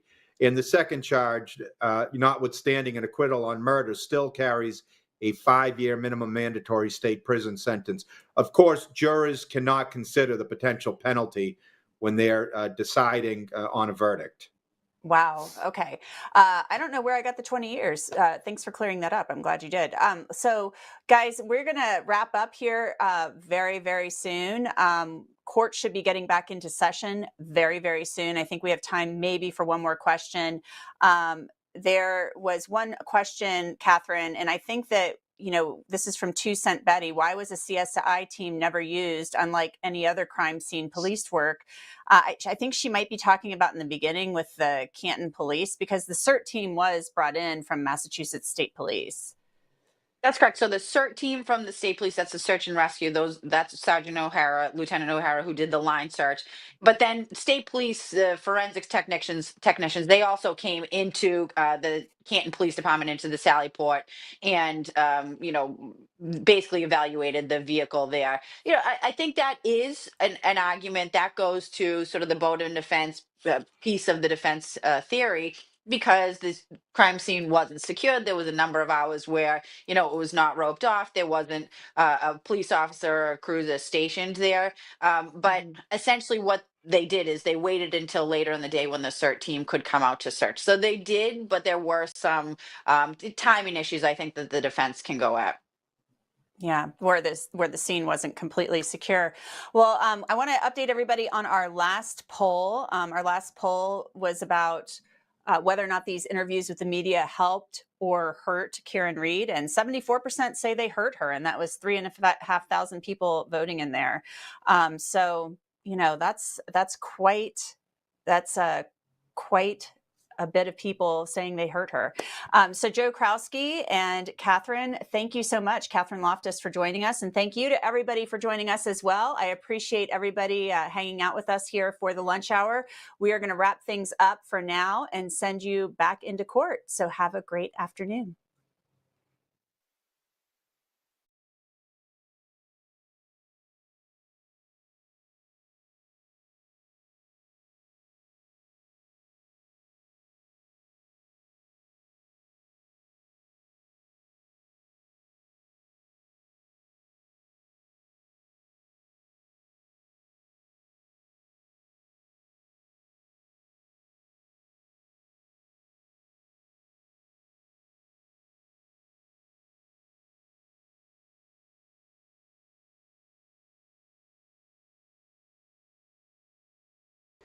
Hey there, Karen Reed trial watchers. You know what a lot of the trials we cover remind me of? That the world is unfortunately very unpredictable. And I'll tell you what, having a great lawyer matters so much. That is where a great partner and sponsor, Morgan & Morgan, comes in. This is a firm with over 1,000 attorneys. You know why? Because they win a lot. In the past few months, Morgan & Morgan secured a $9.3 million verdict for a car crash victim in Florida, a $5.6 million verdict for another car accident victim in Atlanta, and not to mention $1.8 million in Kentucky after insurance offered them a mere $5,000 in that case. And even if you think your case isn't worth millions of dollars, why not start a claim and fight for what you deserve? Morgan & Morgan makes it so simple. You can start a claim from your phone in just 8 clicks. That's it. It can all be done on your phone. So if you're injured, you can easily start a claim at forthepeople.com/LC Live by clicking the link below or scanning the QR code on screen.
You are unmuted.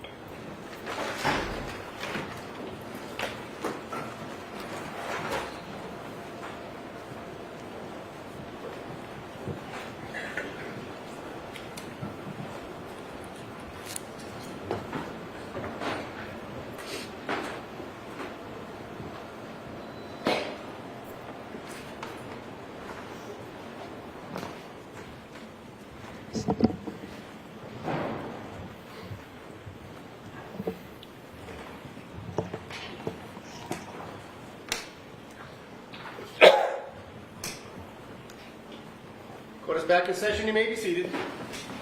All right, Mr. Brennan, whenever you're ready.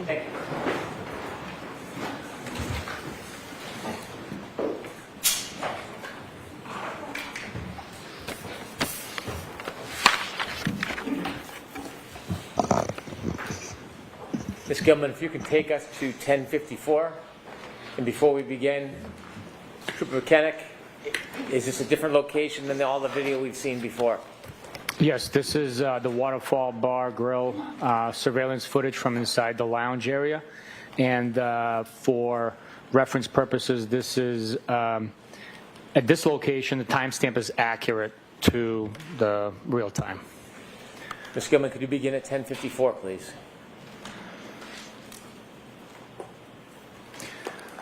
Here we see the defendant, Mr. O'Keefe, walk into the bar and see their friends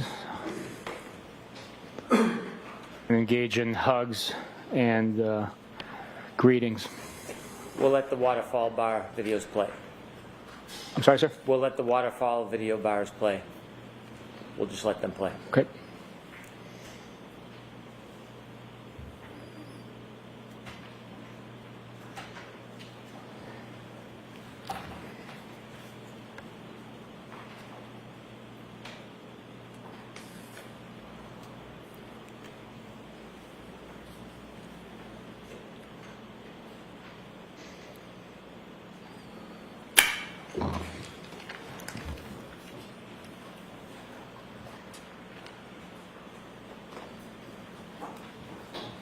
$11.46, please.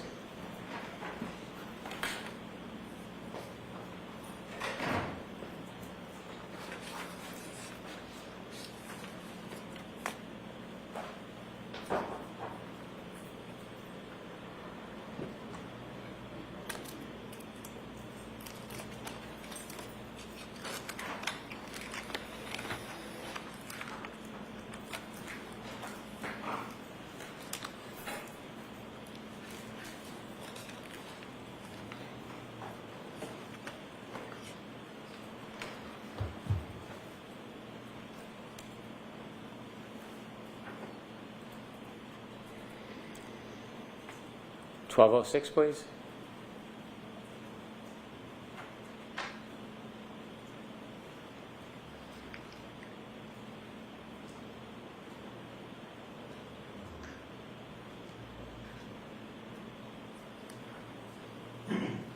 $12.07.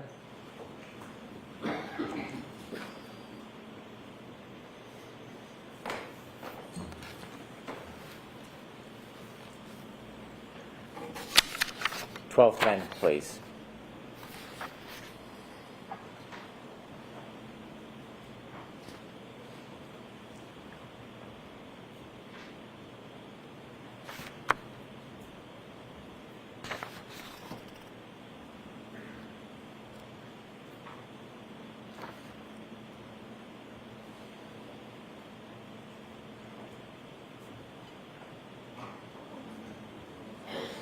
Did you see the last person walk out the door on that video clip? Yes, I did. And did you identify who that is? Yes, it's Mr. John O'Keefe. He's wearing the two-tone gray sweatshirt with the sleeves pulled up towards the elbows. Is that the same clothing that you found at Good Samaritan Hospital when you went to visit? Yes, it is. The baseball hat, did you have an opportunity to look at the hat he was wearing? Yes, I did. Is that consistent with the hat that you and the group found on February 3rd, 2010? Yes, it is. The pants? Yes, it is. May I approach, Your Honor? Yes. Showing you Exhibit 108C. This is already introduced into evidence. studied that photo, do you notice anything in Mr. O'Keefe's hand? Yes, in his right hand, he's holding a short style cocktail glass with black drinking straw protruding from it as it is backdropped on the snow on the hood of the car that's parked outside. Could we show 108C, please?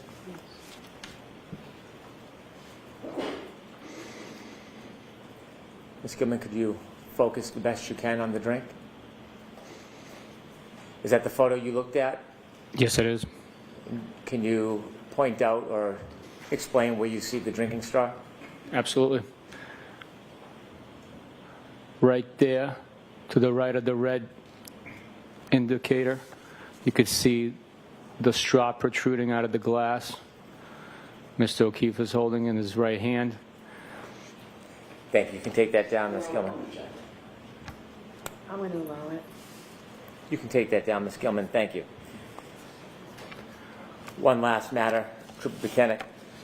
In 2024, did you obtain ring video for that time period in 2024 from Mr. O'Keefe's home? Yes, I did. Did you provide that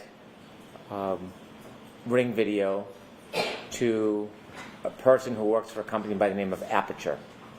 Yes, we did. And just very basically, do you know what Aperture does?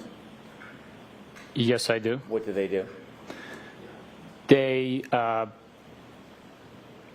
assist in scientific fashion to reconstruct, test, and evaluate, analyze vehicle-involved crashes and deaths.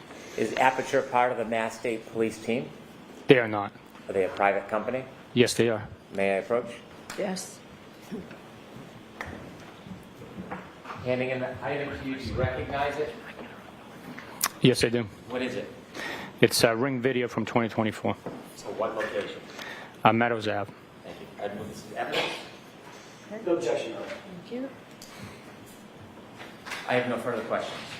Okay. Thank you.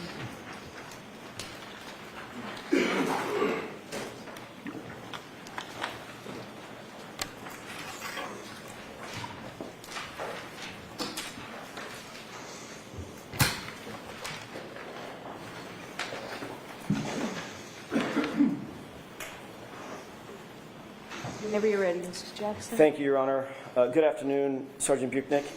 Good afternoon, sir. I want to talk to you for a second about roles in this case, in this investigation. Would you agree with me that Michael Proctor was the lead investigator as well as the case agent in charge of this case? He was assigned as the case officer for the case. In that position, given the fact that it was his assignment, would you agree with me that he had a leadership role insofar as the investigation of the case is concerned? I wouldn't call it a leadership role. It's more of a facilitator, liaison between the DA's personnel within the office and the state police. He also helps facilitate any missions, outstanding tasks that need to be completed. He obviously had a supervisor, correct? I'm sorry, can you repeat that? He obviously had a supervisor, correct? He did, yes, that would be myself. That would be you. Yes. Every case has some lead trooper in your unit, correct? Every case is assigned to someone to sort of be in charge and lead the charge of the investigation. Is that right?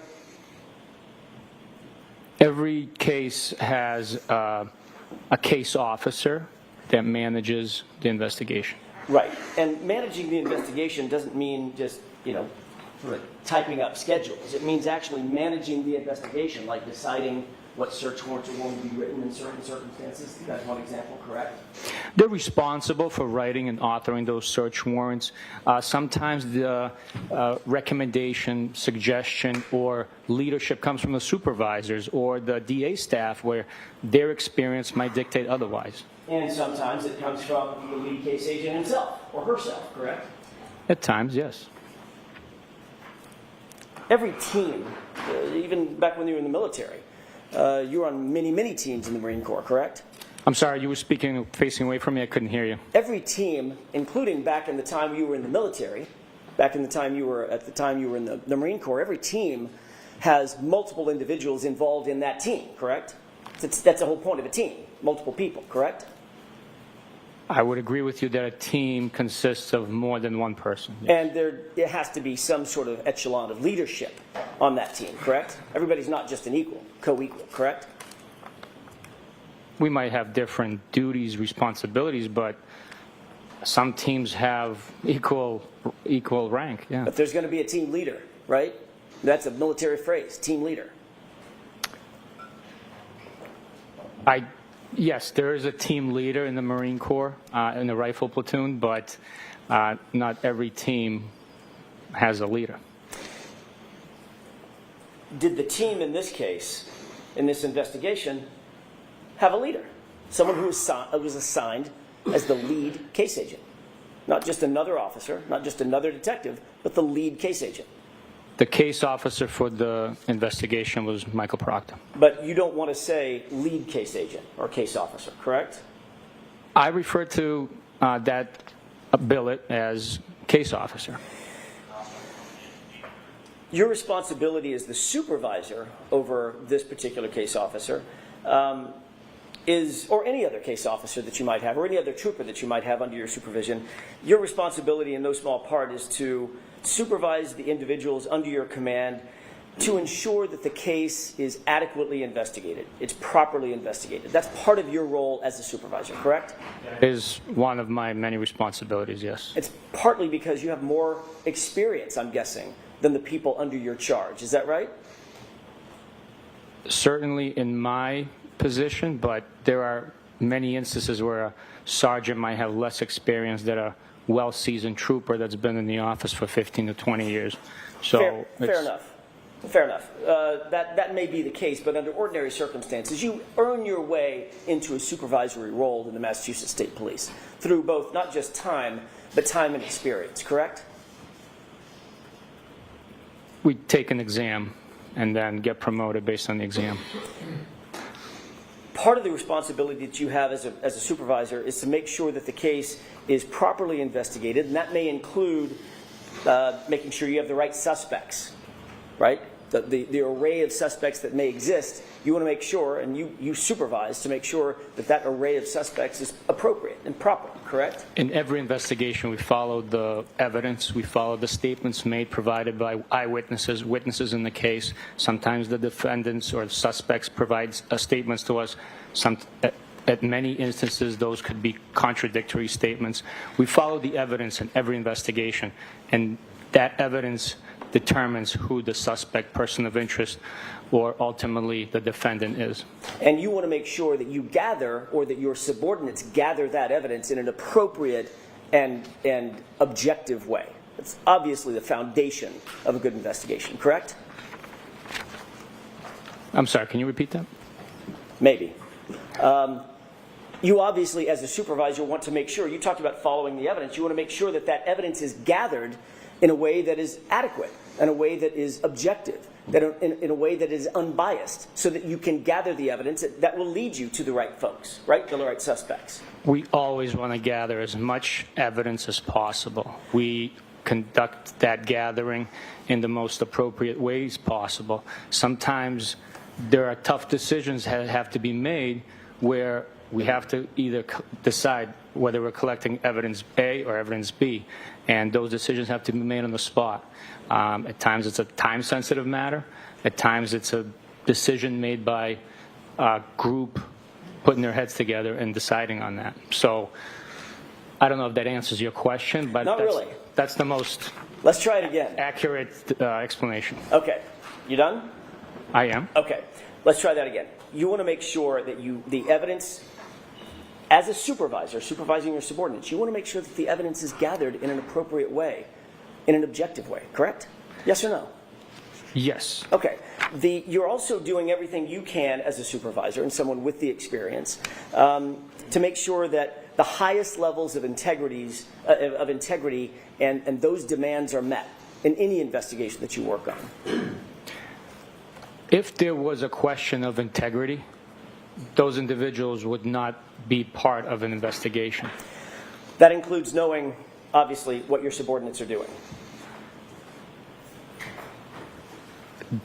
During the conduct of the investigation, during the process of us investigating a crime, yes, we know what is going on, because every bit of information that comes in needs to be shared, and we need to make sure the whole team is aware of all the evidence and information that is available to us at the time. You want to make sure that, I'm going to use a colloquial phrase, you keep tabs on those who are reporting to you, correct? What are they doing? What are they engaged in? When are they coming and going? Who are they interviewing? Things of that nature. Basic investigative things, correct? For the most part, you can't track every single person all the time, but this is a very serious line of work. A lot depends on it. We speak for those that can no longer speak for themselves. So we do our best to conduct every investigation with integrity, honor, and get to the truth. If you don't properly supervise, and I'm talking about your role now as a supervisor, if you don't properly engage in that supervision, it obviously increases chances for mistakes. It increases chances for bias to seep in. It increases chances that something could affect the adequacy of the investigation, correct? That's a lot there. Can you repeat that, please? Maybe one section at a time? Sure. If you don't properly supervise your subordinates in an investigation, failing to properly supervise them could increase the chances that mistakes are made. Is that right? That's why you supervise them. That is one possibility. Okay. Let's break it down. It also increases chances that there could be inherent biases that are seeping into the case that you want to make sure doesn't happen, correct? I believe that human beings all have biases, but during the investigation, those biases do not affect, especially in this case, they did not affect any outcome of the investigation. So I wasn't even talking about this case. I was talking about cases in general and your supervisory role in general. Your job as a supervisor is to seek out and make sure that there are no biases in an investigation, correct? Absolutely. You want to make sure that any investigation, as a supervisor, any investigation that is under your charge, under your supervision, is done adequately and professionally. Is that right? Yes, that is right. And there's a chain of command for that, right? Meaning someone under your charge needs to report up the chain of command to you, and you have supervisors to whom you report, correct? Yes, it's a paramilitary structure, and it is in order for the colonel to keep command and control over the entire agency of 2,000 plus people, it is absolutely necessary for there be a reporting up and down within the ranks of the Massachusetts State Police. And you have, by the way, what's your chain of command? Who did you report to back in 2022? I directly reported to Detective Lieutenant Tully.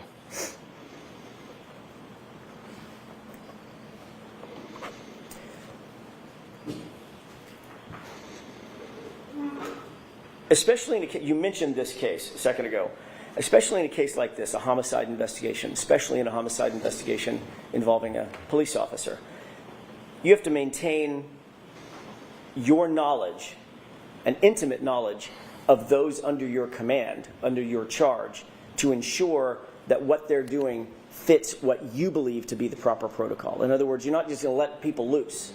You're going to watch what they're doing and actually supervise them, correct?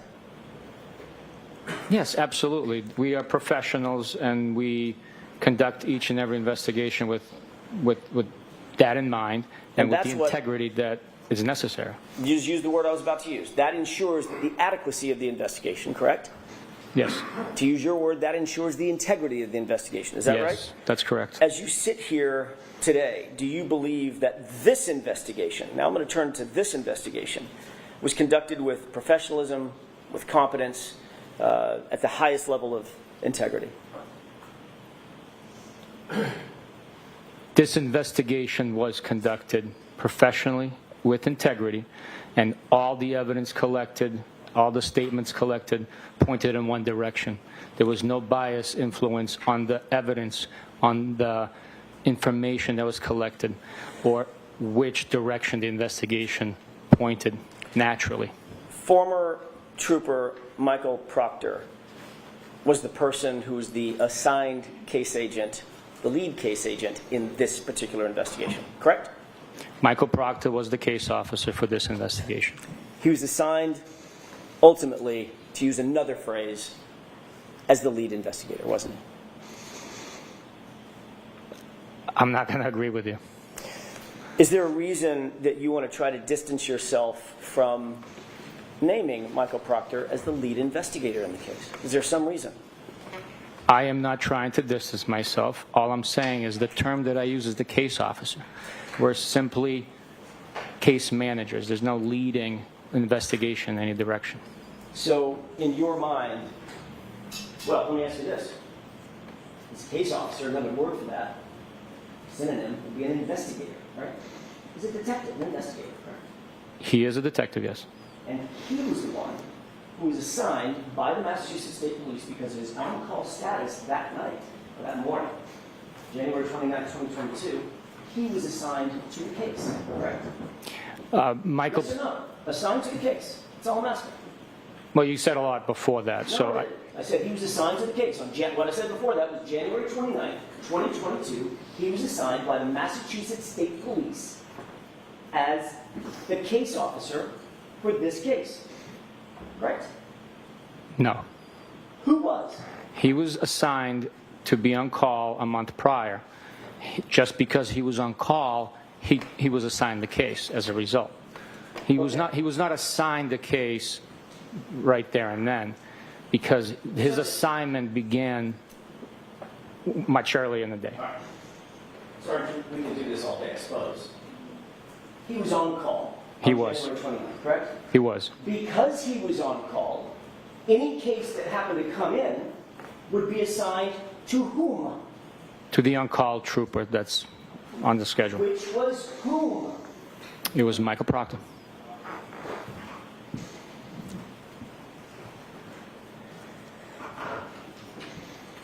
Let me just ask you this. Do you believe that Michael Proctor, his involvement in this case, taints the investigation? Tainted the investigation? No. Not at all. The investigation was done with honor, integrity, and all the evidence pointed in one direction only. Honor and integrity by Michael Proctor?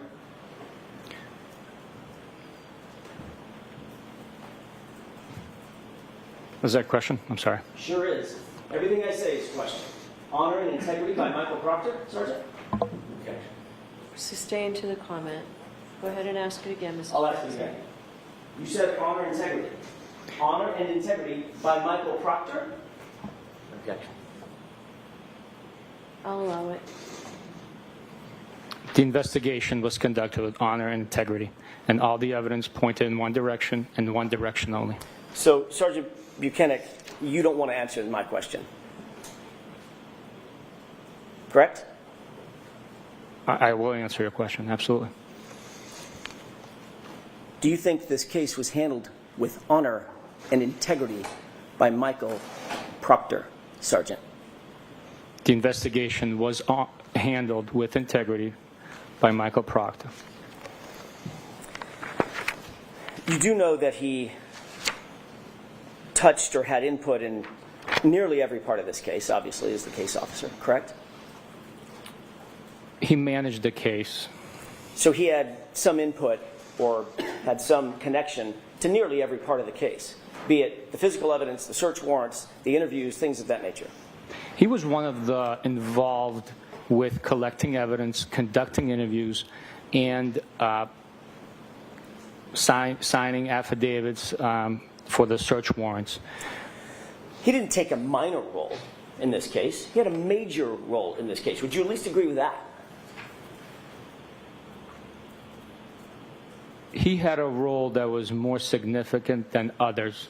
A major role would, to me, suggest that he had 51% or more. And with a team of the size that we had working on this case, he did not have a major role.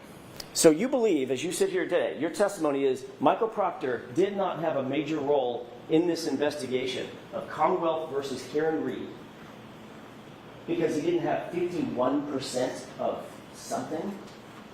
That's your testimony? That's the way I understand it, yes. Okay.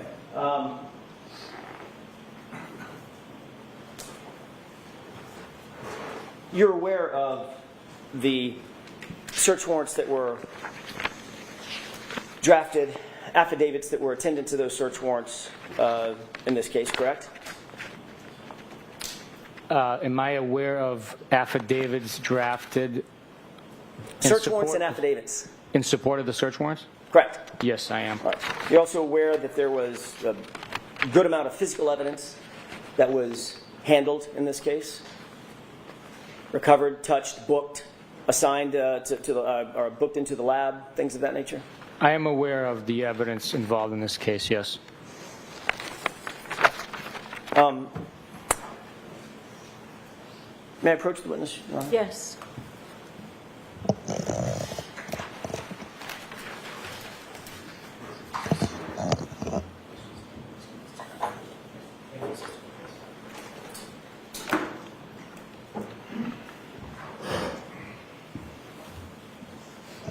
Sergeant Buchanan, I've handed you a binder, and it's tabbed just for your convenience, so I don't have to walk back and forth. With Thanks, the court's sir. permission. Yes. Can you open tab 1? I'm not going to ask you to read the entire search warrant, but is that a search warrant that ends in 07?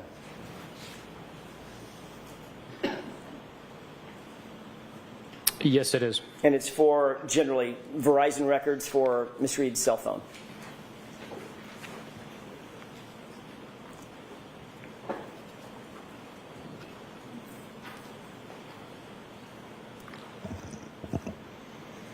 No, I would not agree with you, sir. What is that search warrant for? It's for Verizon records for a VIN number, which looks like a vehicle. Is that the vehicle, the SUV, the Lexus SUV in this case? I do not know for sure because it doesn't have that identifier here, and I don't know the VIN number off the top of my head. Okay, fair enough. Who's the affiant?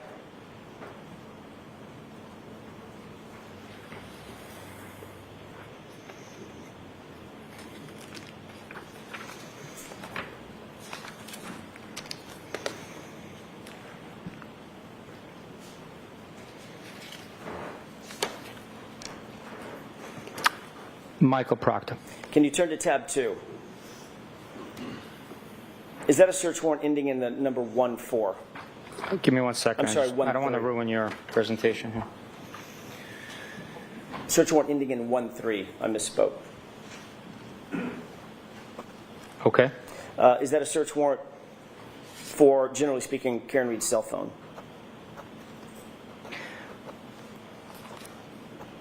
The quality of this photocopy is so poor I cannot make out exactly what it's for, but there is an overlay of print.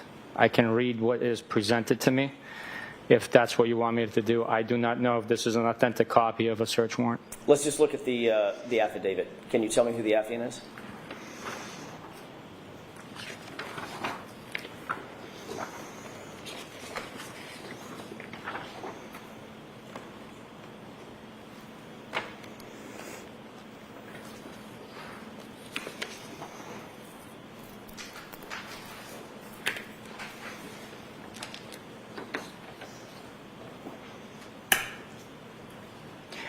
On this document, the affiant is Michael Proctor.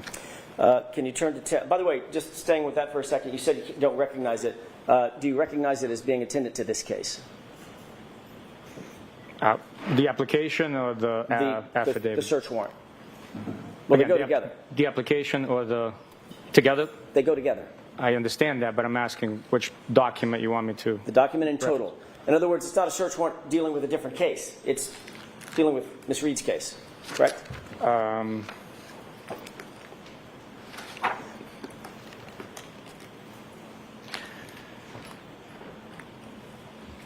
Again, I cannot say from the search warrant because of the quality of it. The addendum A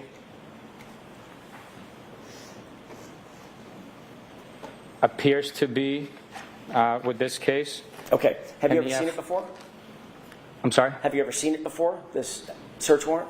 I haven't read the whole thing, so I can't testify to that. So this could be a search warrant that you never even saw?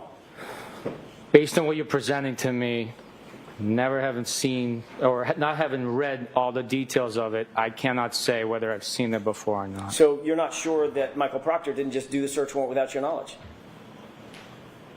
As you sit here. I don't know if this is truly Michael Proctor's product. Think that might be a forgery? I'm sorry? You think that might be a forgery at the end of that affidavit? Well, for one, it's not signed, so I don't know who produced this. What I'm saying to you is I don't know who produced this. The quality of the first document, the narrative, I don't know who produced it. If you show me a search warrant application with an affidavit from court, with a stamp, the timestamp and the stamp water seal from court, I will tell you that that's what it appears to be. What you've shown me here, I don't know what this is. Otherwise, looking at that document, seeing the affidavit, seeing the addendum, seeing Michael Proctor's name on it, no clue whether or not that's a warrant that's attendant to this case that Michael Proctor drafted and submitted. You have no clue.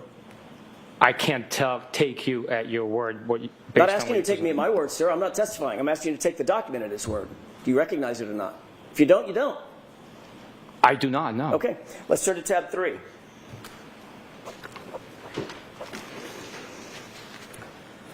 Does that appear to be a search warrant ending in the number 14?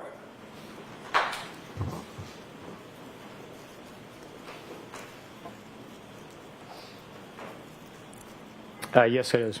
And does that appear to generally be associated with ring camera footage at One Meadows? Or can you not tell that? It has an email address, an associated MAC address, so yes, that's what it appears to be. Okay. Can you tell me who the affiant is?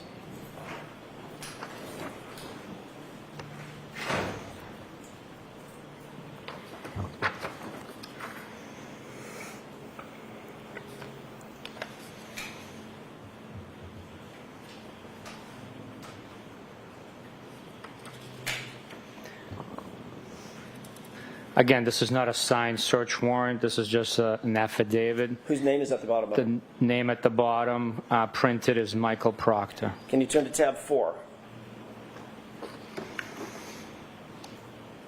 Does that appear to be a search warrant ending in the number 04?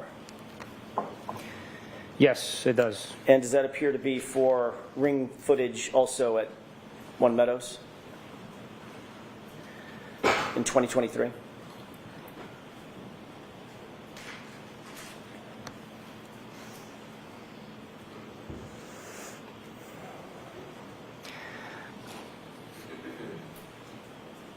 Based on the application addendum A, it's the same email address associated with the previous location of Meadows, yes.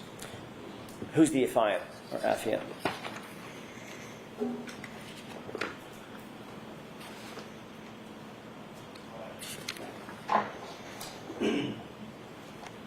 Michael Proctor. Can you turn to tab 5?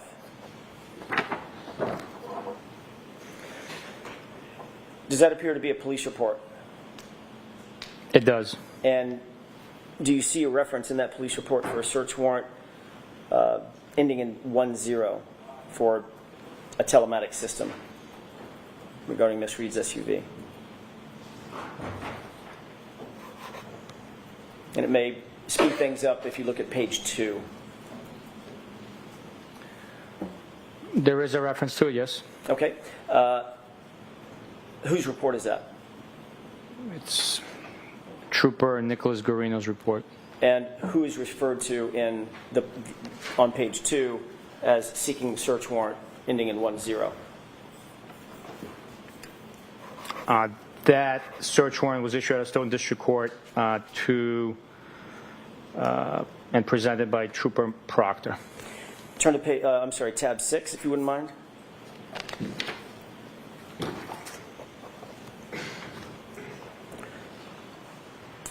Do you see a search warrant ending in the number 77?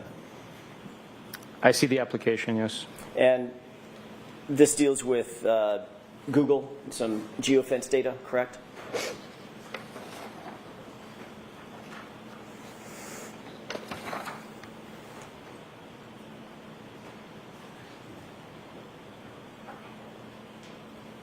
Yes, it is. Who's the affiant?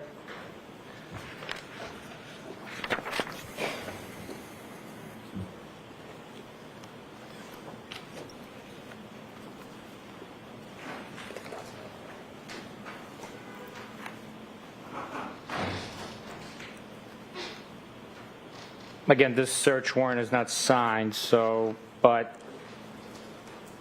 I would say this isn't an actual search warrant, but it seems like at the bottom it says Trooper Michael Proctor. If you turn to tab 7, please.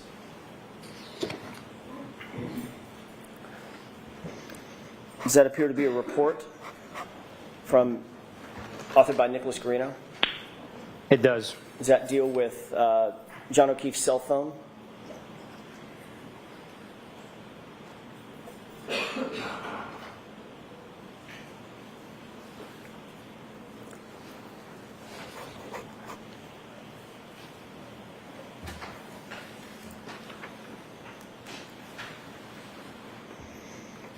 It's a report written by Nicholas Garino referencing Mr. O'Keefe's cell phone, yes. And it indicates that Mr. O'Keefe's cell phone was seized by a particular trooper? That's what the report indicates, yes. Who's the trooper? In this report, it says that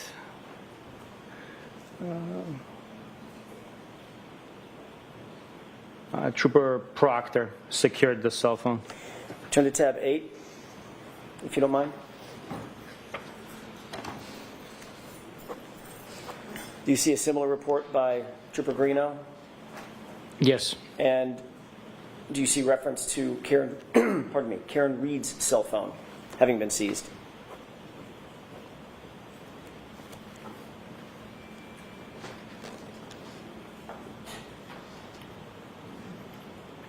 Yes. And that was seized by Trooper Proctor also, correct? Yeah, him and I were there together. His name is in the report, though. Yes, his name is in the report. Your name is not in the report, is it? I'll have to check. Give me a second, please.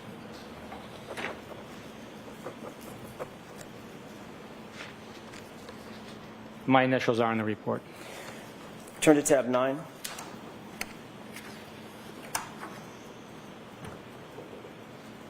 Do you see a report by you? I do. Indicating early spring 2022. There was a CPD video requested by somebody, correct? Yes. Who did you indicate requested that CPD video? The case officer, Trooper Proctor. And you went and actually, in this instance, you actually went and got the video and delivered it to him, correct? At his request. Yes, as the case officer, I would, yeah. Because as the case officer, he's entitled to ask for things, have them delivered, correct? Anybody's entitled to ask for things, absolutely. We are pursuing justice. We're looking for any and all possible evidence. I'm sure you are. As the case officer, he's entitled to ask for things to be delivered to him. Yes, yes. Even by his supervisor. Yes, absolutely. If you wouldn't mind turning to tab 10, please. Do you recognize that report? I'm sorry, I was still turning.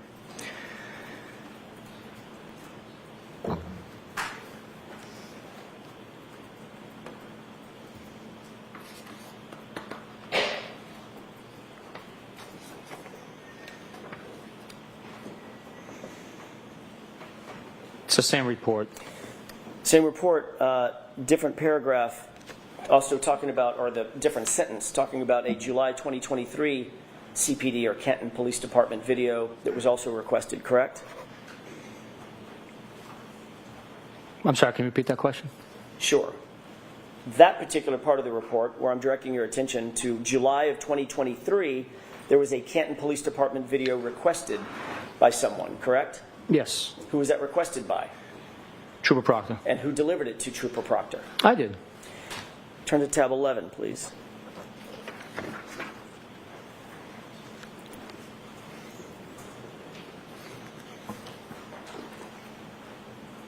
Do you see a document referencing the analysis of Canton Town Library videos? I do. And who is it that's listed as having received and reviewed and analyzed the town library videos? Give me just 1 second. I have to read the report.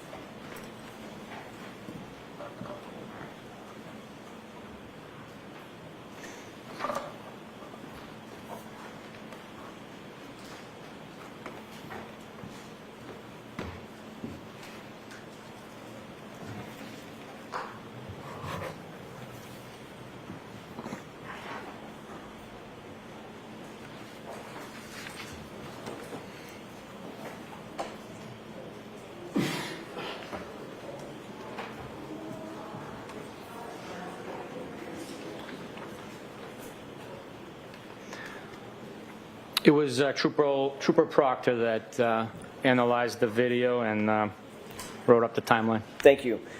Sergeant, if you'll turn to tab 12.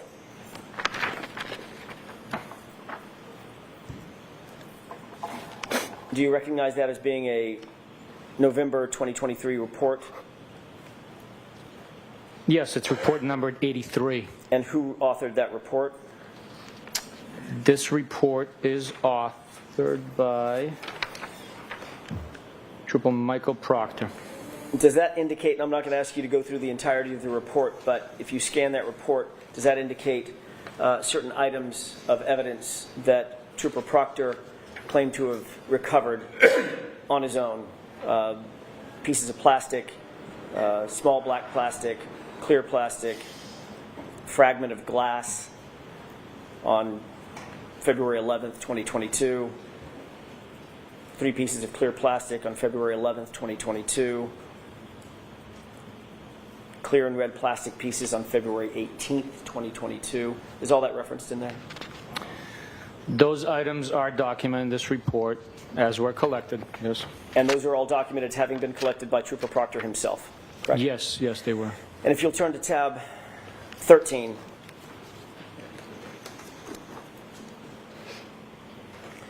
This is an evidence submission form, correct?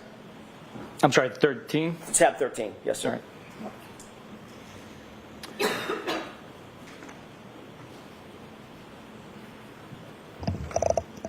Yes, it's a copy of an evidence submission form from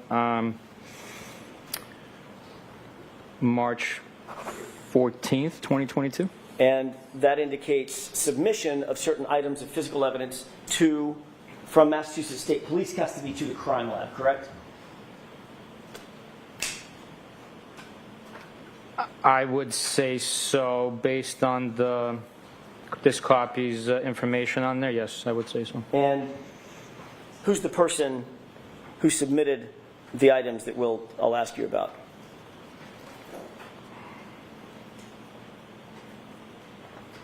It is Trooper Michael Proctor. And those items include clothing, is that right? We don't have to go through them line by line, but generally, you see clothing items mentioned on there? The first line is a clothing item, yes. That includes a lot of what we saw today, Sergeant Buchanan, the shirt, the orange shirt, the sweatshirt, blue jeans, belt, correct?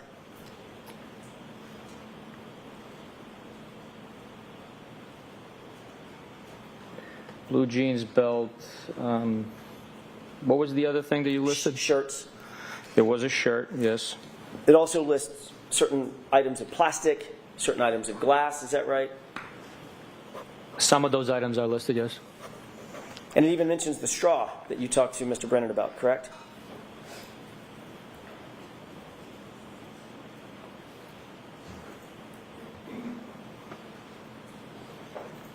Yes, the straw is mentioned and numbered. And all of those items were submitted on March 14th, 2022, correct? That's what the form indicates, yes. And all of those items were submitted by Michael Proctor from his custody and control to the crime lab, correct? That's who signed the form. So the things that, according to the form at least, and your experience with forms of this nature, It was Michael Proctor who possessed and controlled those items before they were turned over to the Massachusetts to the crime lab, correct? That would be accurate, yes. So he would have maintained all of it, is that right?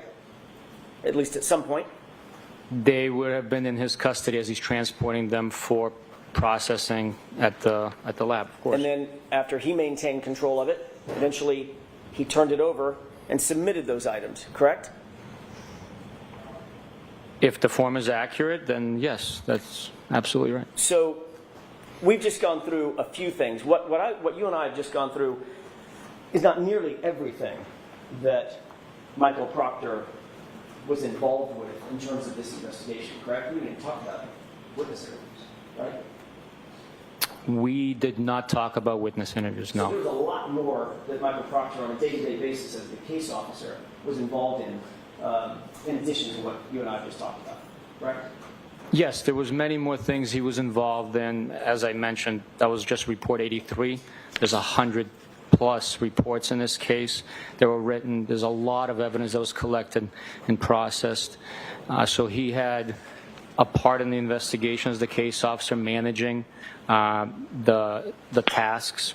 But there's a lot of people involved in this investigation. So he touched or authored or reviewed or controlled at least every bit of what you and I have talked about this morning, all these items that we've just talked about, correct? He is referenced or is his name appears on most of these documents, yes, if not all. Of the ones that we just went through, he's not just referenced, he's the author of every single one of them, correct? No.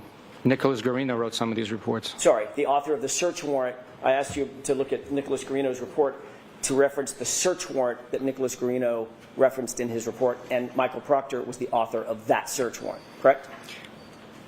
Again, I'd hate to do this to you, but... oh, I don't think you do. Some of these search warrants could not be authenticated. I don't know what these documents were. I didn't read them. So I can't tell you that he was the author. Like, what you presented, I can't speak to. You just made my point. Even as the supervisor, you don't know everything that Michael Proctor was doing, do you? No, it's impossible to know everything somebody was doing. Got it. Especially the case officer on this case, as busy as he was, right?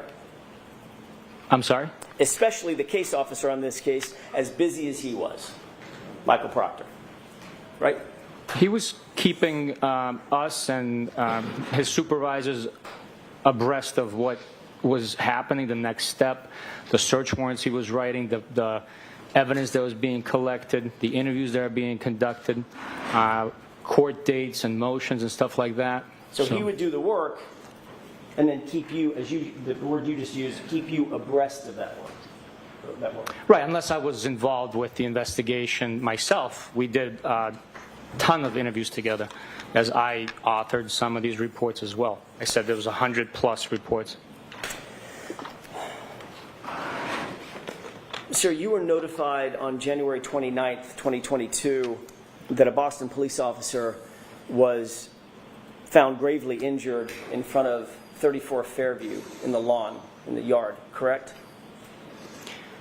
No, that is not correct. What were you notified of? When the notification came in, it was that there was a male party found in the snowbank. At some point, you learned that male party was John O'Keefe, a police officer, correct? At some point, we did learn that he was a Boston police officer. Matter of fact, you learned that morning. May not have been the first notification, but certainly early that morning, you knew that John O'Keefe was a Boston police officer. At some point, we learned. I don't remember exactly when, if it was morning, just after 12. I don't know when, but we did learn that he was a Boston police officer. And I'm not asking about what Trooper Proctor learned, but what you learned. You learned that he was a Boston police officer, correct?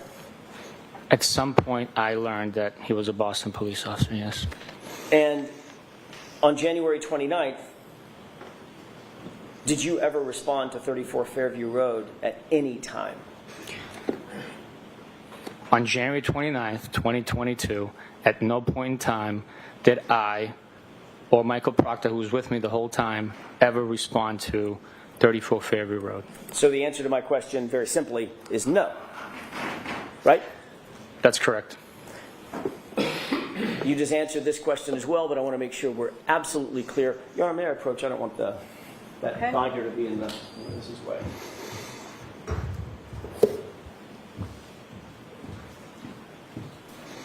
At no point on January 29th, 2022, did Michael Proctor respond to 34 Fairview either, did he? No, he did not. You already indicated and you described in some detail that Massachusetts State Police took over the investigation from Canton Police Department around 8 or 9 a.m., correct? You're following certain protocols. Yes, at some point in the morning, once it was determined that Mr. O'Keefe was gravely injured and was being transported to the hospital with no signs of life, and we were advised that he had an estimated 10% of survival rate, we engaged our services and responded to Canton Police to begin the investigation. So the answer to that question is yes, correct? Yes.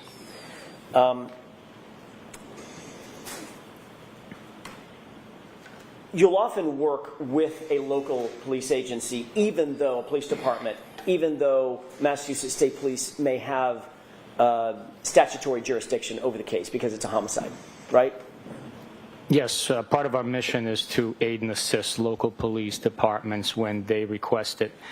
In this specific situation, as I stated earlier, the DA's office has exclusive jurisdiction over death investigations, and our office has that responsibility of investigating those cases. But we work very well with local departments. So the answer to that question is yes, correct? Yes. If you can answer my question yes or no, this will go a lot faster. In this case, even though you oftentimes work with local law enforcement agencies, it was determined that you would not continue working with Canton PD because of a conflict or the perception of a potential conflict of interest, correct? To alleviate any perception, not that one existed, the Canton Police Department recused themselves from being involved in the interview portion of the investigation. And that's in no small part because the lawn on which Mr. O'Keefe was found belongs to to Brian Albert, and Kevin Albert, Brian Albert's brother, worked as a detective at Canton Police Department, correct? That was my understanding why they chose to take those steps. Your first documented action in this case was to call the medical examiner's office. First documented action. Not the first thing you did, but the first thing that you documented that you did was to call the medical examiner's office at about 10:41 a.m., correct? In what respect are you saying first documented action? There's a report where we can look at the earliest thing that you did, and it's actually written down and documented. You know what I mean by documented? Written on a piece of paper. In that respect of documentation, I would have to look into it. I believe there was something probably before that, since there was a documentation of us getting notified of the incident. At 10:41, let me just ask it a little bit more straightforward if I can, just to get to the point. At 10:41 a.m., you called the medical examiner's office to inform them that Mr. O'Keefe, quote, was struck in the face with a cocktail glass, or at least appeared to be, correct? That is in part what I advised the medical examiner's office, where they are responsible for the medical portion of... Objection, Your Honor. May we approach briefly? Okay.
All right, so Sergeant, I'm going to ask you to do your best to answer the question that's asked.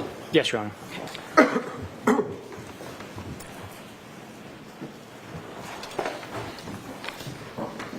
May I have just a moment, Your Honor? Yes.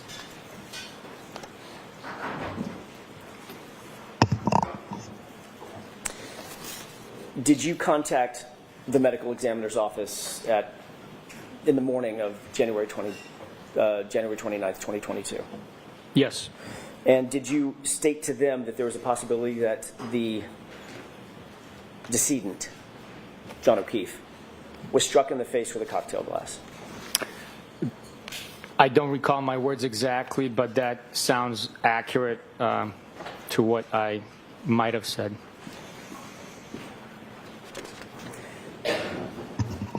At least your initial investigation during those early morning hours, those critical hours, led you to believe at least that there was a possibility that there was a physical altercation, correct?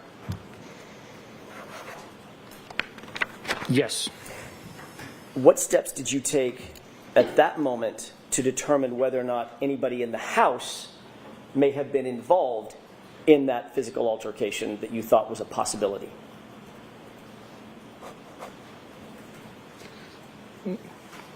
That's a compound question. I have to answer it separately. Answer it however you want to. It's an open-ended question, which is unlike me. What steps did you take to, at that moment, to determine whether or not anybody in the house could have been involved in that possible physical altercation that you just described? We interviewed the homeowner and 2 witnesses that were in that house.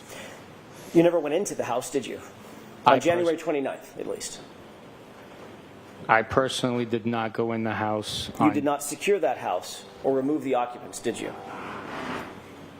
Which day? January 29th. I'm talking about the morning of January 29th. I did not know. You did not secure the yard as a crime scene, correct? That's correct. You didn't conduct any search of that house. No, I did not. You didn't take any photographs of the interior of that house. I did not. You didn't ask a forensic criminalist to join you and process the house, correct? That is correct. You didn't set up a crime scene log to determine who is coming in and going out of the potential crime scene.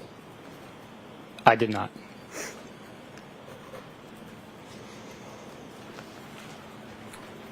No one actually documented the crime scene by taking contextual photographs and then close-up photographs, etc., during those early morning hours, correct? I cannot speak to that. I was not there. So the answer is you didn't do that. And you didn't cause that to be done. I did not do that. Crime Scene Services section, what is that? It's a unit, specialized unit on the state police. They are specially trained with documentation, photographs, video, latent fingerprints, foot and tire impressions, footwear and tire impressions. They assist other investigators in documenting and processing scenes. Did you contact CSSS to process the house or the yard or the area adjacent to the yard? Which house, sir? 34 Fairview, Sergeant Buchanan. Do you think I was talking about a different house? Yes, I did. Really? Okay. Yes. Let's stick with 34 Fairview, where John O'Keefe's body was found. Did you call CSSS out to the scene to process that house? I did not contact Crime Scene Services on January 29th to the area of 34 Fairview Road to the lawn where John O'Keefe's body was found. You mentioned that you conducted interviews that day, correct? That's correct. Where were those interviews conducted? The first interview was conducted at Canton Police Department. The second, third, and fourth were conducted at a residence in Canton. I'm sorry, what was the first interview at Canton Police Department that morning? Sergeant Good. So other than Sergeant Good, I'm talking about civilian witnesses. You mentioned 3 civilian witnesses. Where were those three witnesses interviewed? At a residence in Canton. But not at 34 Fairview, just to be clear. They were not at 34 Fairview, no. They had been at 34 Fairview, though, hadn't they? All three of them. Yes, they had. As a matter of fact, Michael Proctor spoke to at least one of them while she was at 34 Fairview, correct? I don't know. Weren't you with Michael Proctor when he spoke to Jennifer McCabe? Which time, sir? The first time he called her to set up the interview that morning on January 29th. I don't know where Jennifer McCabe was. I can't testify to that. I have no idea. So if that call was made, if she talked about that call being made, that was made by Michael Proctor, not by outside of your presence. Can you repeat that? Sure. If there was a call made to Jennifer McCabe by Michael Proctor that morning, that was outside your presence. Not necessarily. I just did not know where she was. So the only three people you interviewed were Jennifer McCabe, Matt McCabe, and Brian Albert, correct? Not correct. Who else? The defendant. Other than Miss Reed, and before you got to Miss Reed, because you didn't get to Miss Reed till 3:34, correct? In the afternoon. In the afternoon. I don't know exactly what time we began the conversation. Right. I'm talking about in the morning when you were trying to figure out what was going on. You interviewed three people. Yes, we did. Three civilians. At one point, we interviewed three civilians, the homeowner at 34 Fairview Road, and two witnesses that were with Mr. O'Keefe and the defendant the night prior, and then one of the witnesses that was with the defendant when Mr. O'Keefe was discovered. And these are individuals that you made the assessment had either been with or shortly been with at the time or shortly before he was last seen alive, correct? Based on the information that we had at that time, one of the individuals was with him right before he was seen alive, and the other two... Right before he was last seen alive. One of the individuals was with him right before he was last seen alive, and two of the individuals saw the defendant and Mr. O'Keefe together. And those same two individuals were also with Mr. O'Keefe just minutes before he was last seen alive. The waterfall, correct? All three of the individuals were with Mr. O'Keefe and the defendant at Waterfall, yes. And all three of the individuals were also at 34 Fairview when Mr. O'Keefe arrived. You had that information, didn't you? We did not have information of Mr. O'Keefe arriving at the house. He was dropped off on the lawn. And all three people, all three, were either named McCabe or Albert. Those are the three people that you had information from, correct? Which information? We had information for a lot of different sources at that point in time. I'm talking about the first three interviews that you did, the first three civilian interviews you did that morning. Still on the same thing. You mentioned talking to three people at a residence in Canton. Brian Albert, Jim McCabe, Matt McCabe. Mm-hmm. All three were at 34 Fairview when they indicated John O'Keefe arrived in an SUV. They all told you that, right?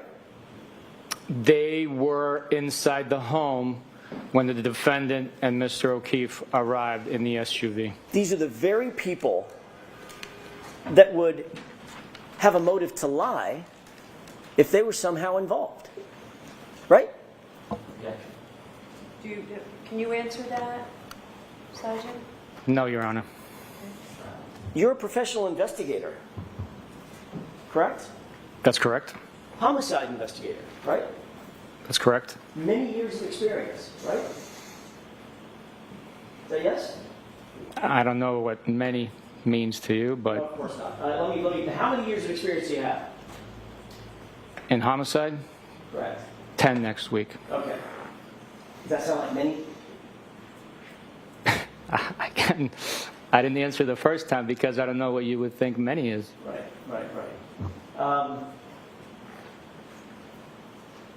Suspects ever lied to you? Yes. Suspects lie to you all the time, don't they? All the time is not accurate. They lie about certain things to create an alibi for themselves and state contradicting facts or fabricated stories. And if someone all the time would mean that they're constantly lying about everything. Do you understand the colloquialism all the time? I do not know the term colloquialism. Okay, let's try it a different way. If these three individuals were involved in the death of John O'Keefe, or knew others who were involved in the death of John O'Keefe, who they were close to, they would have a motive to lie about that, correct? Objection.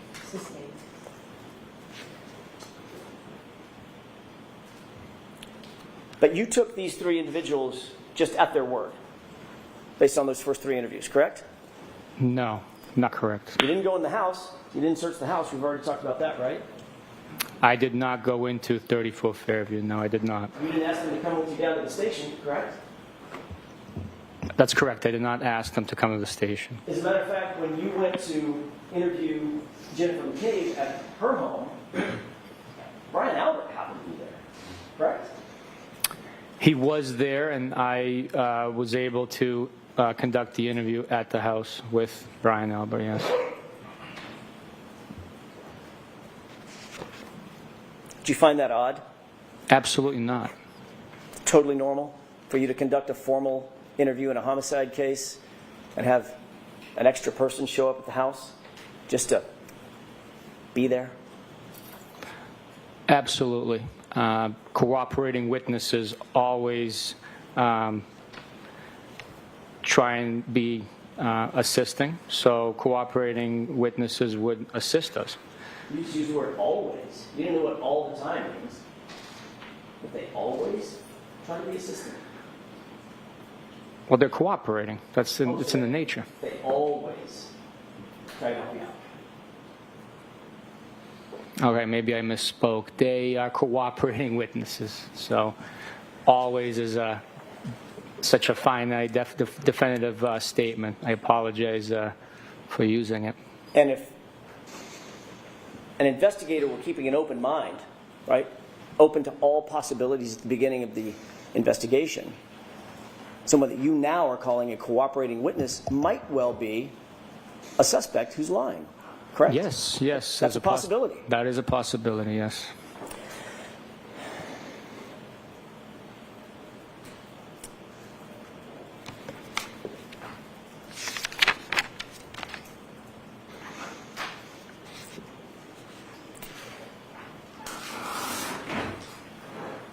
May I have just a moment, Your Honor? Yes.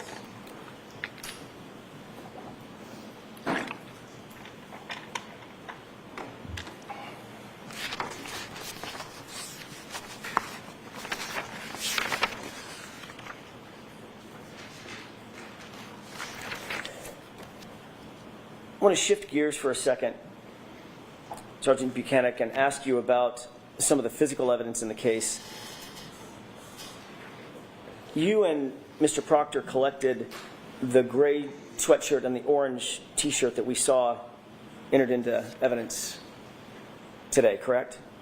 That's correct. You talked about finding that evidence at Good Samaritan Hospital, is that right?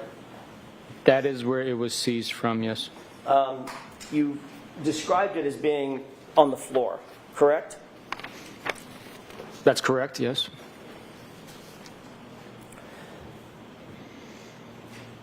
Where on the floor was it when you first saw it? So on the hospital floor, not the ambulance floor, correct? When I first saw it, it was on the hospital floor, correct? All right.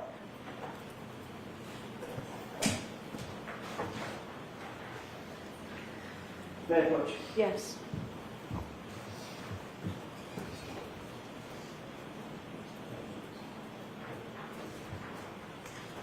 Take a look at that photograph, please.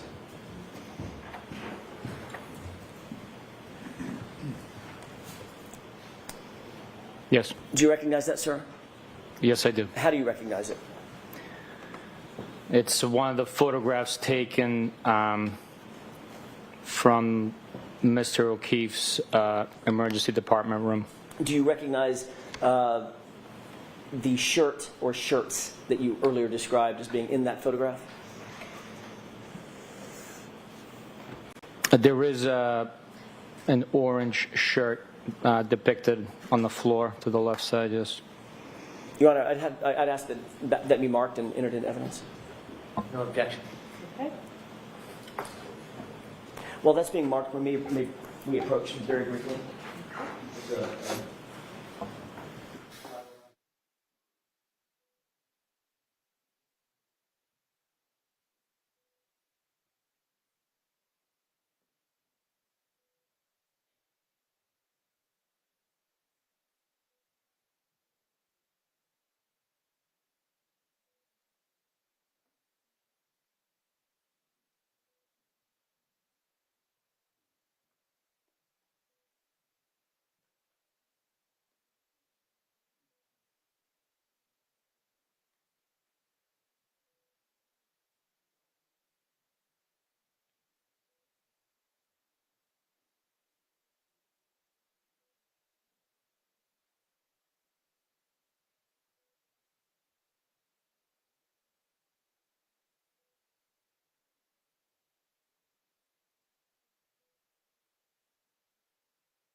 Your Honor, with permission, may I publish? Yes.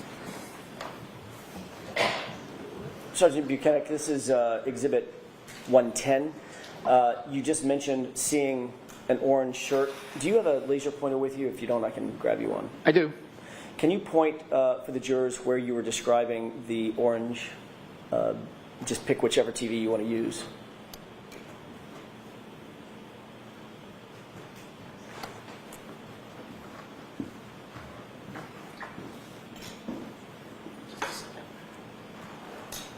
May I approach? Yes. You worked earlier. This is It did, yes. That's a beast. That should work. Just tell me which TV you're going to look at so the jurors understand and can follow. I'll do the one to my right so the jurors can see. There is something orange right there on the floor. Does that appear to be on top of something darker? It does appear to be on top of possibly a darker item of clothing, possibly the jeans. I'm not sure exactly from here what that is. Do you believe, as you sit here, and I'm asking it open because I don't know what the answer is. Do you believe, as you sit here, that that's the orange shirt and or the gray sweatshirt and or the jeans? If we can zoom in, I could probably pick out the pattern. So from here, it looks like it's a cut fabric, indicating that it most likely is the orange shirt. The jeans, you can see the belt loop through the jeans on the left side. I would say that that is Mr. O'Keefe's clothing that we picked up and bagged. Okay, if you could unzoom that for me. One more question. You see Mr. O'Keefe's left leg and right leg from about the little lower than mid-thigh down, correct? Mid-thigh down, I see his legs, yes. Okay, you see his right knee? The interior portion of it, yes. Okay, do you see any scrapes or marks or cuts or abrasions on that right knee? Not from this point, no. Thank you. We can take that down. May I approach? Yes.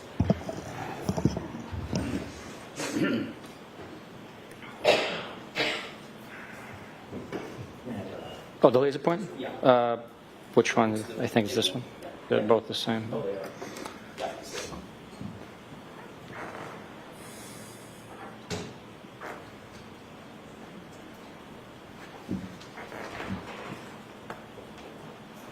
I had one more question on that photo. Sorry about that. Can we display the photo one more time, Ms. Johnson? We don't need to turn the lights off.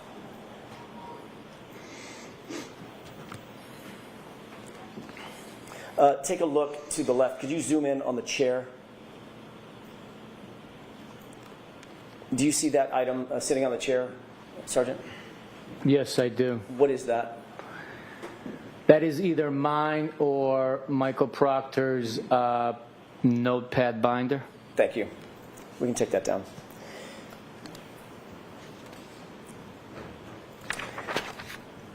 Concerning the two shirts that you earlier testified to as being sopping wet, did you bag those shirts? Well, did you bag those shirts, or did Michael Proctor bag those shirts?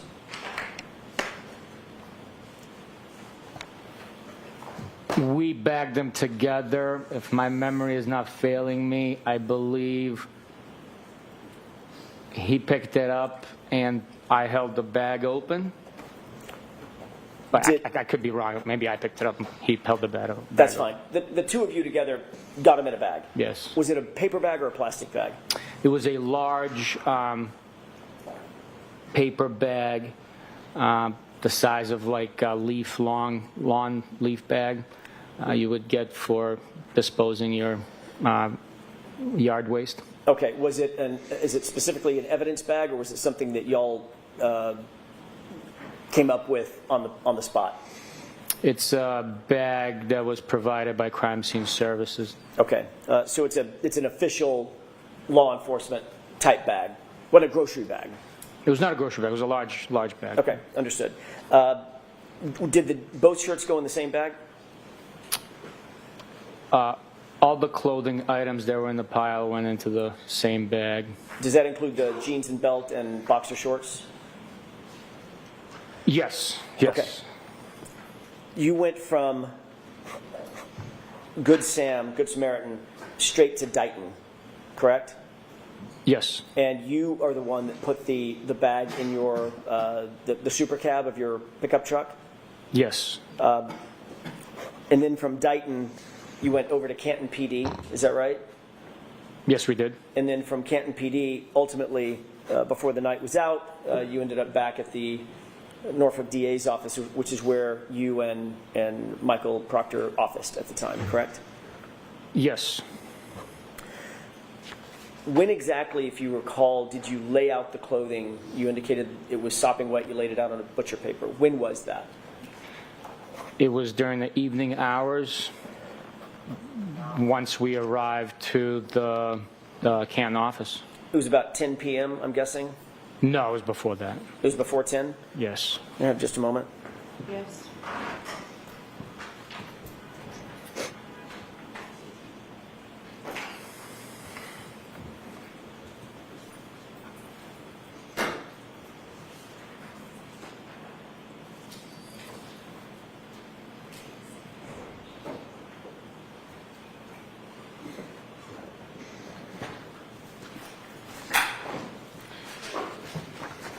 Sergeant, I just want to get the record as clear as possible. Did you testify at a hearing last year, at a proceeding last year here in this courtroom, that it was about 10 o'clock at night when you finally got the clothing laid out on the butcher paper?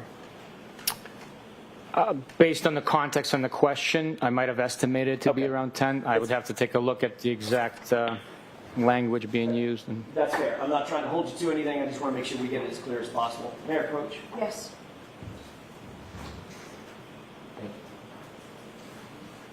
Highlight the portion, sir.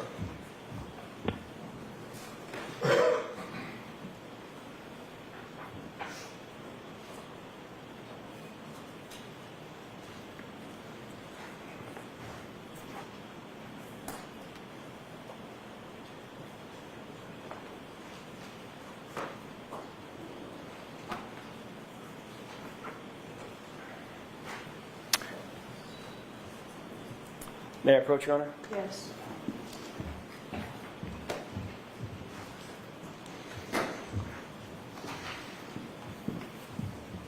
Sergeant, does that refresh your recollections to about the time that you ended up at the office to lay out those items on the butcher paper?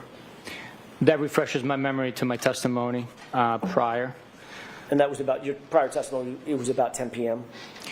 When asked about what time the items were laid out, I indicated previously it was 10 o'clock, approximately. You didn't stay there all night with those clothes? No, I did not. You left the clothes with Michael Proctor, did you not? I can't testify to leaving them, quote unquote, with Michael Proctor. We laid them out together in the drying area on the butcher paper. And then at some point, I secured from the office. I don't have a memory if he left with me or if he remained to do additional tasks in the office to, you know, You indicated that those clothes stayed in that room starting on January 29th, 2022, so that they could dry, correct? That's correct, sir. Ultimately, they were bagged after they were dried, correct? At some point they were, yes. Who had access to that room where they were laid out on butcher paper in those intervening, those subsequent days? Anyone that had access to the office with a proper key card authorization would have access to that area. Of course, that includes you as a supervisor, correct? It does. It also includes Michael Proctor. It does. And those items were bagged on February 4th. Is that right? I don't have a specific memory, but if you can show me a document suggesting that and supporting that statement, I will definitely look at it.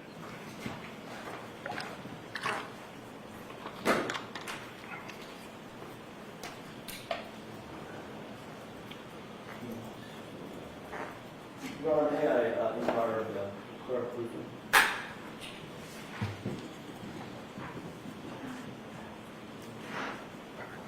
I'll do these here.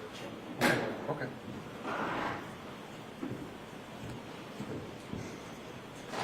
Sergeant, while we're looking for this piece of paper, you remember looking at the bag that the clothing items were in at this point, just the jeans? Earlier today, sir? Yes. I do remember looking at the bag, yes. Okay, and the bag has a label on it, obviously, that's generated when items are bagged? It has multiple labels, yes. Okay. Did you see the label today that it indicated it was bagged on February 4th? I didn't pay attention to it, no. May I approach, Your Honor? Yes.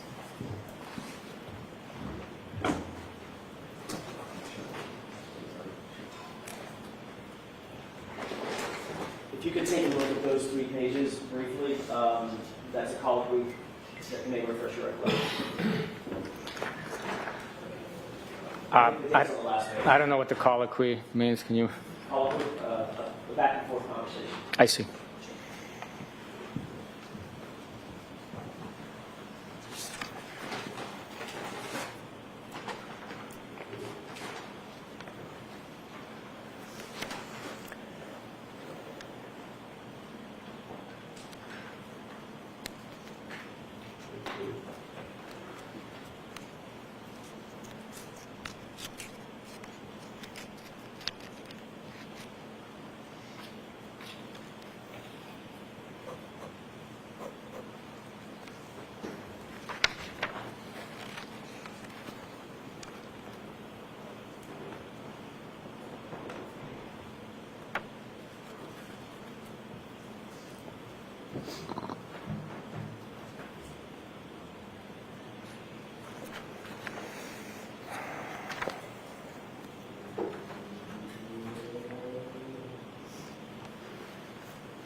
May I approach?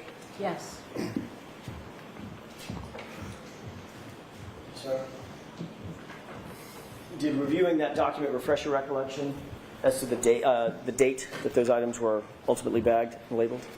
Yes, based on the tag on the bag, when I previously looked at it, it appears that the tag was printed on 2/4/22. And that would be consistent with the time that the items are actually placed in the bag?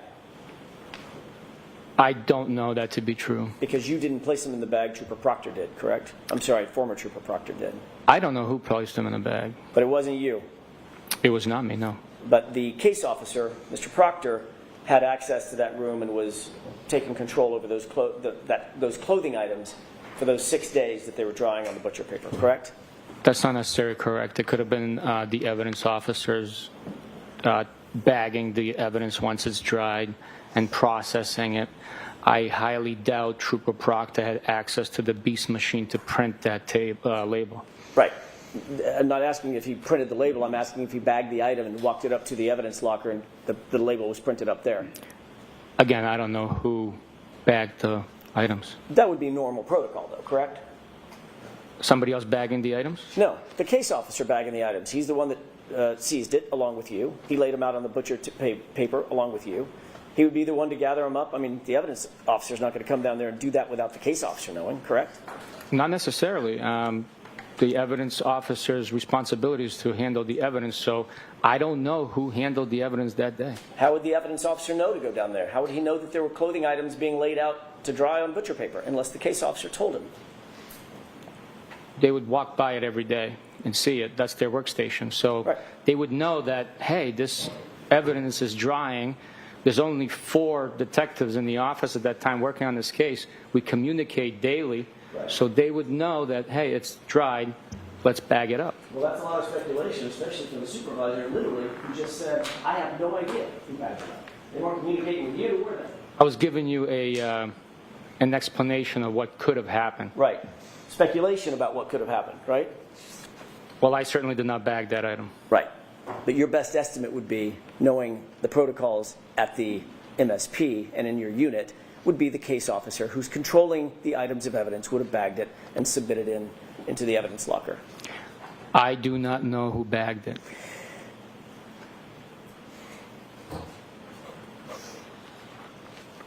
So for 6 days,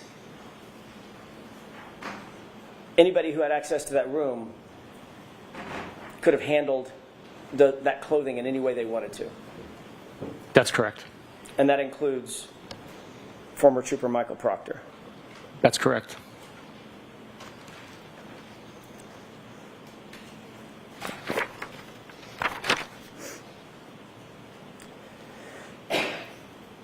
Do you have any kind of log to document what was happening or who was handling those items of clothing during that 6-day period before it was bagged into evidence? Any kind of a log?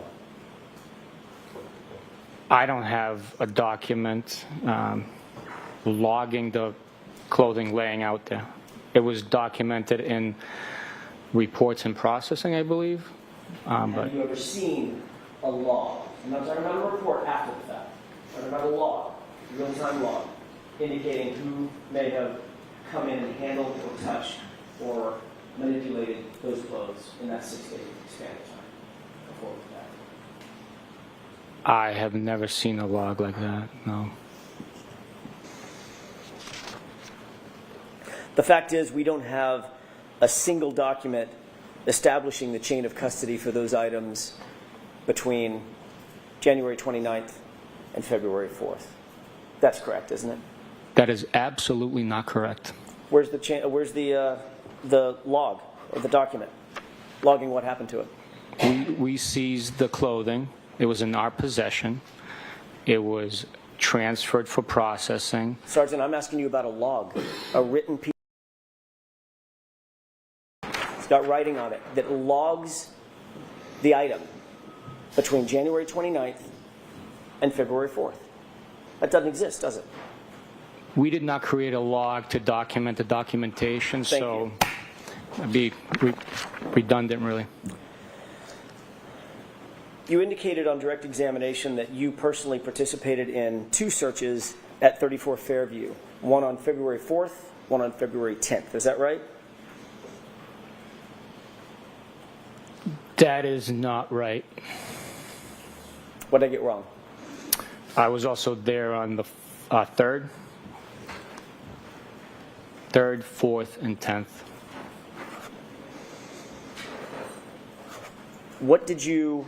Who did you go with on the 3rd?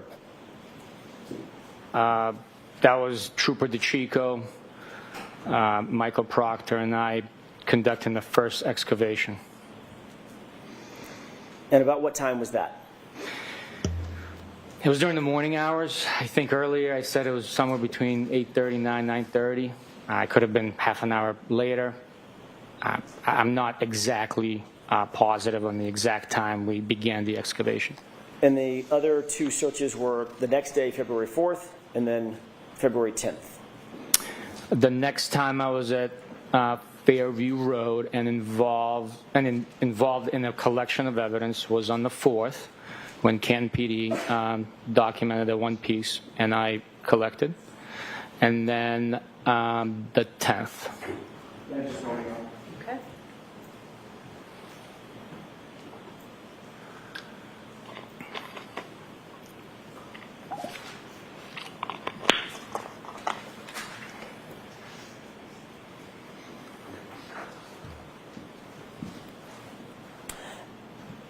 Was anything recovered on February, let's take them in order, on February 3rd? Yes, Mr. O'Keefe's hat, straw, I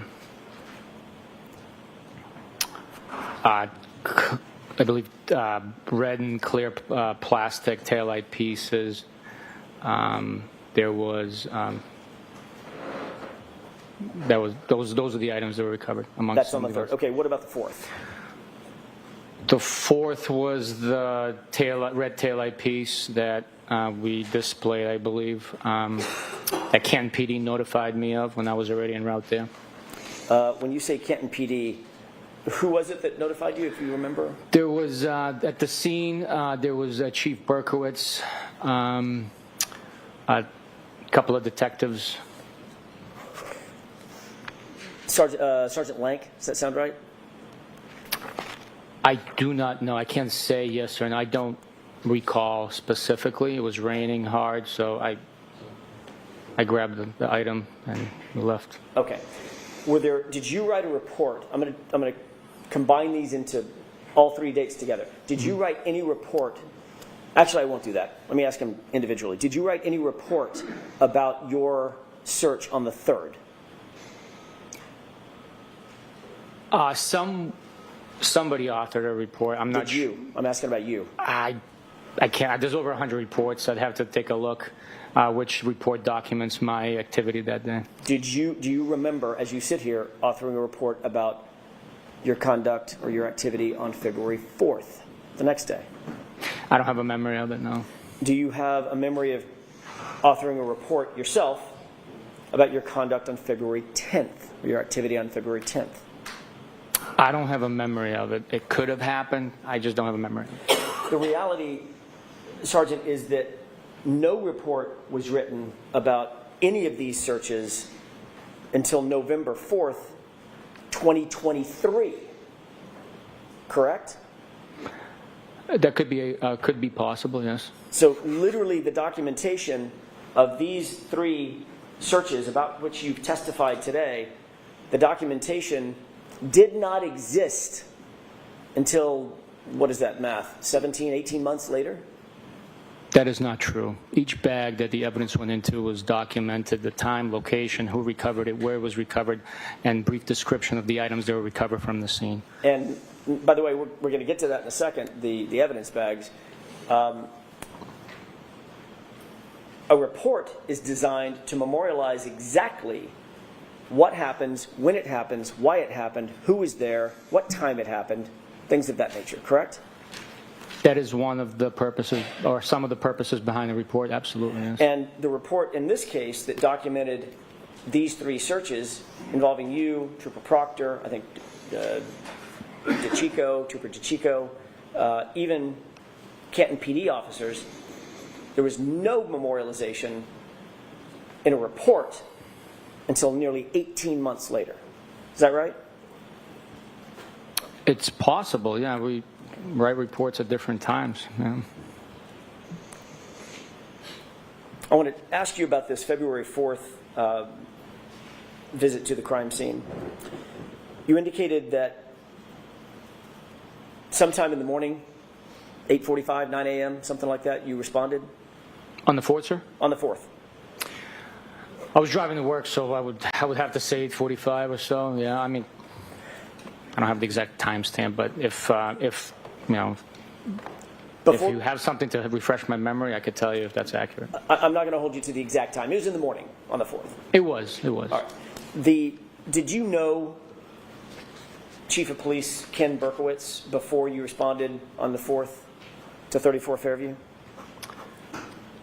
Yes, I knew who he was. I had met him previously, and he was present on the 29th when the vehicle was delivered to the Sally Port. He was actually in the Sally Port, at least at some time, when the vehicle was delivered, correct? He was there at some point. I had a conversation with him. Okay. Tall guy, short guy? Chief Berkowitz was a shorter guy. Okay. Do you know who Brian Higgins is? I do. What's your relationship with Brian Higgins? Or what was it? I should be more pointed to this, Sergeant. What was your relationship back in 2022, January of 2022? Brian Higgins was a federal agent, and I crossed paths with him on a couple of investigations, strictly professional relationship, a federal agent and a state trooper. So not a personal relationship, more of a professional relationship? Correct. Did you know him to have a personal relationship with Chief Berkowitz? I did not know.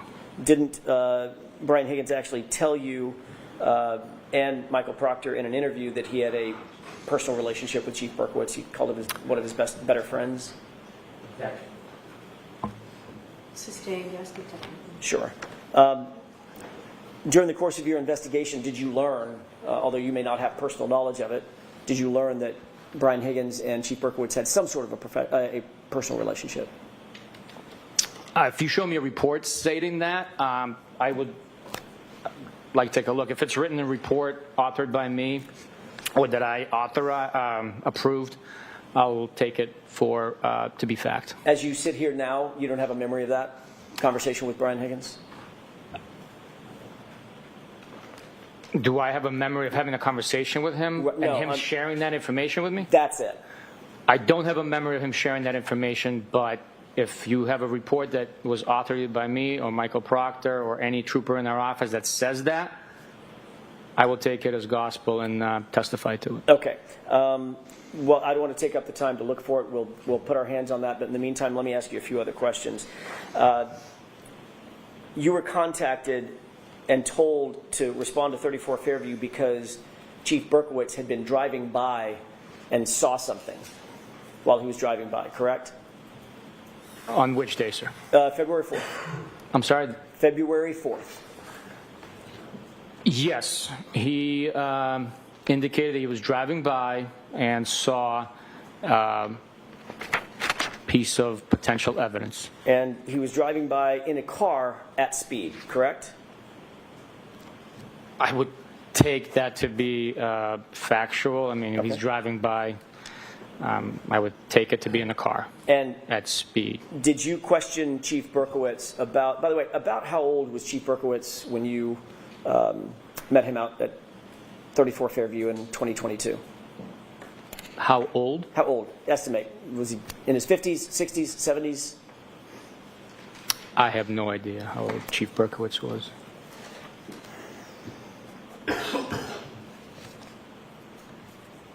He indicated to you that he was driving by and saw a small piece of red taillight from his car. Is that right? Objection.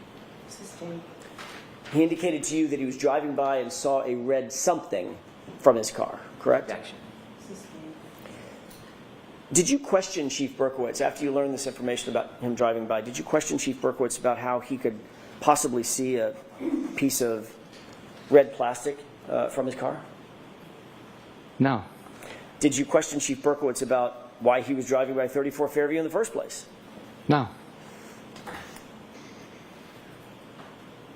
Did you question Chief Berkowitz about the fact that his department had been conflicted from the case, at least in part, because of a, as you put it, a perceived or possible perception of a conflict of interest? I'm sorry, can you repeat that question, please? Did you question Chief Berkowitz about whether or not he was aware that there was a conflict of interest between Canton PD and this investigation? No, I didn't question, no.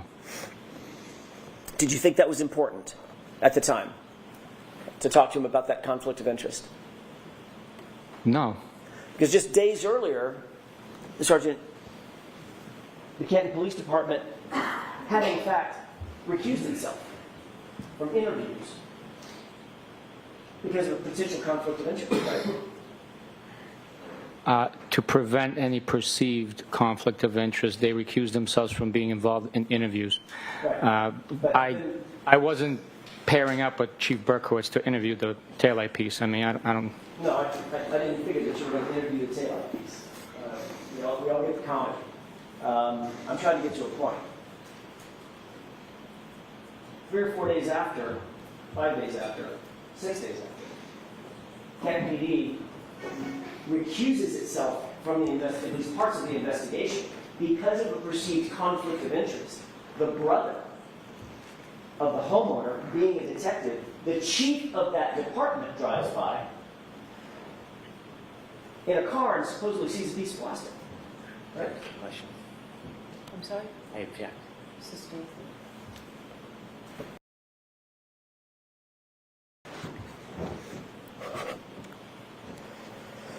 Was your understanding, at least at the time, that the whole purpose of the recusal was so there would not be a perception of a conflict of interest?